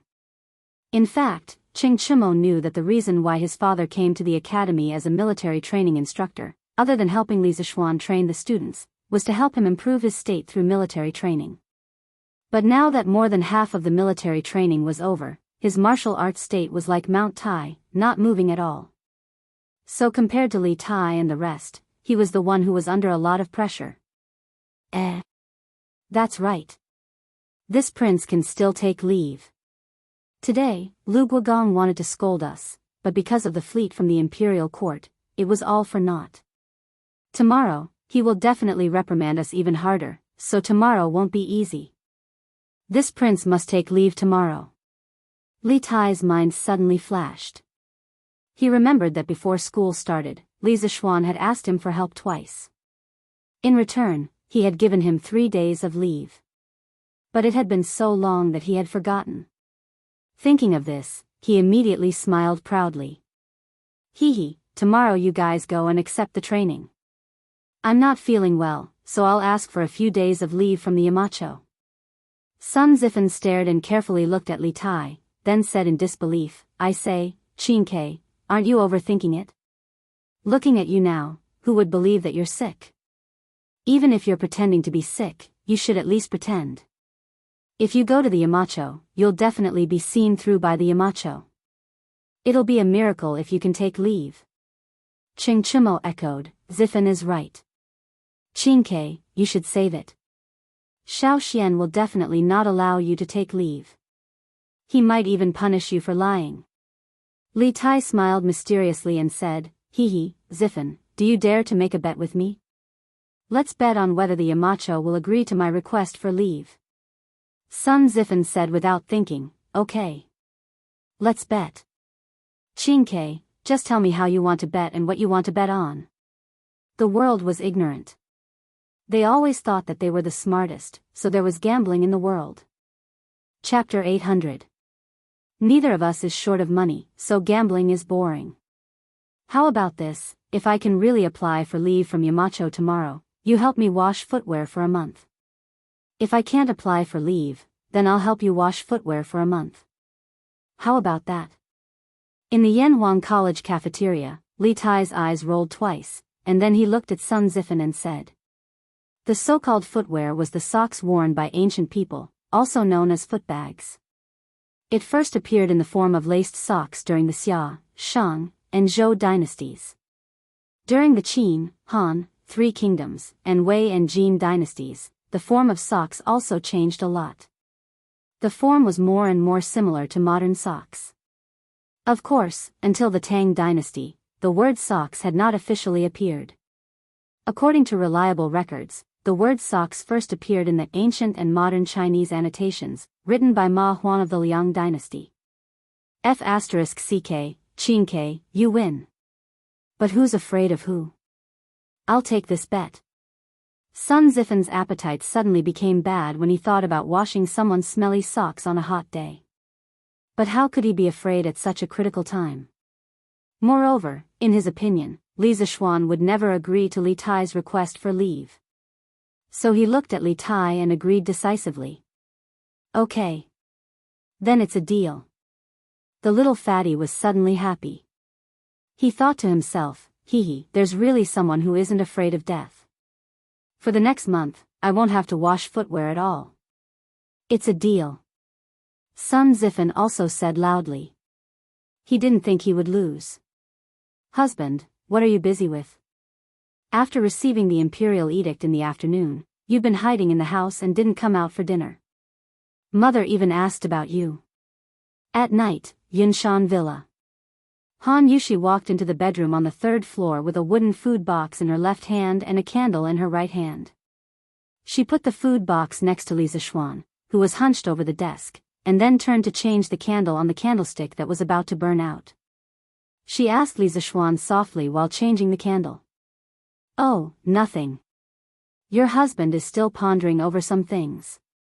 If it were someone else who asked this question at this time, Li Zishuan, who was in deep thought, might not pay attention to them at all. However, Han Yushi was different. He had always doted on his wife very much. It was not an exaggeration to call him a wife-doting maniac. He lowered his head and drew something while answering Yushi's question. What are you thinking about? After changing the candles, Han Yushi curiously walked behind Li Zishuan. She glanced at the white paper in front of him that was filled with various symbols and asked. Hey! Wife, come and sit. Li Zishuan stopped writing when he heard this. He laughed and pulled Han Yushi into his arms. Then, he explained, I'm not sure. Wife, you also know that we bought over 1 million caddies of rubber latex from the Wang family this time. Your husband is thinking of a way to refine the latex. Otherwise, wouldn't the nearly 10,000 strings of coins be wasted? Han Yushi glanced at Li Zishuan. She did not believe that her husband worked so hard just to not spend a few thousand strings of coins in vain. By the way, husband, I still don't know the use of this rubber that looks like soy milk. The ancients also drank soy milk. The inventor of soy milk was Luan, the king of Huainan in the Western Han dynasty. It was said that Luan was a filial son. When his mother was ill, Luan would make soy milk with soaked soybeans every day for his mother to drink. Mother Lu's illness quickly recovered. Since then, soy milk gradually became popular among the people. Hey! This rubber has too many uses. Let me tell you, although this rubber latex looks like soy milk, once it is refined, it will become something soft and elastic. The simplest use is to use it on wheels. The outer wheels made of rubber are much faster than wooden ones. Of course, this is only the simplest use. Your husband still has some complicated tools that must use rubber. Oh, by the way, rubber can also be used to make a very interesting thing. In the future, your husband may be able to discuss it with my wife. Li Zishuan was still serious when he said the first few words, but in the end, his tone suddenly became extremely wretched, and his hands began to become dishonest. He was grabbing at a certain part of Han Yushi's body. Ah! Husband, you can slowly think about it. I won't disturb you anymore. The weather was hot now, and Han Yushi was wearing thin clothes. How could she withstand such teasing? She was so scared that she quickly stood up and retreated far away in an instant. She wasn't the least bit interested in the interesting thing that Li Zishuan had mentioned.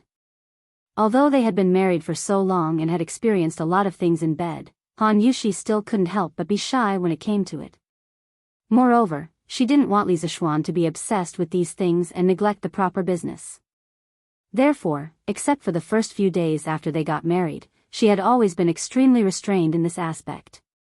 Li Zishuan touched his nose gloomily when he grabbed nothing. However, the fragrance of Han Yushi's body inevitably came from his hand, which made his heart restless again. But when he saw his wife retreating far away as if she was guarding against a pervert, walking to the bedside and beginning to embroider, he knew that now was not the time to do that kind of thing. Thus, he dispelled the evil thoughts and began to work honestly. After about an hour, Li Zishuan finally stopped writing. He raised his head and stretched lazily. He looked at the food box that Han Yushi had just brought over. He shook his head and did not touch the food. In front of a beautiful woman, who was a feast for the eyes, why would he need any food? This guy chuckled, then rubbed his hands and walked toward Han Yushi, who was sitting by the bed and doing needlework. Ah. Husband, don't. Let me finish the rest of the embroidery first. Someone's bear hug completely disrupted the rhythm of the needlework in Han Yushi's hands. Han Yushi exclaimed and quickly said. This was not an excuse on purpose, but this embroidery really only had a little work left. Oh. Okay. Wife, you do it. I'll hug you and not move. It won't affect you.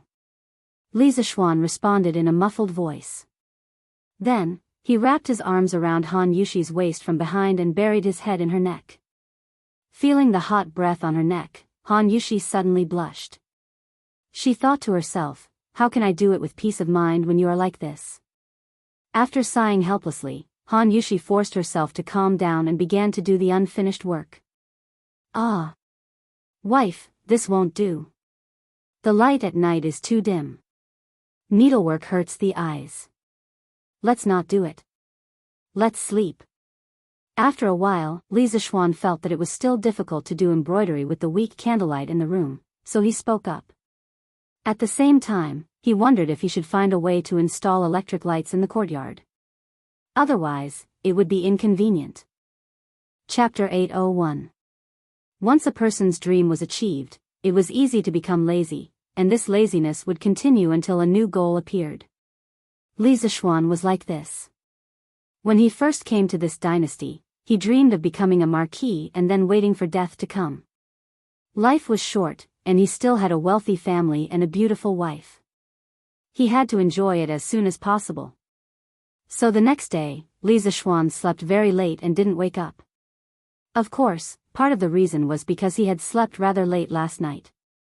In any case, his habit of getting up early for the past half a month was suddenly interrupted. However, this made someone suffer. Bang, bang, bang. Bang, bang, bang. Yanhuang College, Guanghua Building, 10th floor of the Central Twin Towers. Li Tai did not go to the cafeteria after finishing his morning run as usual. Instead, he went straight to Li Zishuan's office and banged on the door with all his might. However, there was still no movement after banging on it for more than 10 times. Li Tai's heart skipped a beat, and he had a bad feeling. Qin Ke. Are you looking for Xiaoxian? At this moment, someone suddenly walked out from the staircase. It was Yan Xiaoning, who had just come to work and heard the commotion. Li Tai was quite familiar with Yan Xiaoning in the past. He quickly said, that's right, brother Xiaoning. Do you know where Xiaoxian, Yamacho is? In the past, Xiaoxian would have already arrived at this time. However, you still haven't opened the door after banging on it for so long. This means that he didn't come today. Yan Xiaoning thought for a moment and replied. Li Tai panicked when he heard this. Then, brother Xiaoning, do you know where Yamacho is now? Yan Xiaoning said helplessly, how would I know? Qin Ke, if you have something urgent to look for him, you can ask Mo Zhong. He should know. As soon as Yan Xiaoning finished speaking, Li Tai disappeared in an instant. He was so fast that even Yan Xiaoning was a little surprised. Seems like this military training is still useful. Yan Xiaoning muttered softly as he looked at Li Tai's back, which was obviously much thinner than before, and his vigorous steps. Mo Zhong, where's Yamacho? Li Tai ran to the gate of the academy, found Mo Zhong, and asked. When Mo Zhong saw that the person asking the question was Li Tai, he hurriedly replied, Yamacho hasn't come today.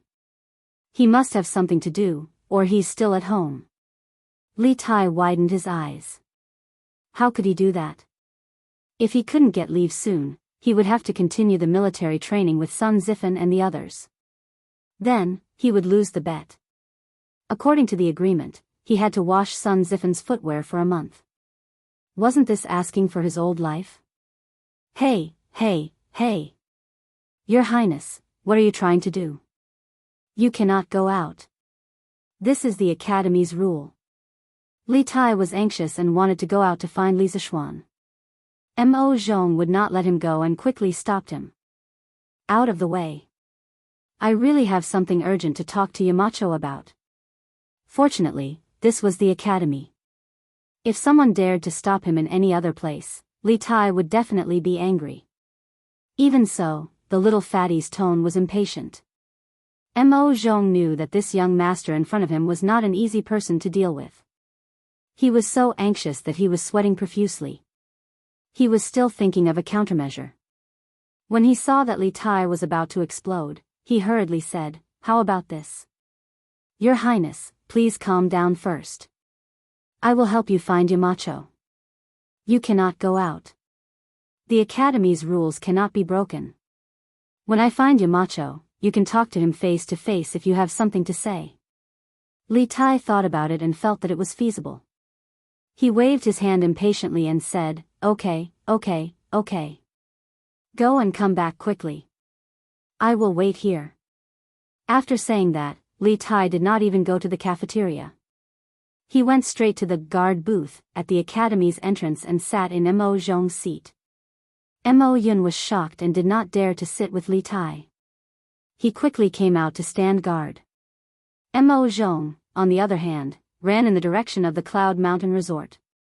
About half an hour later, the little fatty was anxiously waiting because there was only a little more than 15 minutes left before the morning military training. At this time, he finally saw Mo Zhong and Li Zixuan coming back. "Qingke, I heard that you have something urgent to talk to me about." "What is it? Do you have to say it now?" Li Zixuan looked at Li Tai and asked expressionlessly. In fact, he was very unhappy. No one would be in a good mood if they were woken up by a shout downstairs while holding their wife in their dreams. After waking up, he heard Mo Zhong say that Li Tai had something urgent to talk to him about. Li Zixuan snorted and thought, what kind of business could this little fatty have? So he came over very reluctantly. "Yamacho, let's talk as we walk." Li Tai quickly walked out of the guard booth and said. The two walked on the cement road of the academy. Li Tai continued, "Yamacho, I want to ask for a 3-day leave from you. You promised me that you would allow me to take a 3-day leave during the military training period. Plus the 2 days of rest during the weekend, I can take a total of 5 days off." Damn, this little fatty woke me up early in the morning just to ask for a leave. Li Zixuan's face suddenly looked like he had been hit by a dog. After thinking about it, he decided to tease this little fatty. When did I promise you?" I didn't, don't talk nonsense." Li Zixuan pretended to be surprised and then threw a set of 3 consecutive denials at Li Tai. Li Tai was waiting for Li Zixuan to agree so that he could announce the victory of the bet to Sun Zifen. In the end, he was stunned by Li Zixuan's 3 consecutive denials. But after being stunned, he panicked. He immediately became anxious when he thought of the consequences of losing the bet. "Hey! Xiao Xian, as a Yamacho of Yanhuang College, you can't go back on your words. You allowed me to take a 3-day leave when I helped compile the geography textbook and asked my father to give you a plaque for the academy. Did you forget? You can't go back on your words." Li Zixuan found it funny when he saw Li Tai so anxious that his face was flushed red, looking like he was about to fight to the death with someone. However, he pretended to be enlightened.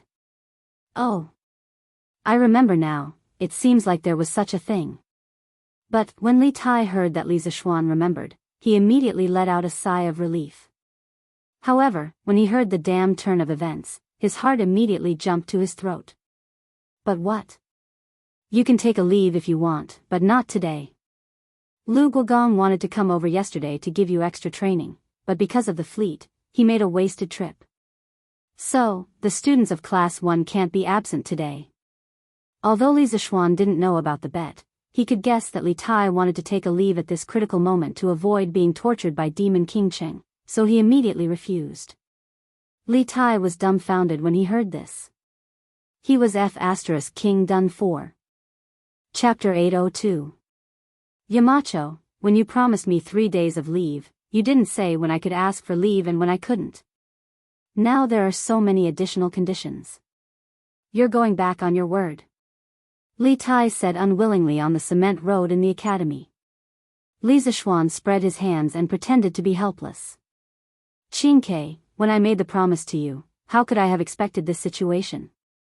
Anyway, no means no. Even if I agree, Lu Guogong won't agree. If you really want to ask for leave, then delay it for a few days. I can't delay it. I have to ask for leave today. Li Tai couldn't accept the suggestion of delaying it for a few days. He shook his head like a rattle drum. Yamacho, is there really no room for negotiation? No. Qingke, do you have to go this far? Lu Guogong will at most increase your training load by 40%. Look at how scared you are. It's not like you haven't experienced it before. Seeing Li Tai's unrelenting attitude, Li Zishuan glanced at the little fatty and said with a strange expression. At the same time, a trace of suspicion arose in his heart. Logically speaking, Li Tai wouldn't force himself to do it even though he knew it was impossible. Li Tai wanted to say that if he didn't ask for leave today, he would have to wash Sun Zifen's feet for a month. However, he swallowed the words back down because he felt that if Li Zishuan knew the truth, then it would be even more impossible for him to ask for leave. After interacting with Li Zishuan for so long, he knew that Li Zishuan liked to trick him the most. I'm not feeling well today. I have to ask for leave. After hemming and hawing for a long time, Li Tai finally made up an excuse. However, he forgot that this excuse was the worst excuse for Li Zishuan.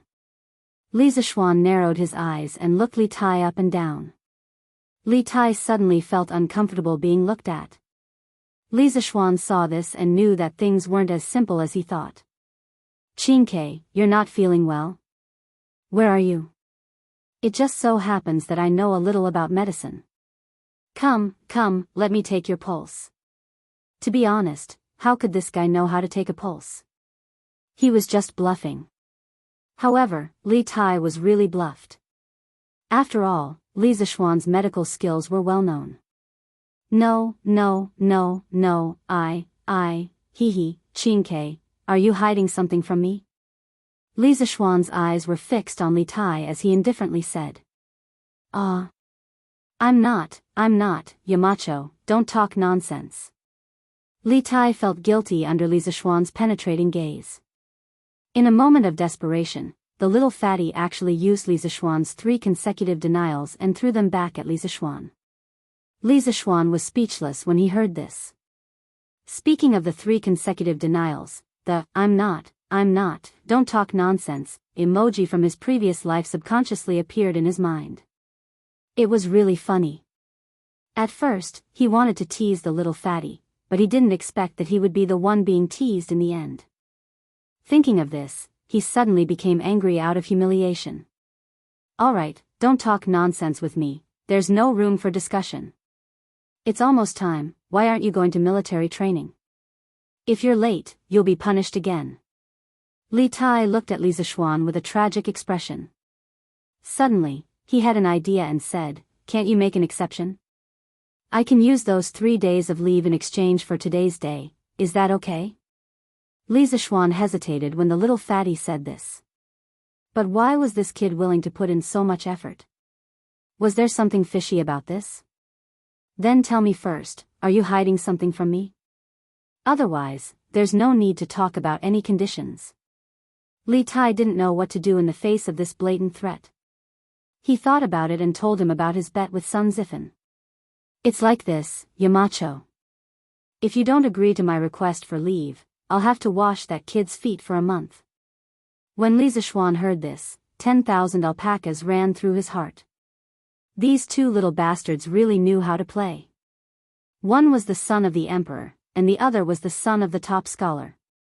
No matter who lost the bet, they would have to wash each other's smelly socks. If this spread out, Li Er and Sun Fujia's old faces would not look good. However, even though Sun Fujia was unhappy, she didn't dare to blame Li Tai and Li Er.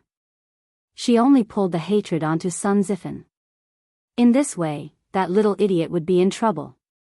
I say, did you and Sun Zifen eat too much and have nothing to do, so you're messing around every day. Was it because I didn't let you go to military training yesterday afternoon that caused you to be so energetic and have the leisure to gamble? Li Zishuan reprimanded with a straight face. Li Tai looked at the time, then he ignored Li Zishuan's reprimand and said anxiously, yes, Yamacho, we know that we were wrong. The problem now is that you have to quickly agree to my request for leave. Didn't you just say that as long as I tell you the truth, you'll allow me to take leave? Li Zishuan rolled his eyes and said unhappily, when did I say that? I only said that if you don't tell me the truth, then there's nothing to talk about. This was really a trap in the city. Li Tai didn't pay attention and fell into the trap. Little Fatty said anxiously, then what do you mean? Do you agree or not? Li Zishuan sighed and said unhurriedly, after hearing what Qin said, I can't agree even more. Because if I agree, wouldn't it be unfair to Sun Zifen? If this was in a gambling house, your actions would be considered cheating. You were the one who wanted me to tell you the truth, but after I told you, you said this. I think you did it on purpose. Li Tai breathed heavily, obviously flustered and exasperated. At this time, he didn't care about his tone of voice. Li Zishuan didn't get angry because of this. He thought for a while and said, Qin, I'm not targeting you on purpose. What I said is the truth. Now, there are only two paths in front of you. 1. Lose the bet and obediently go to military training. You'll also obediently wash Sun Zifen's socks, oh no, wash his feet. 2. I can agree to your request for leave today. In addition to exchanging 3 days of leave for 1 day today, you have to carry 20 buckets of water on Saturday. You're not allowed to spend money to hire people or ask your subordinates to help. You have to carry these 20 buckets of water to the student dormitory's water tower. If you don't do this, Sun Zifen will definitely feel bad. Time is of the essence. Which path do you prefer? F*CK, I like your grandpa. I don't like any of the paths. You're F*King cheating me. Li Tai's face was full of grief and indignation. If he won, he really wanted to fight Li Zishuan to the death. How could he bully people like this? I choose the second path. Seeing that the students who had finished breakfast were walking to the field, Li Tai gritted his teeth and said. Chapter 803. Qin, how was it?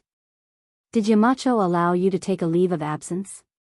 On the sports field of Yanhuang College, in Class 1's camp, Sun Zifen was a little guilty at first, but after waiting for Li Tai for a long time and not seeing him, he suddenly felt that this bet was as stable as a dog. At this moment, seeing Li Tai's drooping face, this guy secretly thought that he had a chance. He immediately went forward and pretended to be concerned, but anyone could see the smugness in his eyes. In fact, this amusing idiot's thinking was wrong. The reason why Li Tai's drooping face and looking unhappy was entirely because he had paid an extremely painful price to win this bet. Not only did he sacrifice 2 days of vacation that originally belonged to him, but he also had to carry 20 buckets of water. This really cost the little fatty his life. 20 buckets, Li Tai felt that he would have to carry them for a day. At this moment, when he heard Sun Zifen ask him, Li Tai raised his head and quickly restrained the dejected look on his face, revealing a victorious smile. Hee, of course. You brat, just wait to wash my feet for a month. At the end of his words, Li Tai's tone became a little vicious. In his opinion, the whole thing was caused by Sun Zifen. Li Zishuan deliberately asked for a sky-high price and deliberately cheated people. Although it was infuriating, Sun Zifen, the initiator, still had a reason to be very angry. How is that possible? Sun Zifen, who was originally winning, heard such an unexpected answer and suddenly felt a little incredulous. How could Yamacho allow you to take a leave of absence for no reason? Besides, if it's really like what you said, then why are you here now? Li Tai smiled and said condescendingly with the attitude of a victor, oh, believe it or not, it's up to you. I just came here to tell you the result. Now that I'm done, I can start my vacation. See you later. Haha. With that said, he waved his hand. Under the stunned gazes of Sun Zifen, Qing Chimo, Li Qingxian, Yuqi Baolin, and the others, he walked out of the sports field. His footsteps became faster and faster. He had no choice but to hurry. The little fatty was afraid that if he met Qing Yaojin, he wouldn't be able to leave. Although this holiday was approved by Li Zishuan, if Qing Yaojin really went crazy, he would not recognize anyone. Holy sh*t. He really left? Sun Zifen's arms were trembling. Firstly, he was shocked. Secondly, he was scared. Once he thought about washing Li Tai's smelly socks, how could he not be scared? At this moment, he felt like crying. Haha. Zifen, don't be sad. Anyway, it's only for a month. Qing Chimo walked over, patted Sun Zifen's shoulder, and said gloatingly. This idiot had completely forgotten that he had the same attitude as Sun Zifen yesterday. It was just that Li Tai didn't choose to bet with him. Sun Zifen said angrily, "Get lost. Cho Nyo, you're really a B***tch. Xiao Xian, where did Prince Wei go? I heard from the Crown Prince that he asked for leave from you." During the morning break, Qing Yaojin found Li Zishuan, who was wandering around the sports field with his head lowered and thinking about something, and asked. Li Zishuan raised his head. He was already prepared for old Cheng's question. Yes, Qing Ke asked for leave from me. I heard that Her Majesty had something to do with him, so I asked him to go back first. This guy was now used to scamming people. He didn't even blink when he lied, but Qing Yaojin really believed him. Oh, if that's the case, then go ahead and ask for leave. It's just that Prince Wei will regret it in the future if he doesn't have such a substantial training like today, right? Qing Yaojin smacked his lips and sighed with regret. Faced with such a narcissistic Qing Yaojin, Li Zishuan was speechless. Would he regret missing training? He was sure that to Li Tai, it was impossible for him to regret. He would never regret it in this lifetime. Gi Lane. It was close to noon, and the pedestrians on the road had all gone home for lunch. There was a tanned, lean middle-aged man with an exquisite package in his hand. There seemed to be a stack of neatly stacked clothes in the package. After turning 2 alleys, the man finally entered a dilapidated small courtyard. "Master, you're back. How was it? Those officials from the Ministry of Personnel didn't make things difficult for you, right?" In the courtyard, a woman saw the man enter and quickly stood up to welcome him. As the middle-aged man walked into the house, he replied, "No, I'm just going to make a report. I'm not here to ask for help. Why would they make things difficult for me?" These 2 people were Meng Wenhao's parents. That's good, that's good. Meng Wenhao's mother sighed with relief. Then, she saw the bright yellow package placed on the table by Meng Wenhao's father. She was curious and asked, "Master, is this the official uniform given to you by the imperial court?" Meng Youliang's mind didn't seem to be here. He faintly said, "I just got it from the Ministry of Personnel. If you want to take a look, open it and take a look." Meng Youliang's mother was a little excited. After all, she had lived for more than half of her life and had never seen or touched an official's uniform at close range. Therefore, she carefully opened the package and saw a dark cyan round-collar official's uniform lying inside. She was about to pick it up and carefully examine it when Meng Youliang suddenly stood up and only heard him say, "Mother of my child, take a look first. I'm going to Changgui's house." Meng Wenhao's mother was stunned and said, "Master, it's already noon. Why are you going to Changgui's house?" Meng Youliang stopped and let out a long sigh, "Alas. Changgui went to sea with me, but now he didn't even bring back his body. I'm his brother. No matter what, I have to send him on his way. Mother of my child, go and get me 3 strings of money. Changgui's orphan and widow are quite pitiful. We have to show our sincerity." Meng Youliang's mother immediately fell silent. Last night, under her persistent questioning, Meng Youliang had told her the details of that terrifying night at sea. Until now, she still had a lingering fear in her heart. Moreover, she was also deeply rejoicing because many of the crew members who sacrificed themselves that night were from Guai Lane. Many of them were acquainted with her family. For her husband to be able to come back alive, it really was a miracle. Okay, master, wait a moment. I'll go and get you the money now. If it were in the past, Meng Wenhao's mother would never be willing to give away 3 strings of money. However, after experiencing this disaster, she understood that her family's safety was the greatest wealth. Moreover, to some extent, the sacrifice of those crew members also bought time for Meng Yuliang. She felt guilty and grateful in her heart. Chapter 804. Young Master, you're finally here. The Odd Interest Pavilion's new workshop in Plum Village finally welcomed its new owner today. Speaking of which, Li Zishuan really wasn't qualified to be the boss at all. From the beginning to the end, he hadn't asked about the expansion of the workshop at all. He had given full authority to Uncle Fu. Moreover, after the new factory was built, he hadn't come to visit at all. Therefore, when Uncle Fu saw Li Zishuan suddenly show up in the afternoon, he was both resentful and surprised. Li Zishuan looked slightly embarrassed. Obviously, he understood the meaning behind Falbert's words. Ahem, Falbert, long time no see. How have you been lately?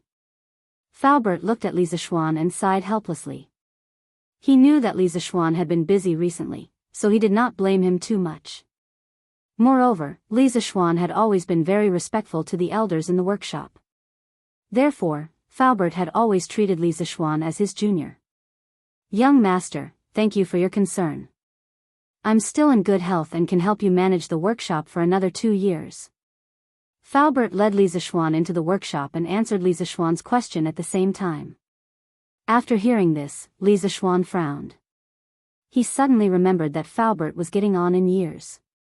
Even if he was healthy, he could only work in the workshop for another 2 or 3 years. Who would take over at that time? Who would be the one to carry this burden?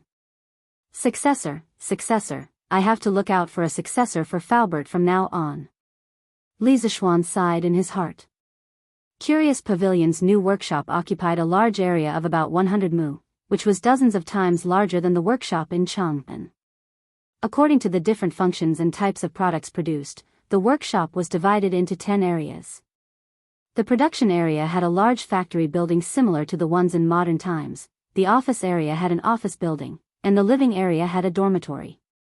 It could be said that this new workshop covered all the elements and could be considered the most comprehensive workshop in the entire Tang dynasty. Oh, by the way, young master, why did you ask people to bring in so many barrels of white pulp yesterday? Our warehouse is about to be filled with those things. Falbert had planned to take Li Zishuan to the office area to rest for a while. Halfway there, he suddenly remembered the thousands of barrels of white pulp that the Wang family's fleet had delivered yesterday, so he turned his head and asked. Li Zishuan smiled and said, that stuff is called rubber, and it's very precious.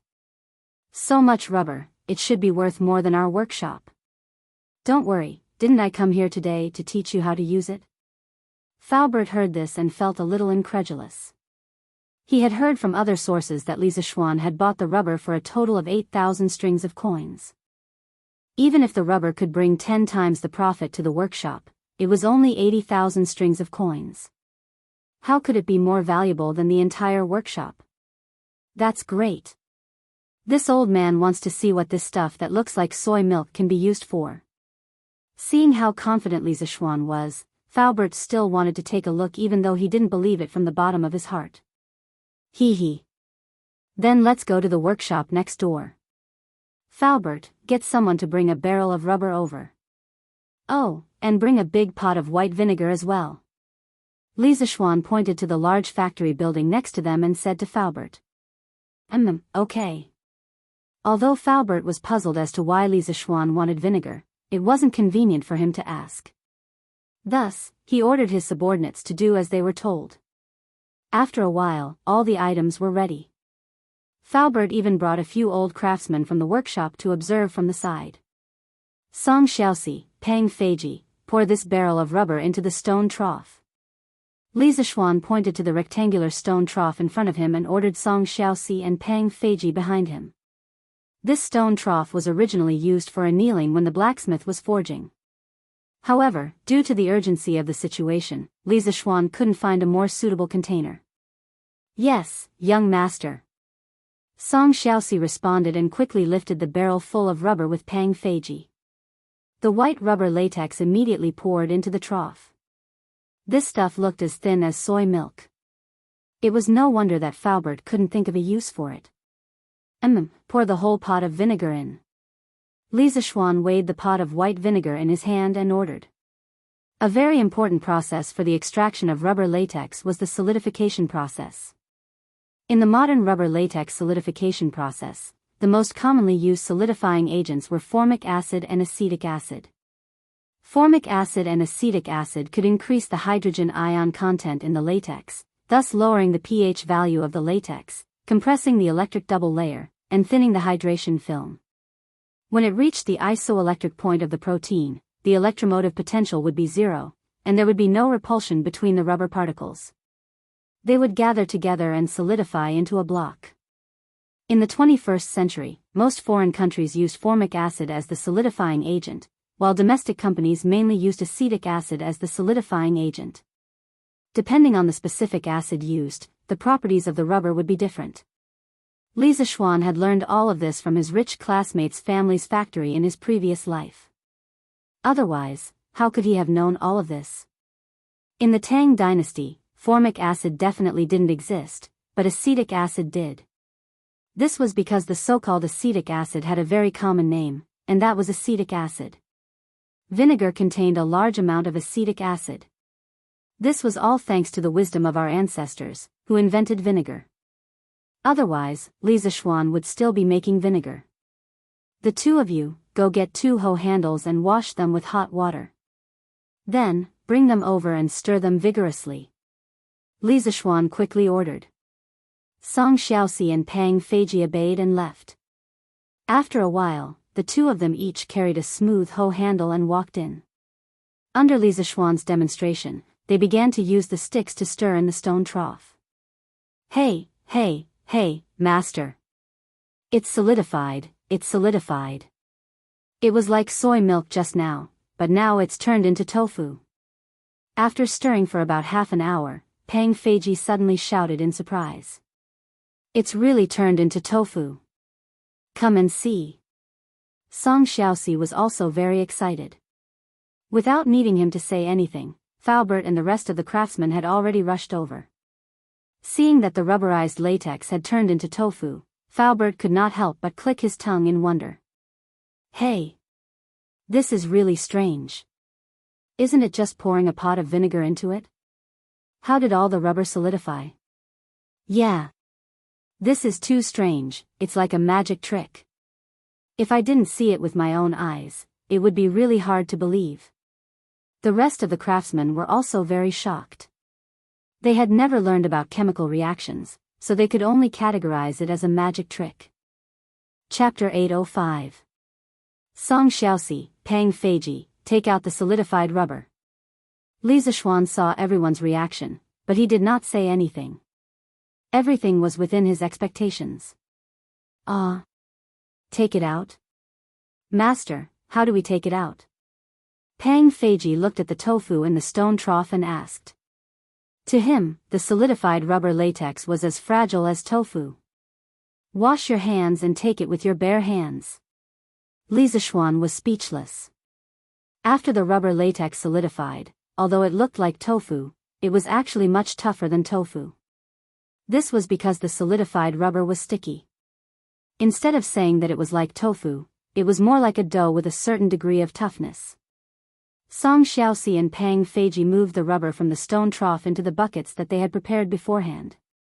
Both of you, follow me with the rubber. Li Zishuan looked at the rubber that was about to take shape. He was very happy.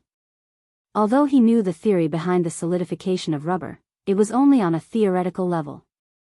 It was his first time doing it in practice.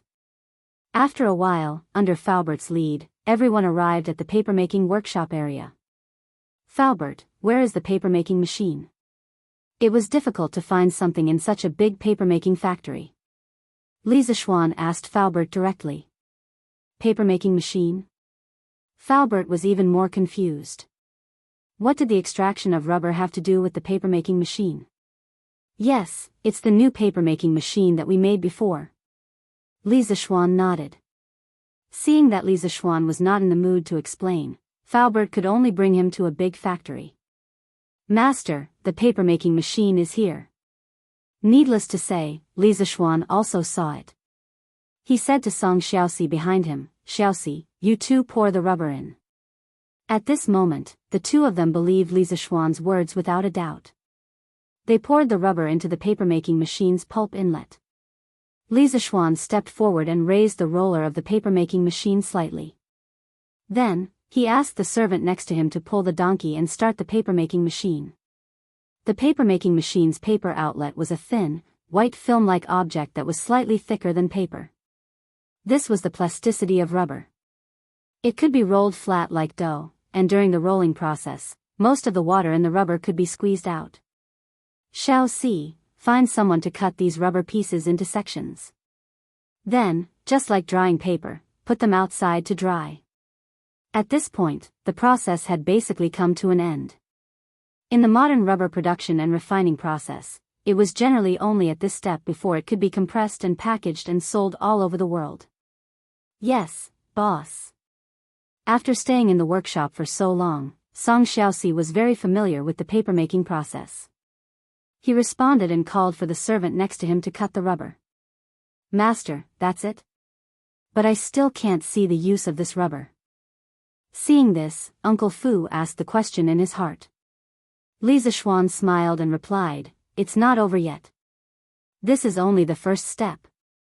Through the steps just now, Falbert, you must have seen that the rubber is very plastic. Its most important characteristic is that it can change its shape at will. After the rubber is completely dried, we can proceed to the second step, molding. By then, Falbert, you will know the magical use of this rubber. Falbert nodded thoughtfully. Li Zishuan did not disturb him. He left with Pang Feiji and looked around the new workshop.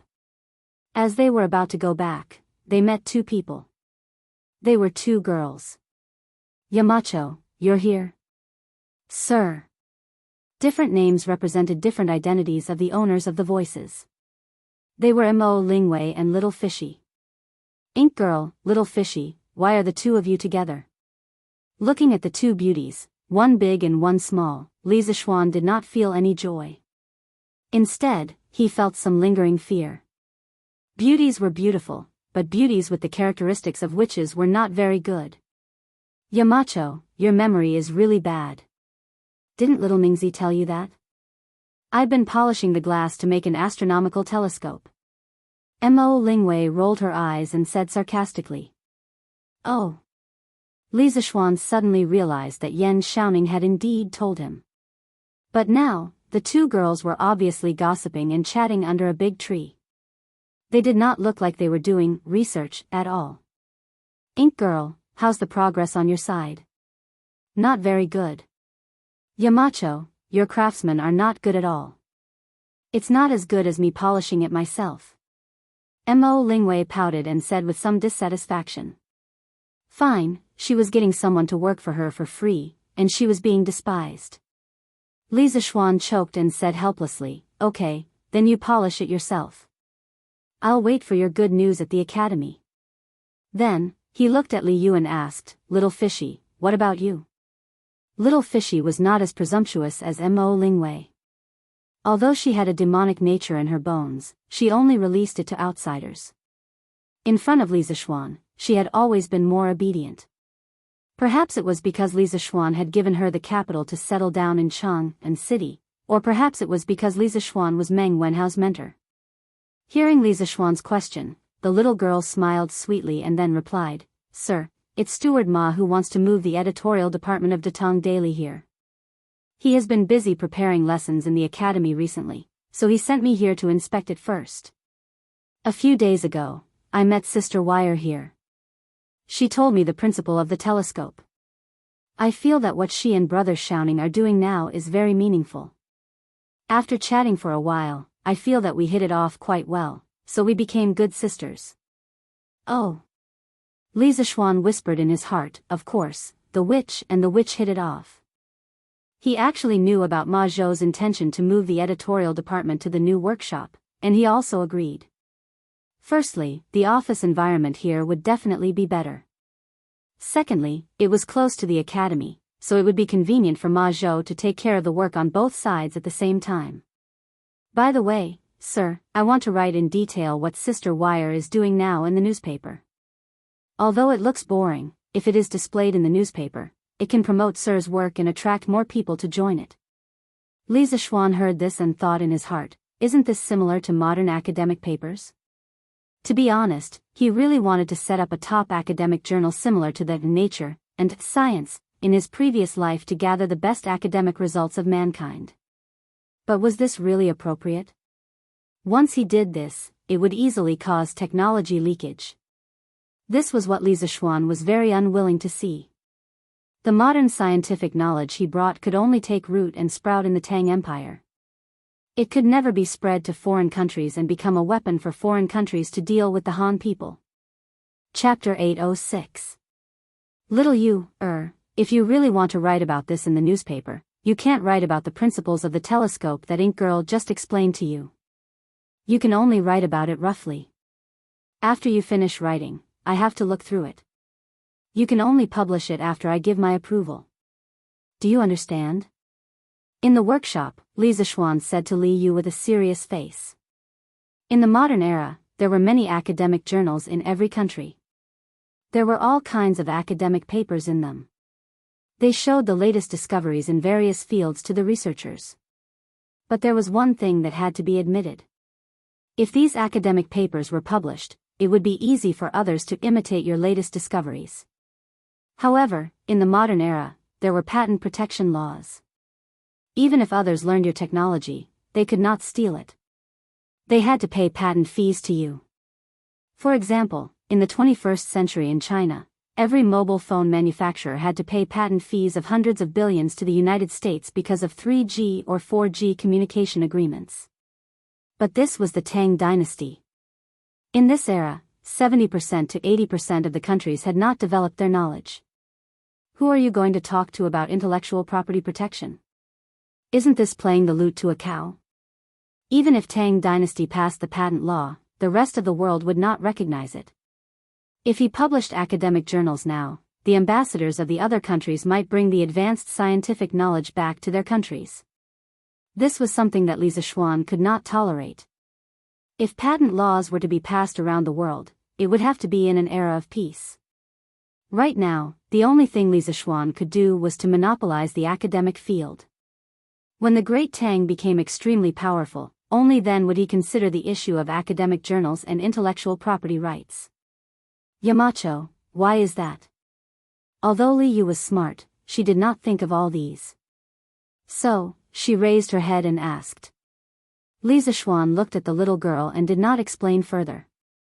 He only said calmly, I just want Tang dynasty to have fewer strong enemies. In this world, other than stealing money, books, and tombs, there is another type of thief that specializes in stealing knowledge.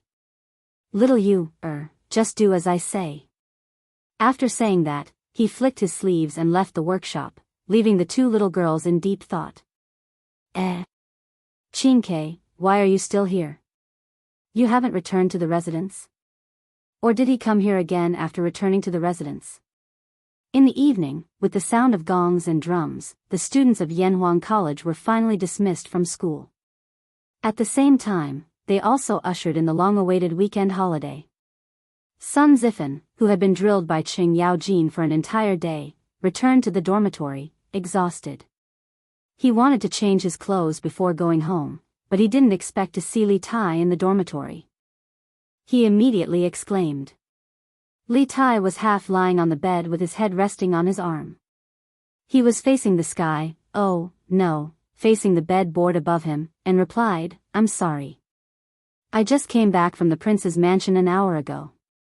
I brought back the clothes that I wanted to change into, but as for the underwear, I left them here. I'm just waiting for you to come over and help me wash them. Haha. As soon as he finished speaking, there was a burst of laughter in the dorm. Haha. Ziffin, you can be considered to have a good time now. Qingshue's underwear, TSK, no, I have to go quickly. Wait for me to leave before you wash them. Qing Chumo had a gloating expression on his face. He quickly took off his camouflage uniform and changed his clothes, wanting to escape as soon as possible. Although Li Qingxian and the others weren't as cheap as Qing Chumo, they also sped up their movements. Sun Ziffin's face suddenly turned green and white. Qingke, can we change the conditions? After hesitating for a long time, Sun Ziffin looked at Li Tai and said with a sad face. No. Don't you know that if you agree to a bet, you have to accept defeat? Ziffin, don't tell me you want to go back on your word? Li Tai replied without thinking. In order to win this bet, he had paid a painful price. At the end of the day, how could he let Sun Ziffin go? Damn. Qingke, we don't have to be so ruthless, right? During the military training, I helped you many times, didn't I? You should at least consider our old friendship. Sun Ziffin said unwillingly. You can consider our old friendship, but you can't consider it on this matter. Ziffin, just give up and help me wash my underwear. Li Tai said resolutely. Is there really no room for compromise? There really isn't. Ziffin, quickly help me wash today's underwear.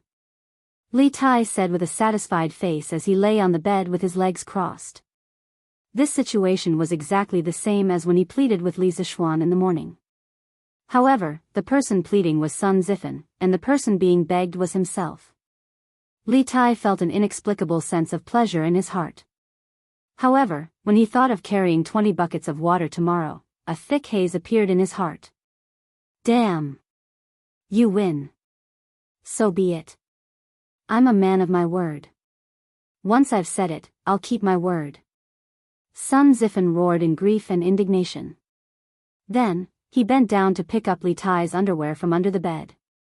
Suddenly, a stinky smell hit him in the face. Oh, my God, Qingke, with your underwear in our dormitory, the 5 poisons will be avoided, demons and devils will bow their heads, and we will still be alive, unparalleled in the world. Fortunately, I brought back soap operas from home last time. Sun Ziffin quickly covered his nose, took 3 steps back, and said in a muffled voice.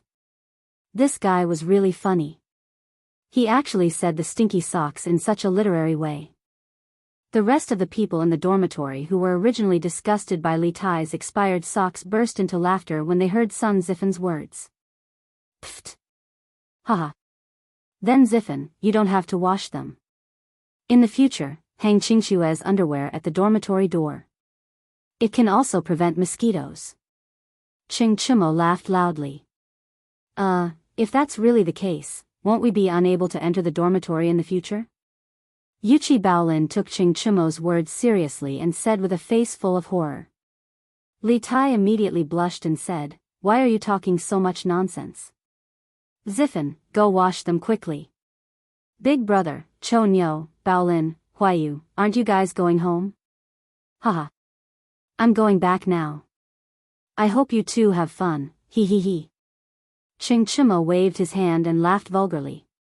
Then, he dragged Qin Huayu and Yuchi Baolin out. Qingke, aren't you going back to Chang'an today? Li Qingxian, who was left behind, stood by Li Tai's bed and asked. I'm not going back. Big brother, you go first. Li Tai stood up and answered. He still had to fetch water tomorrow. Wouldn't it be a waste of energy to run back and forth? All right then, you rest well. I'll go first. Li Qingxian didn't think too much. He nodded and left. Chapter 807. Here, Qingke, your footwear is done. After they left, Li Tai lay on the bed alone, humming an unknown tune and shaking his legs, as happy as a lord. After a quarter of an hour, Sun Ziffin came out of the bathroom with a pair of white footwear in his hands. He handed the footwear to Li Tai and said in a muffled voice. Oh, it's done so quickly. Li Tai rolled like a carp and sat up. If it was in the past, with the little fatty's super fat body, he definitely wouldn't be able to do this. Not bad, not bad. It's quite clean. Ziffen, help me dry the footwear again. Li Tai went forward and carefully looked at the footwear in Sun Ziffen's hands, then shamelessly asked for a yard after getting an inch.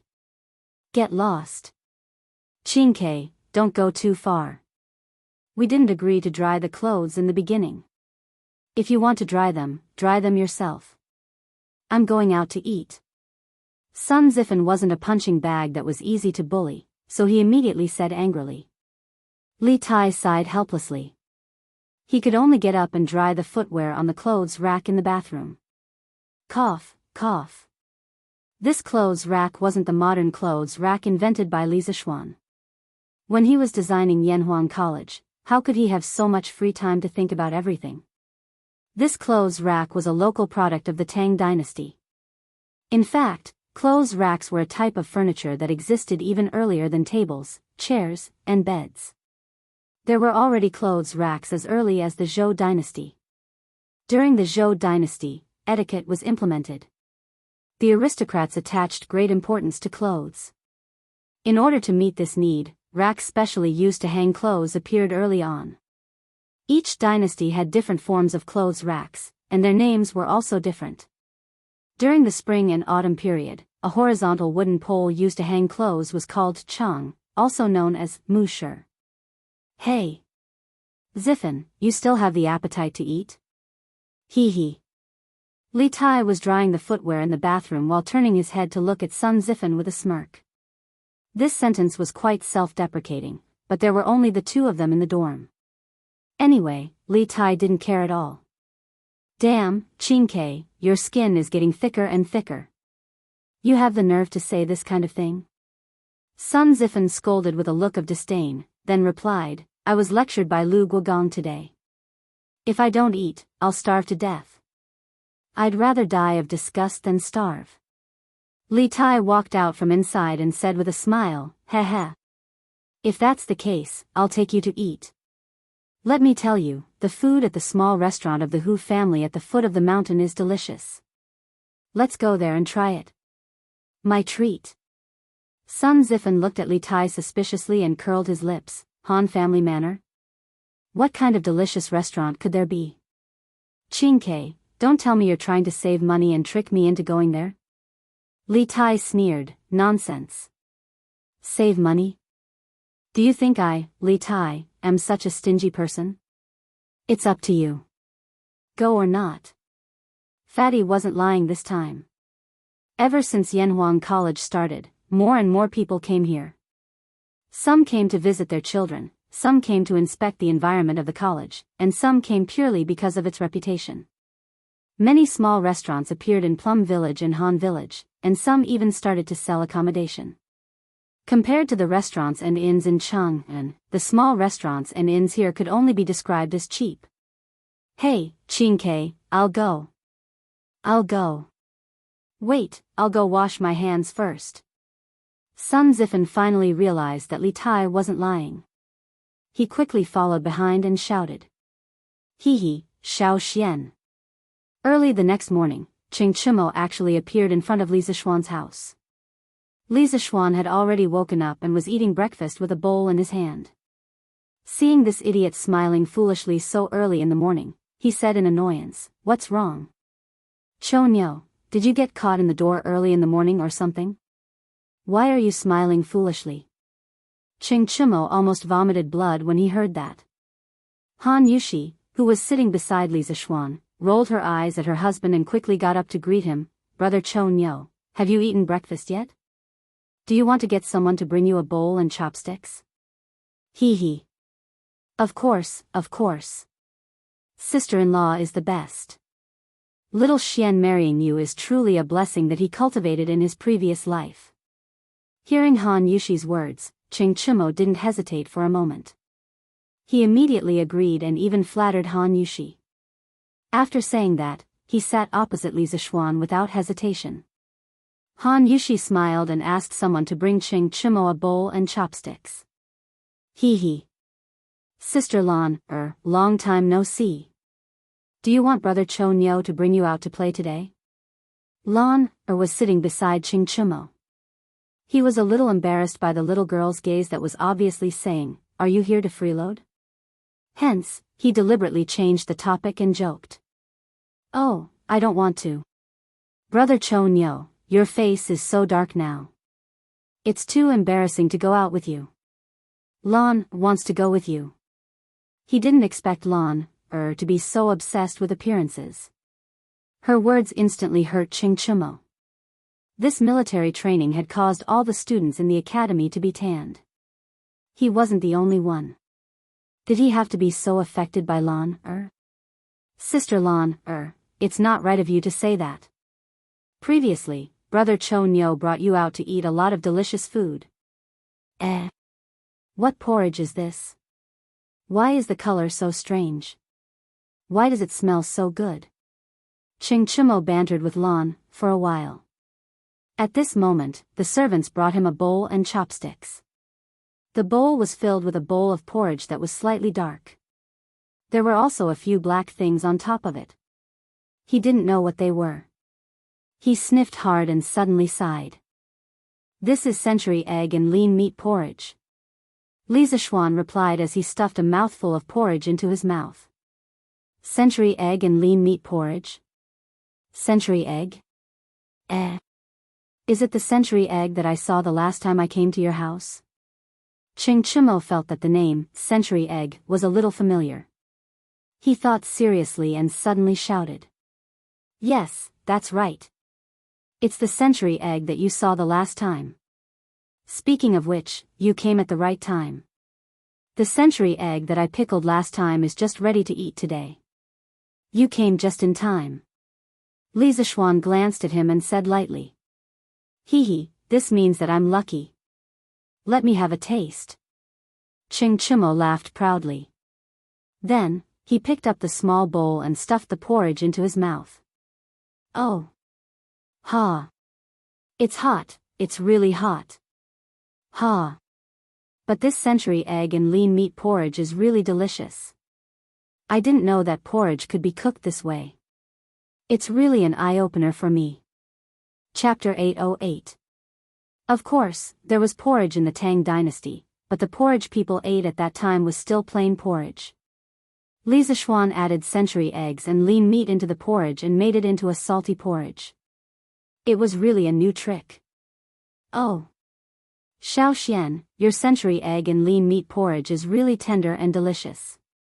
There's also an indescribable fragrance in it. I guess it's the smell of century eggs. TSK, eating a bowl of century egg and lean meat porridge every morning makes me as happy as a god."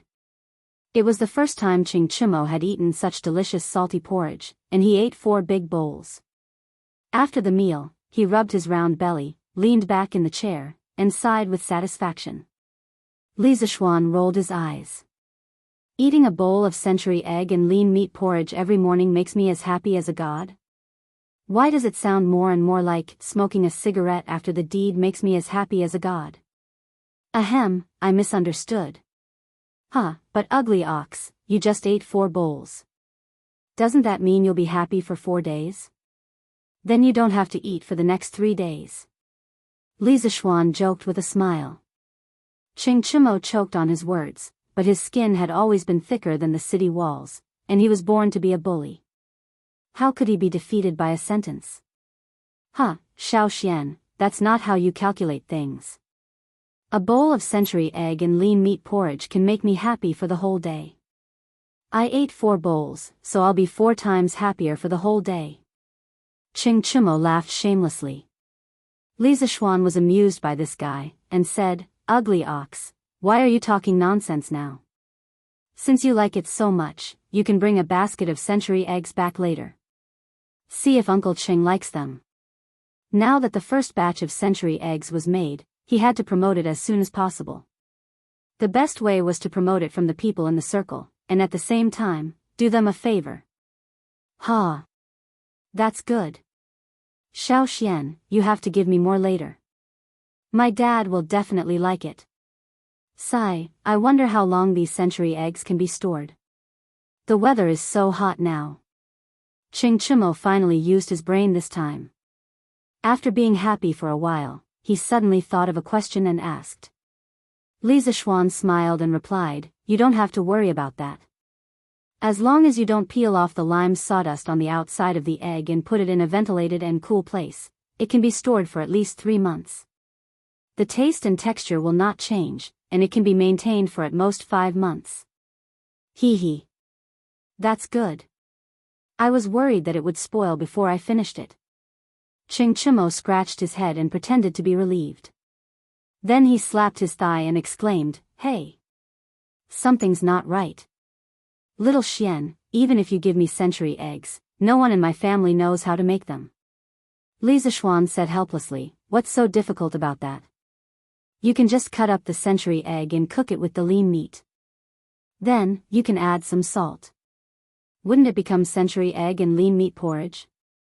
Oh, there's another way to eat the century egg, which is to directly mix it with cold sauce. You can ask your cook to cut each century egg into 4 pieces, sprinkle some salt on it, pour some vinegar, and mash some garlic into it. Then, you can eat it directly. Do you remember?" Ching Chimo frowned and said after a while, I roughly remember. I'll ask my cook to try it when I return to Chang'an." He was still living in the villa in Yunshan. He still had to bring the century eggs that Li Zishuan gave him back to Chang'an and ask his cook to process them. Li Zishuan shook his head and chatted with Ching Chimo for a while. Seeing that this guy had the intention to leave, he asked someone to fetch a basket of century eggs for Ching Chimo. Ching Chimo took it and left directly. Creak, creak, creak. Huff, huff. The morning of Yanhuang College on the weekend was quiet and peaceful. Only the sounds of insects, fish, and birds in the forest could be heard, as well as the squeaking of the shoulder pole and someone's panting. Li Tai was carrying 2 buckets of well water that had just been fetched from the well in the east of the college. He was staggering on the cement path with difficulty. The clothes on his back were completely soaked in sweat. He must have started fetching water a long time ago. Huff, huff. Damn, why did the college dig the well so far away from the dormitory? Isn't this a trap? Li Tai put the buckets on the ground to rest. The little fatty put his hands on his waist and panted heavily.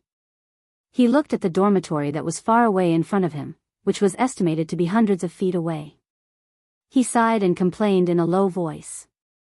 After more than half a month of military training, his body was stronger than before, but when had he ever done such physical work? His shoulders couldn't withstand such grinding. Not to mention 20 buckets of water, even 6 buckets of water would cause the skin on his shoulders to break. Sigh. This can't go on. After a while, there will be more and more people in the college. If they see me fetching water, won't it be embarrassing? Li Tai wiped his sweat and muttered to himself. He had specially woken up early today to start fetching water while there were still fewer people in the college. He wanted to finish his work early, but he didn't expect that he would have to waste so much energy every time he fetched 2 buckets of water. He felt that his body was about to be hollowed out. Sigh. Isn't this Qin Ke? I was wondering why you weren't in the dormitory so early in the morning. So you came here to fetch water. Did the sun rise from the west today? Our Prince Wei is actually fetching water for the college. Most of the time, what you didn't want would come to you. Just as Li Tai was sighing to himself, Sun Zifen suddenly walked over from the side. After seeing Li Tai and the 2 buckets of water at his feet, Sun Zifen was shocked at first. Then, he laughed evilly and walked up to them. Zifen, don't go overboard. It's so early in the morning. Why aren't you sleeping in? What are you doing here? Li Tai's heart thumped wildly when he heard someone speak. However, when he saw that the person who spoke was Sun Zifen, he was slightly relieved, but his expression was still unnatural. Haha. Qin Ke, why aren't you sleeping in the morning? Why are you fetching water here? Sun Zifen crossed his arms in front of his chest and stood to the side with an inexplicable smile. Li Tai didn't know how to explain. If he told the truth, he would definitely be laughed at by Sun Zifen. If that was the case, wouldn't he be happy for nothing yesterday? Haha. I got it. Sun Zifen glanced at Li Tai's expression and suddenly shouted, scaring Li Tai. Sun Zifen continued, "It must be Yamacho. Yamacho must have asked you to fetch water. Otherwise, who in Yanhuang College would dare to ask you to fetch water? What do you think? Am I right, Qin Ke?" This little joker's analysis at the critical moment was very reasonable. He had actually guessed it right. Li Tai's heart skipped a beat. His expression changed for a while, and finally he could only admit, "So what? It's none of your business." Sun Zifen wasn't angry at all. Instead, he laughed gloatingly, "Ah. Qin Ke, you also have a day like this? What do you think? How many buckets of water did Yamacho ask you to fetch? Do you want me to help you?" Chapter 809. "I don't need it." Li Tai roared angrily as he looked at Sun Zifen, who was laughing maniacally in front of him. Then, he bent down, picked up 2 buckets filled with well water, and staggered toward the dormitory with great difficulty. Sun Zifen was not annoyed. He looked at Li Tai's back with a grin and then walked toward the canteen. Considering that many students were from other places, the academy's canteen still provided food on weekends. However, there was a time limit. If one was late, there might not be any food left. This was also the reason why Sun Zifen woke up so early today. "Give me a bowl of porridge, 2 steamed buns, and a serving of meteoric success," Sun Zifen said to the waiter at the window when he arrived at the canteen. "Hey, young man, other than the plain porridge, there is also the century egg and lean meat porridge. Which one do you want?" The waiter did not immediately go to get the food for Sun Zifen. Instead, he asked with a smile. "Century egg and lean meat porridge? What kind of egg is century egg? Why haven't I heard of it before?" Sun Zifen asked curiously after he heard the waiter's words clearly. Century egg, it's... The waiter could not answer the question of what kind of egg century egg was. He stuttered for a long time, which made Sun Zifen a little impatient. Okay, give me a bowl of century egg and lean meat porridge. I want to try what it is today." Sun Zifen waved his hand and said loudly. "Oh, okay." The waiter laughed and went to prepare the food for Sun Zifen. After a while, Sun Zifen took the food and found a seat to sit down. Looking at the dark porridge in front of him, he frowned slightly. This was because the porridge did not look as good as the plain porridge. It smells pretty good." Sun Zifen lowered his head and sniffed. He was a little surprised. Then, he picked up a small spoon and began to eat the porridge. As soon as the fresh, tender, and thick porridge entered his mouth, the unique fragrance of century egg spread in Sun Zifen's mouth and filled every taste bud on the tip of his tongue. Wonderful. Wonderful. Wonderful. Porridge can be so delicious. This century egg and lean meat porridge is amazing. Sun Zifan stuffed 3 or 4 mouthfuls of congee with pork and century egg into his mouth, and then kept shouting that it was delicious. At this time, many students had also entered the cafeteria. Under the promotion of the waiter, they tasted the first bowl of congee with pork and century egg in their lives. Wow! This porridge tastes so special. It's completely different from what I've eaten before. Oh, fragrant. It's really fragrant. Is this the fragrance of the century egg? That should be the case. But what exactly is this century egg? Why haven't I heard of it before?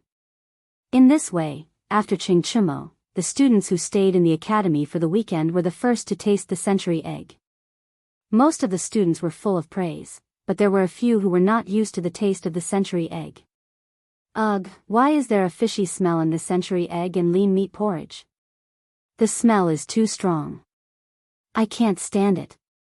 No, I'd better eat plain porridge. It was normal for some people to not be used to the century egg for the first time. Fortunately, the chef of the academy was more skillful. The fishy smell in the century egg and lean meat porridge had been suppressed by a lot. Therefore, more than 90% of the students had a very good impression of this new porridge. In a few hours, the century egg would be officially unveiled in the Drunken Immortal restaurant. By then, more and more people in Chang'an City would be able to enjoy the century egg. Huff, huff, huff, the 8th bucket. On the other side, Li Tai's progress in carrying water had finally reached the 8th bucket. However, at this time, after he poured the well water in the bucket into the water tower, he suddenly collapsed on the ground and was too lazy to even move a finger. He had exhausted all his strength. It was all thanks to so many days of military training. Otherwise, he would definitely not be able to persevere until now. Thinking of his previous round appearance, it would probably be difficult for him to carry 1 bucket of water. I can't carry any more. Huff, huff, huff. The little fatty's whole body was soaked. Some of it was splashed on him by the well water in the bucket, but most of it was from his sweat. What did it mean to be drenched in sweat? Li Tai's current situation was the best explanation for this idiom, and it was even worse. Qingke, how many buckets is this? TSK, the breakfast in the canteen today is really delicious. While Li Tai was sitting on the ground, panting heavily, he saw Sun Zifan, this little slut, walking towards him. Sun Zifan's words didn't make any sense. Yes, that's right. In Li Tai's eyes, Sun Zifan had been labeled as a little bastard. Hoo. Li Tai just glanced at Sun Zifan weakly and did not bicker with him because he was too tired to even move his mouth. Compared to the previous encounter, Li Tai did not have the mentality of being seen by others this time. At this point, his mind was only thinking about how to carry 20 buckets of water. As for what others saw, so what? If it was embarrassing, then so be it. TSK, Yamacho is really something. They actually let you carry so much water. Qingke, as your good brother, how can I just stand by and watch? I'll help you carry it. Seeing that Li Tai ignored his ridicule, Sun Zifan's eyes rolled, and then he changed into a righteous look, squatted beside Li Tai and said. Li Tai still did not speak. He glanced at Sun Zifan with doubt and confusion in his eyes, but more than that, there was disbelief. It was as if he was saying, how can you be so kind? I don't believe you. Sun Zifan instantly understood the meaning in Li Tai's eyes. He smiled, licked his face and said, hee, Qingke, you see, as a friend, I'm already so kind, then shouldn't you also express something? When Li Tai heard this, his face showed a look of understanding. His eyes suddenly became clear, and he probably already knew what Sun Zifan was going to say next. Yes, that's right. You see, I help you carry water. How about you? How about you exempt me from the punishment of washing your feet for this month? Who doesn't know that every time you come to the academy, you bring a lot of clothes back home and let the servants wash them for you on the weekends? If you agree to this condition, not only will you not lose anything, but it will also be greatly beneficial for you. What do you think? At this moment, Sun Zifan finally revealed the foxtail that he had been hiding for a long time. He analyzed with extravagant words. Li Tai did not immediately refuse. After all, today was different from the past. Only after experiencing it, did he know how tiring it was to carry water. The little fatty narrowed his eyes. After a long silence, he finally said weakly, okay. You help me carry 10 buckets of water, and the previous bet is written off. Haha. Deal. Chapter 8:10. Hey. That's not right. Yamacho seems to have said that no one else is allowed to help. Below the dormitory of Yanhuang Academy, after resting for so long, Li Tai finally recovered. However, he suddenly remembered something and his expression changed instantly.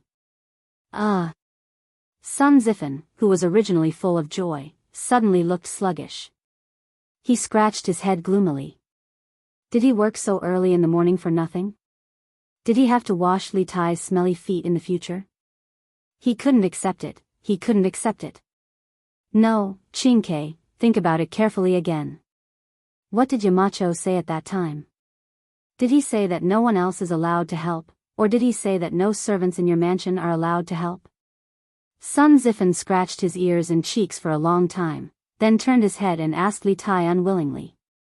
Li Tai, who was originally dejected, heard Sun Zifen's words, and his eyes suddenly lit up. He patted his head and thought seriously. After a moment, he suddenly shouted excitedly, "I remember now. The mountain leader told me before that I'm not allowed to spend money to hire people or ask servants to help. Zifen, you're not hired by me, and you're not a servant of my Wangfu. Logically speaking, you should be able to do that." Haha. Li Tai couldn't help but laugh. In the end, he also hoped that Sun Zifen could help him carry water. That's great. Since it's a deal, let's start picking now. This agreement was a win-win for the two of them, so Sun Zifen couldn't wait to make it happen. Ah. Zifen, you go first. I'll rest here for a while. Anyway, I only have 2 buckets left. You still have 10 buckets. Li Tai shook his head and said with a long sigh. When Sun Zifen heard this, although he felt a little uncomfortable, in order to not have to wash smelly socks in the future, he would suffer a little loss. Okay. Qingke, you rest first. I'll go get the buckets from the dorm manager. Hee, go. Li Tai smiled and waved his hand. Sun Zifen didn't say anything else and turned to leave. Li Tai leaned against the wall and looked at his back. He suddenly felt that something was wrong. He heard Sun Zifen mutter to himself, F***ck. If we were to seriously calculate this matter, both Sun Zifen and I were at a disadvantage. Not only did they not get anything, but each of them also had to carry 10 buckets of water. In the end, Xiao Xian was the only one who profited. Sigh, this king is really F***ed up. Sun Zifen and I have been fighting for so long, but it was all for nothing. In the end, the academy has benefited. At this point, little Fatty finally reacted. After all this time, neither he nor Sun Zifen had gained any advantage. They had all been tricked by Li Zishuan. But now that things had come to this, what could he say? He could only swallow this loss in silence. Sigh, the facts have proven that little Xian is a fraud. I can't trust him so easily in the future. Li Tai silently labeled Li Zishuan as a fraud in his heart. When it was almost noon, the eastern and western districts of Chang and city officially opened for business. All the shops, restaurants, and tea houses opened their doors to welcome customers. Even Drunken Immortal Restaurant opened its doors. Yo! Boss Feng, long time no see. I heard that you have been conferred the title of Righteous Merchant by His Majesty. Congratulations. Shopkeeper Lu smiled like a Maitreya Buddha as he spoke to Feng Zhihua, who had just entered. After nearly 5 months, Feng Zhihua once again came to the Drunken Immortal Restaurant. In the past, he was a regular here and would basically come for a meal every 3 to 5 days. The main reason was that he had been delayed for too long this time. Shopkeeper Lu, long time no see. It's all thanks to the Marquis of Yong, and that I went out to sea this time. Otherwise, I wouldn't have received such generous profits and the title of Righteous Merchant personally conferred by His Majesty. Feng Zhihua didn't put on airs. He walked up and cupped his hands with a smile. Although he had lost a group of crew members during this voyage, he still earned at least 100,000 strings of coins after deducting the compensation for the families of the deceased crew members. It was a huge profit. Of course, to Feng Zhihua, the most valuable thing was still the title of Righteous Merchant conferred by Li Er. It was an unexpected surprise and also something that couldn't be bought with money. Therefore, he was grateful to Li Zishuan for promoting the trade in the south. Hey, shopkeeper Lu, you have something new here today. Liao Shifan and Zhang Jingyang followed behind Feng Zhihua. Liao Shifan looked at the menu of Strange Taste Pavilion and was surprised to see that there were a few new dishes. Cold century egg tofu, century egg lean meat congee, meteoric success. This is really a new dish. I haven't eaten it before. Alright, I'll serve some of each of these new dishes today. Thank you, shopkeeper Lu. Feng Zhihua raised his head to take a look and said with a smile. Hee. No problem. Boss Feng, you guys go ahead and have a seat. The dishes will be ready soon. Shopkeeper Lu said with a smile. After a while, Feng Zhihua and the others served their dishes to the table. Sir, here are the 3 servings of congee with pork and century egg, 1 serving of cold century egg, 1 serving of tofu with century egg, 1 serving of gnawed chicken, and 1 serving of braised pork in soy sauce. If you have any more orders, please call me. The waiter said enthusiastically as he served the dishes to Feng Zhihua and the others. Feng Zhihua nodded, and the waiter left tactfully. Come, Brother Liao, Brother Zhang, try the new dishes of Zuaxian restaurant. Liao Shifan said with a smile, I've eaten a meteoric success before, but I've never heard of century egg and lean meat congee or century egg salad. Today, I'll have a good taste of what kind of egg this is. Everyone laughed kindly. Feng Zhihua used a small spoon to scoop up a spoonful of century egg tofu. Because this thing looked cool, he saw that the white tofu was dotted with some black and green. It looked pleasing to the eye. Wow! Fresh, tender, fragrant, and cool. This century egg tofu is amazing. It's a must-have dish for summer. A small spoonful of century egg tofu entered Feng Zhihua's mouth. First, a cool sensation filled his mouth, followed by the freshness of the tofu and the fragrance of the century egg. Feng Zhihua was full of praises. Brother Feng, this century egg lean meat congee is also excellent. I've never thought that thin porridge could be made into such a fancy dish. Zuaxian restaurant is indeed Zuaxian restaurant. The food here is always the best in Cheng and city. Haha.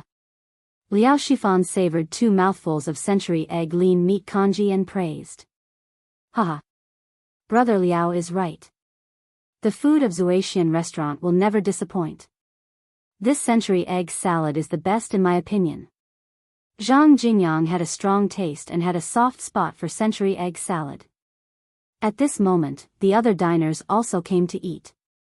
They also noticed the new dishes of Zuaxian restaurant. When they heard the praises of Feng Zhihua, Liao Shifan, and the other regular diners, they were instantly tempted. Moreover, the new dishes of Wonderful Taste Pavilion were very cheap this time. Century egg lean meat congee was only 20 copper coins, century egg salad was 80 copper coins, and century egg tofu was 100 copper coins. Compared to the previously gnawed chicken and red braised meat, it was much cheaper. Waiter, give me a serving of red braised meat and century egg tofu. Waiter, give me 2 bowls of century egg lean meat congee. Give me 2 servings of century egg salad.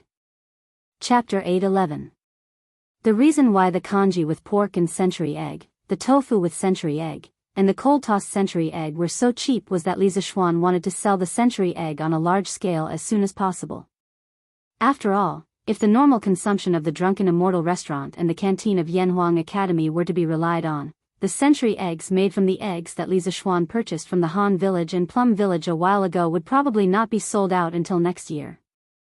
Therefore, the low price was one thing. More importantly, the Drunken Immortal restaurant had launched a takeaway event. Dear customers, everyone has tasted the delicious taste of the century eggs. Whether you like it or not, I'm sure everyone has a plan in mind. To be honest, the century eggs are the latest food invented by my family's marquis. They are made from eggs through 49 processes and 49 days. The process is not easy. Compared to unprocessed eggs, the century eggs can be stored for a longer time. They can be stored for at least 3 months and the taste will not change. In order to let more people eat this delicious food, the Zuaxian restaurant will sell an unlimited number of marinated century eggs to the public. It only costs 5 copper coins. After buying it, you just need to peel it, cut it into pieces, and mix it with seasoning before eating it directly. At the same time, Soaring Success will also provide an unlimited supply. And this month, the Zuaxian restaurant will open 3 branches in Cheng and city. In the future, we will open branches in other provinces and counties outside Cheng and city.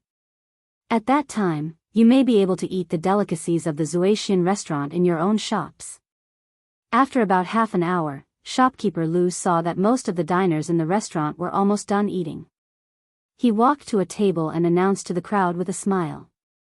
When the diners heard this, they were all overjoyed. This was the first time that the Zuaxian restaurant sold its food to the public. Some of the businessmen among them were tempted.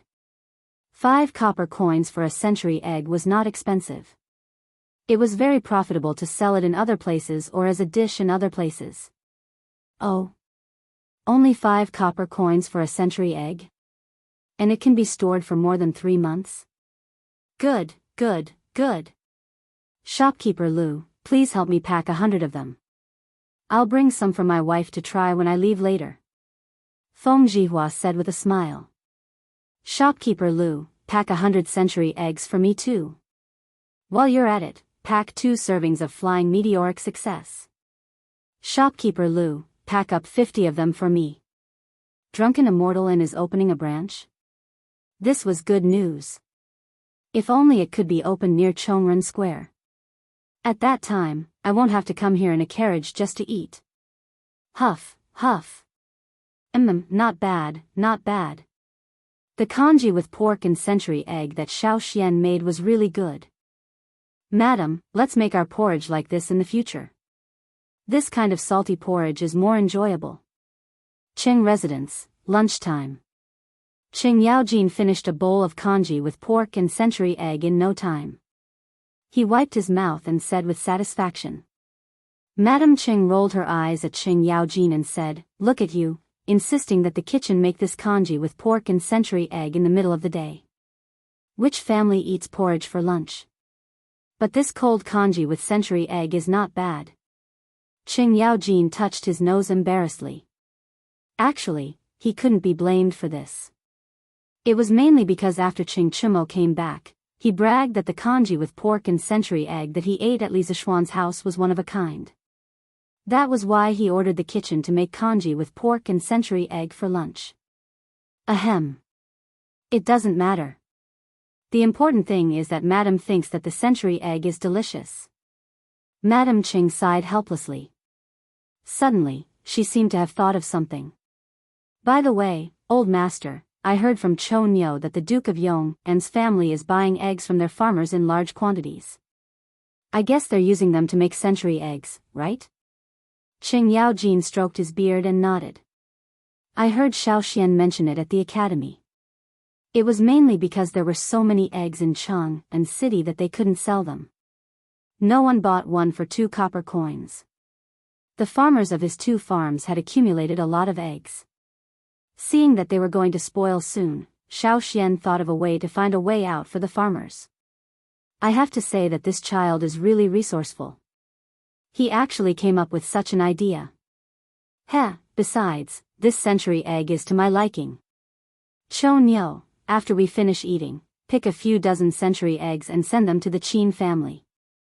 Qing Chimo's mouth was still stuffed with century egg and tofu. When he heard this, he directly spoke with a lisp. Father, there's no need. Xiao Xian has already sent them door to door. I reckon that even His Majesty is eating his century eggs now. Qing Yaojin was stunned. Then, he came back to his senses and couldn't help but laugh. This kid is really good at doing business. He's even got ideas on His Majesty. In this entire imperial court, only that old man Wei Jing can compare with him in terms of guts. Madam Qing smiled and didn't reply. She hesitated for a while and said, I just don't know how this child made the century eggs with eggs. They can actually be preserved for such a long time. Old master, the farmers of our farms also have a lot of eggs that they can't sell. Why don't we ask the Duke of Yong and how to make century eggs? When Qing Yaojin heard this, his expression suddenly changed. He sternly scolded, nonsense. Foolish. This method of making century eggs is Xiaoshuan's secret recipe. As elders, how can we snatch something from the younger generation? If this gets out, where will I, Qing Jijia, put my old face? You're scheming for a source of wealth. Seeing Qing Yaojin throw a rare tantrum, Qing Chimo and Qing Chuliang at the dining table quickly put down their chopsticks and quietly sat on the stools without saying a word. Madam Qing, who was used to being domineering, didn't dare to talk back at this moment. In the end, Qing Yaojin was the backbone of this family. Usually, Qing Yaojin wouldn't haggle with her over small matters and would go along with her wishes. However, when it came to major issues, no one in this family dared to refute Qing Yaojin's opinions. Old master, I didn't say that I want to snatch the Duke of Yong'an's secret recipe. I'm just asking you if we can cooperate with the Duke of Yong'an. After all, our farm is rearing a lot of chickens this year. Madame Qing paused for a moment before opening her mouth to explain. Qing Yaojin's expression softened slightly. He thought for a moment and said, "Don't think about snatching Xiaoshuan's money. Xiaoshuan's winery has already brought us a lot of income. One must be content with what one has. Our family doesn't have to worry about money now. However, Madame's question is reasonable. This old man will go back and talk to Xiaoxian. Let's see if he can buy all of the eggs in our farm. And that's fine too. This year, the farm's grain production has decreased. This way, it can be considered as an additional source of income for the farmers." Madame Qing nodded and said softly. Qing Chumo and Qing Chuliang didn't care about this. When the two saw that their mother had reconciled with them, they lowered their heads and began to eat fiercely. To them, delicious food was the way of the king. Chapter 8:12. Qing Chumo was right. Not only did the Qing family receive the century eggs from Li Zishuan, but the Qin family, Niu family, Yuqi family, Li Jing family, Li Shaogong family, Fang Xianling family, Zhangsun Wuji family, and Wei Jing family all received hundreds of century eggs and a recipe for making century eggs. Some of these people were delivered by Li Zishuan himself, while others were delivered by his guards. Poor Pang Feiji and his team of marquises. They were originally civil servants in charge of maintaining the security of Chang and city, but now they had become delivery men for Li Zishuan. Although Li Zishuan had given away so many century egg recipes, he was not worried that others would learn how to make century eggs and cause the loss of customers from Zuaxian restaurant. That was because the most authentic way of cooking was always in the hands of Zuaxian restaurant. Just like crayfish and hairy crabs in his previous life, the recipe could be found on the internet. But why were there so many people willing to eat in restaurants?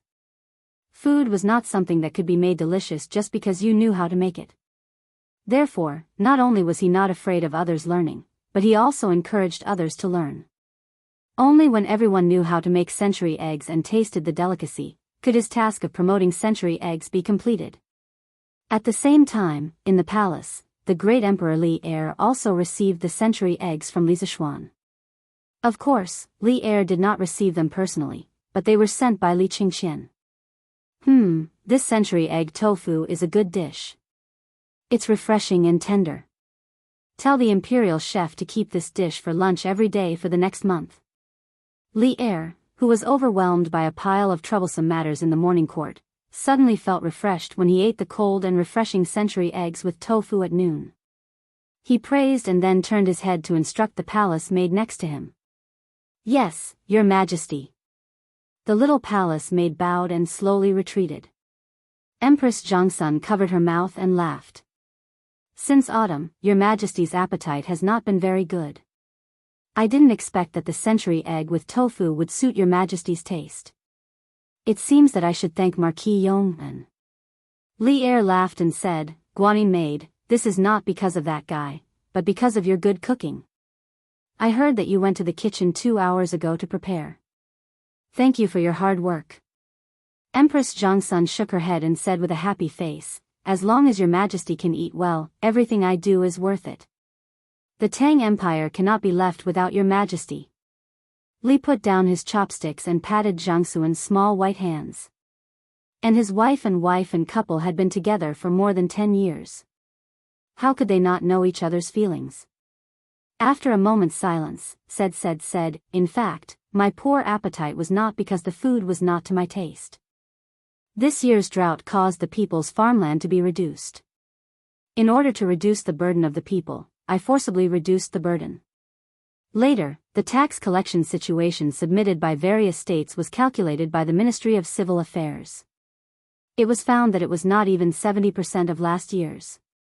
In addition, last year, because of the Turkic Shili's army, the Chang and treasury was empty. I was worried that if there was another natural disaster in the Tang Empire, the treasury would not be able to continue. But fortunately, the fleet led by Xiao Gong came back at this time. Not only did they bring back a huge amount of food, but they also brought back a huge amount of wealth. The financial strain of the imperial court was greatly relieved.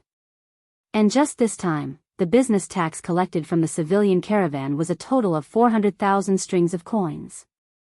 Guanyin maid, you didn't see it. After that old man Xiao Yu saw the results of the statistics, he laughed from ear to ear for a quarter of an hour. How can I not be happy? At the end of his speech, Li Er's mood became high, and a long-lost relaxed smile appeared on his face.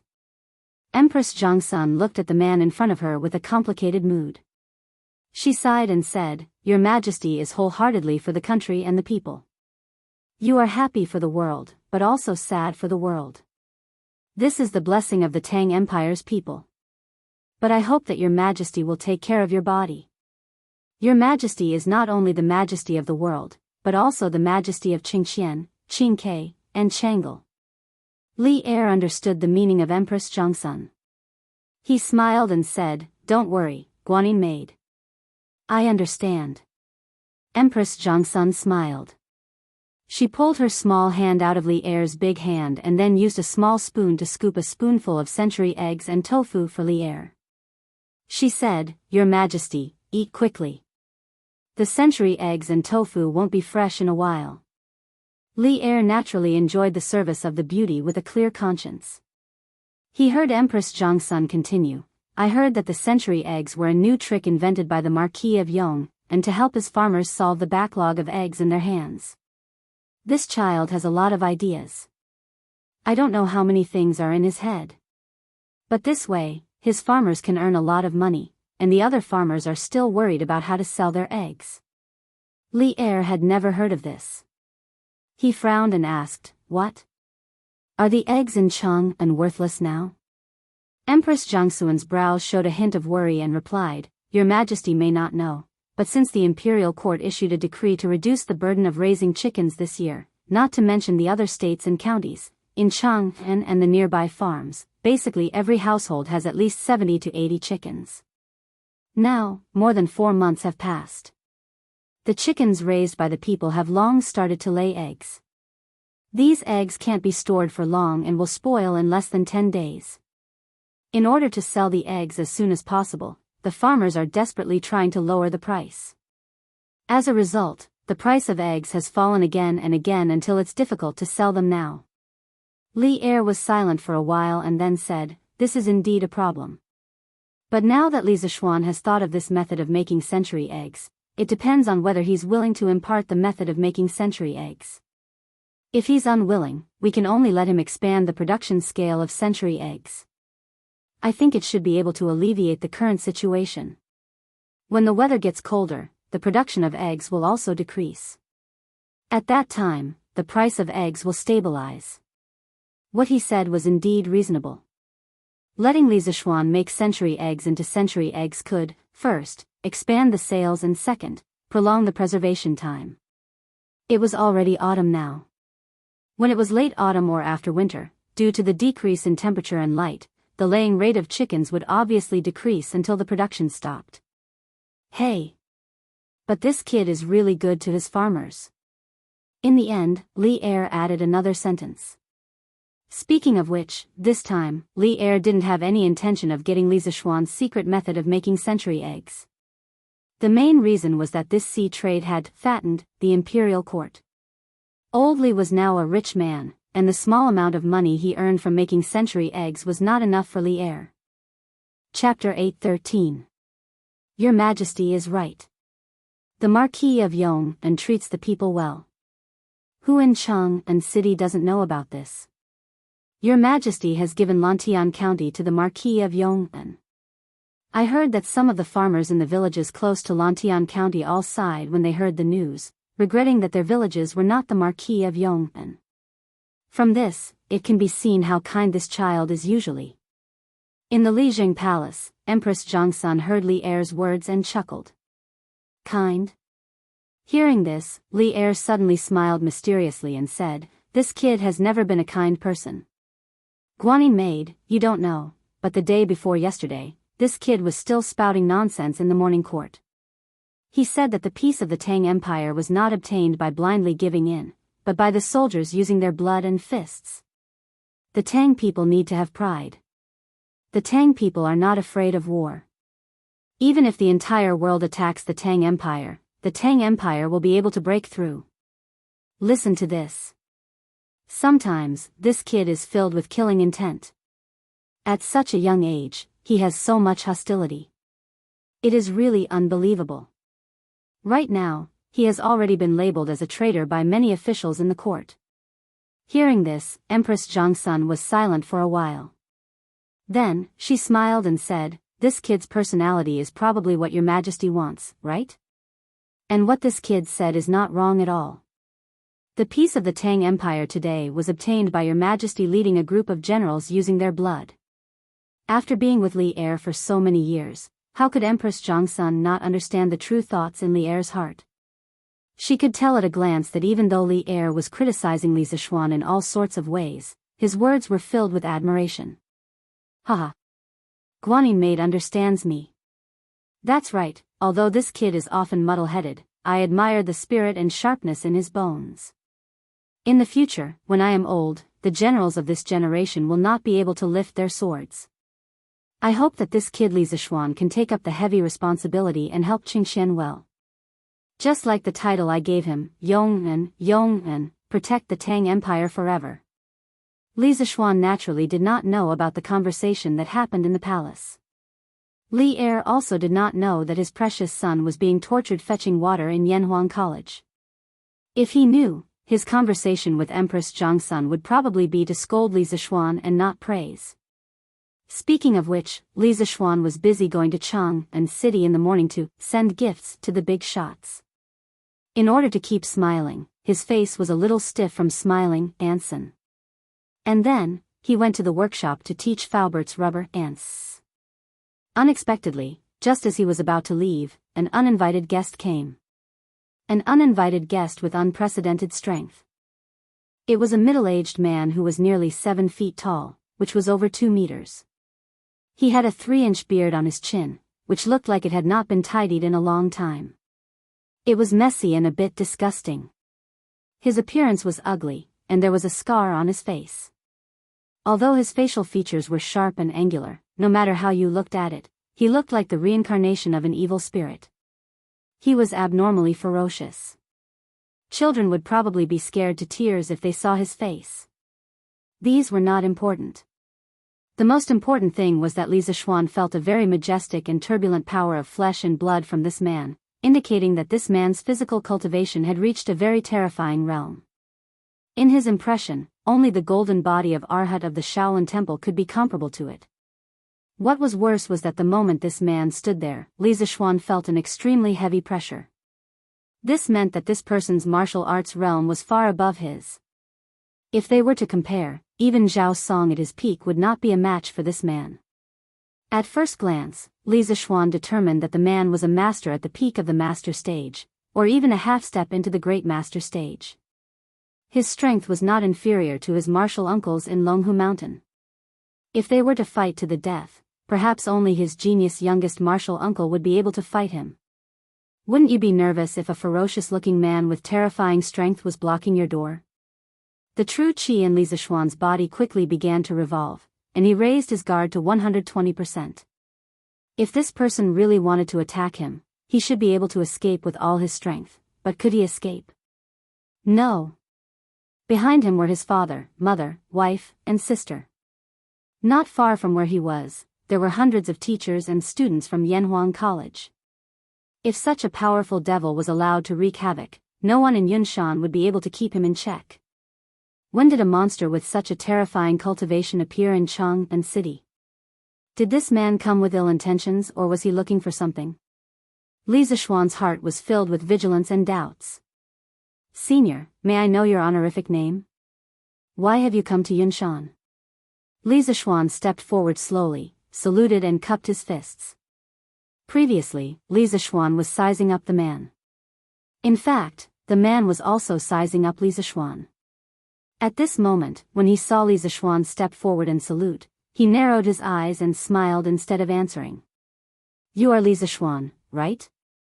The last disciple of Taoist Ling Su of Celestial Master Sect in Longhu Mountain? Not bad, not bad. Little boy, you have guts. You have not disgraced the name of Spiritual Master Ling Su. Li Zishuan's heart moved slightly. This man knew his master. This should be easy to handle. Generally speaking, as long as someone knew his master, they would give him some face. He had to admit that the name of Spiritual Master Ling Su was very useful.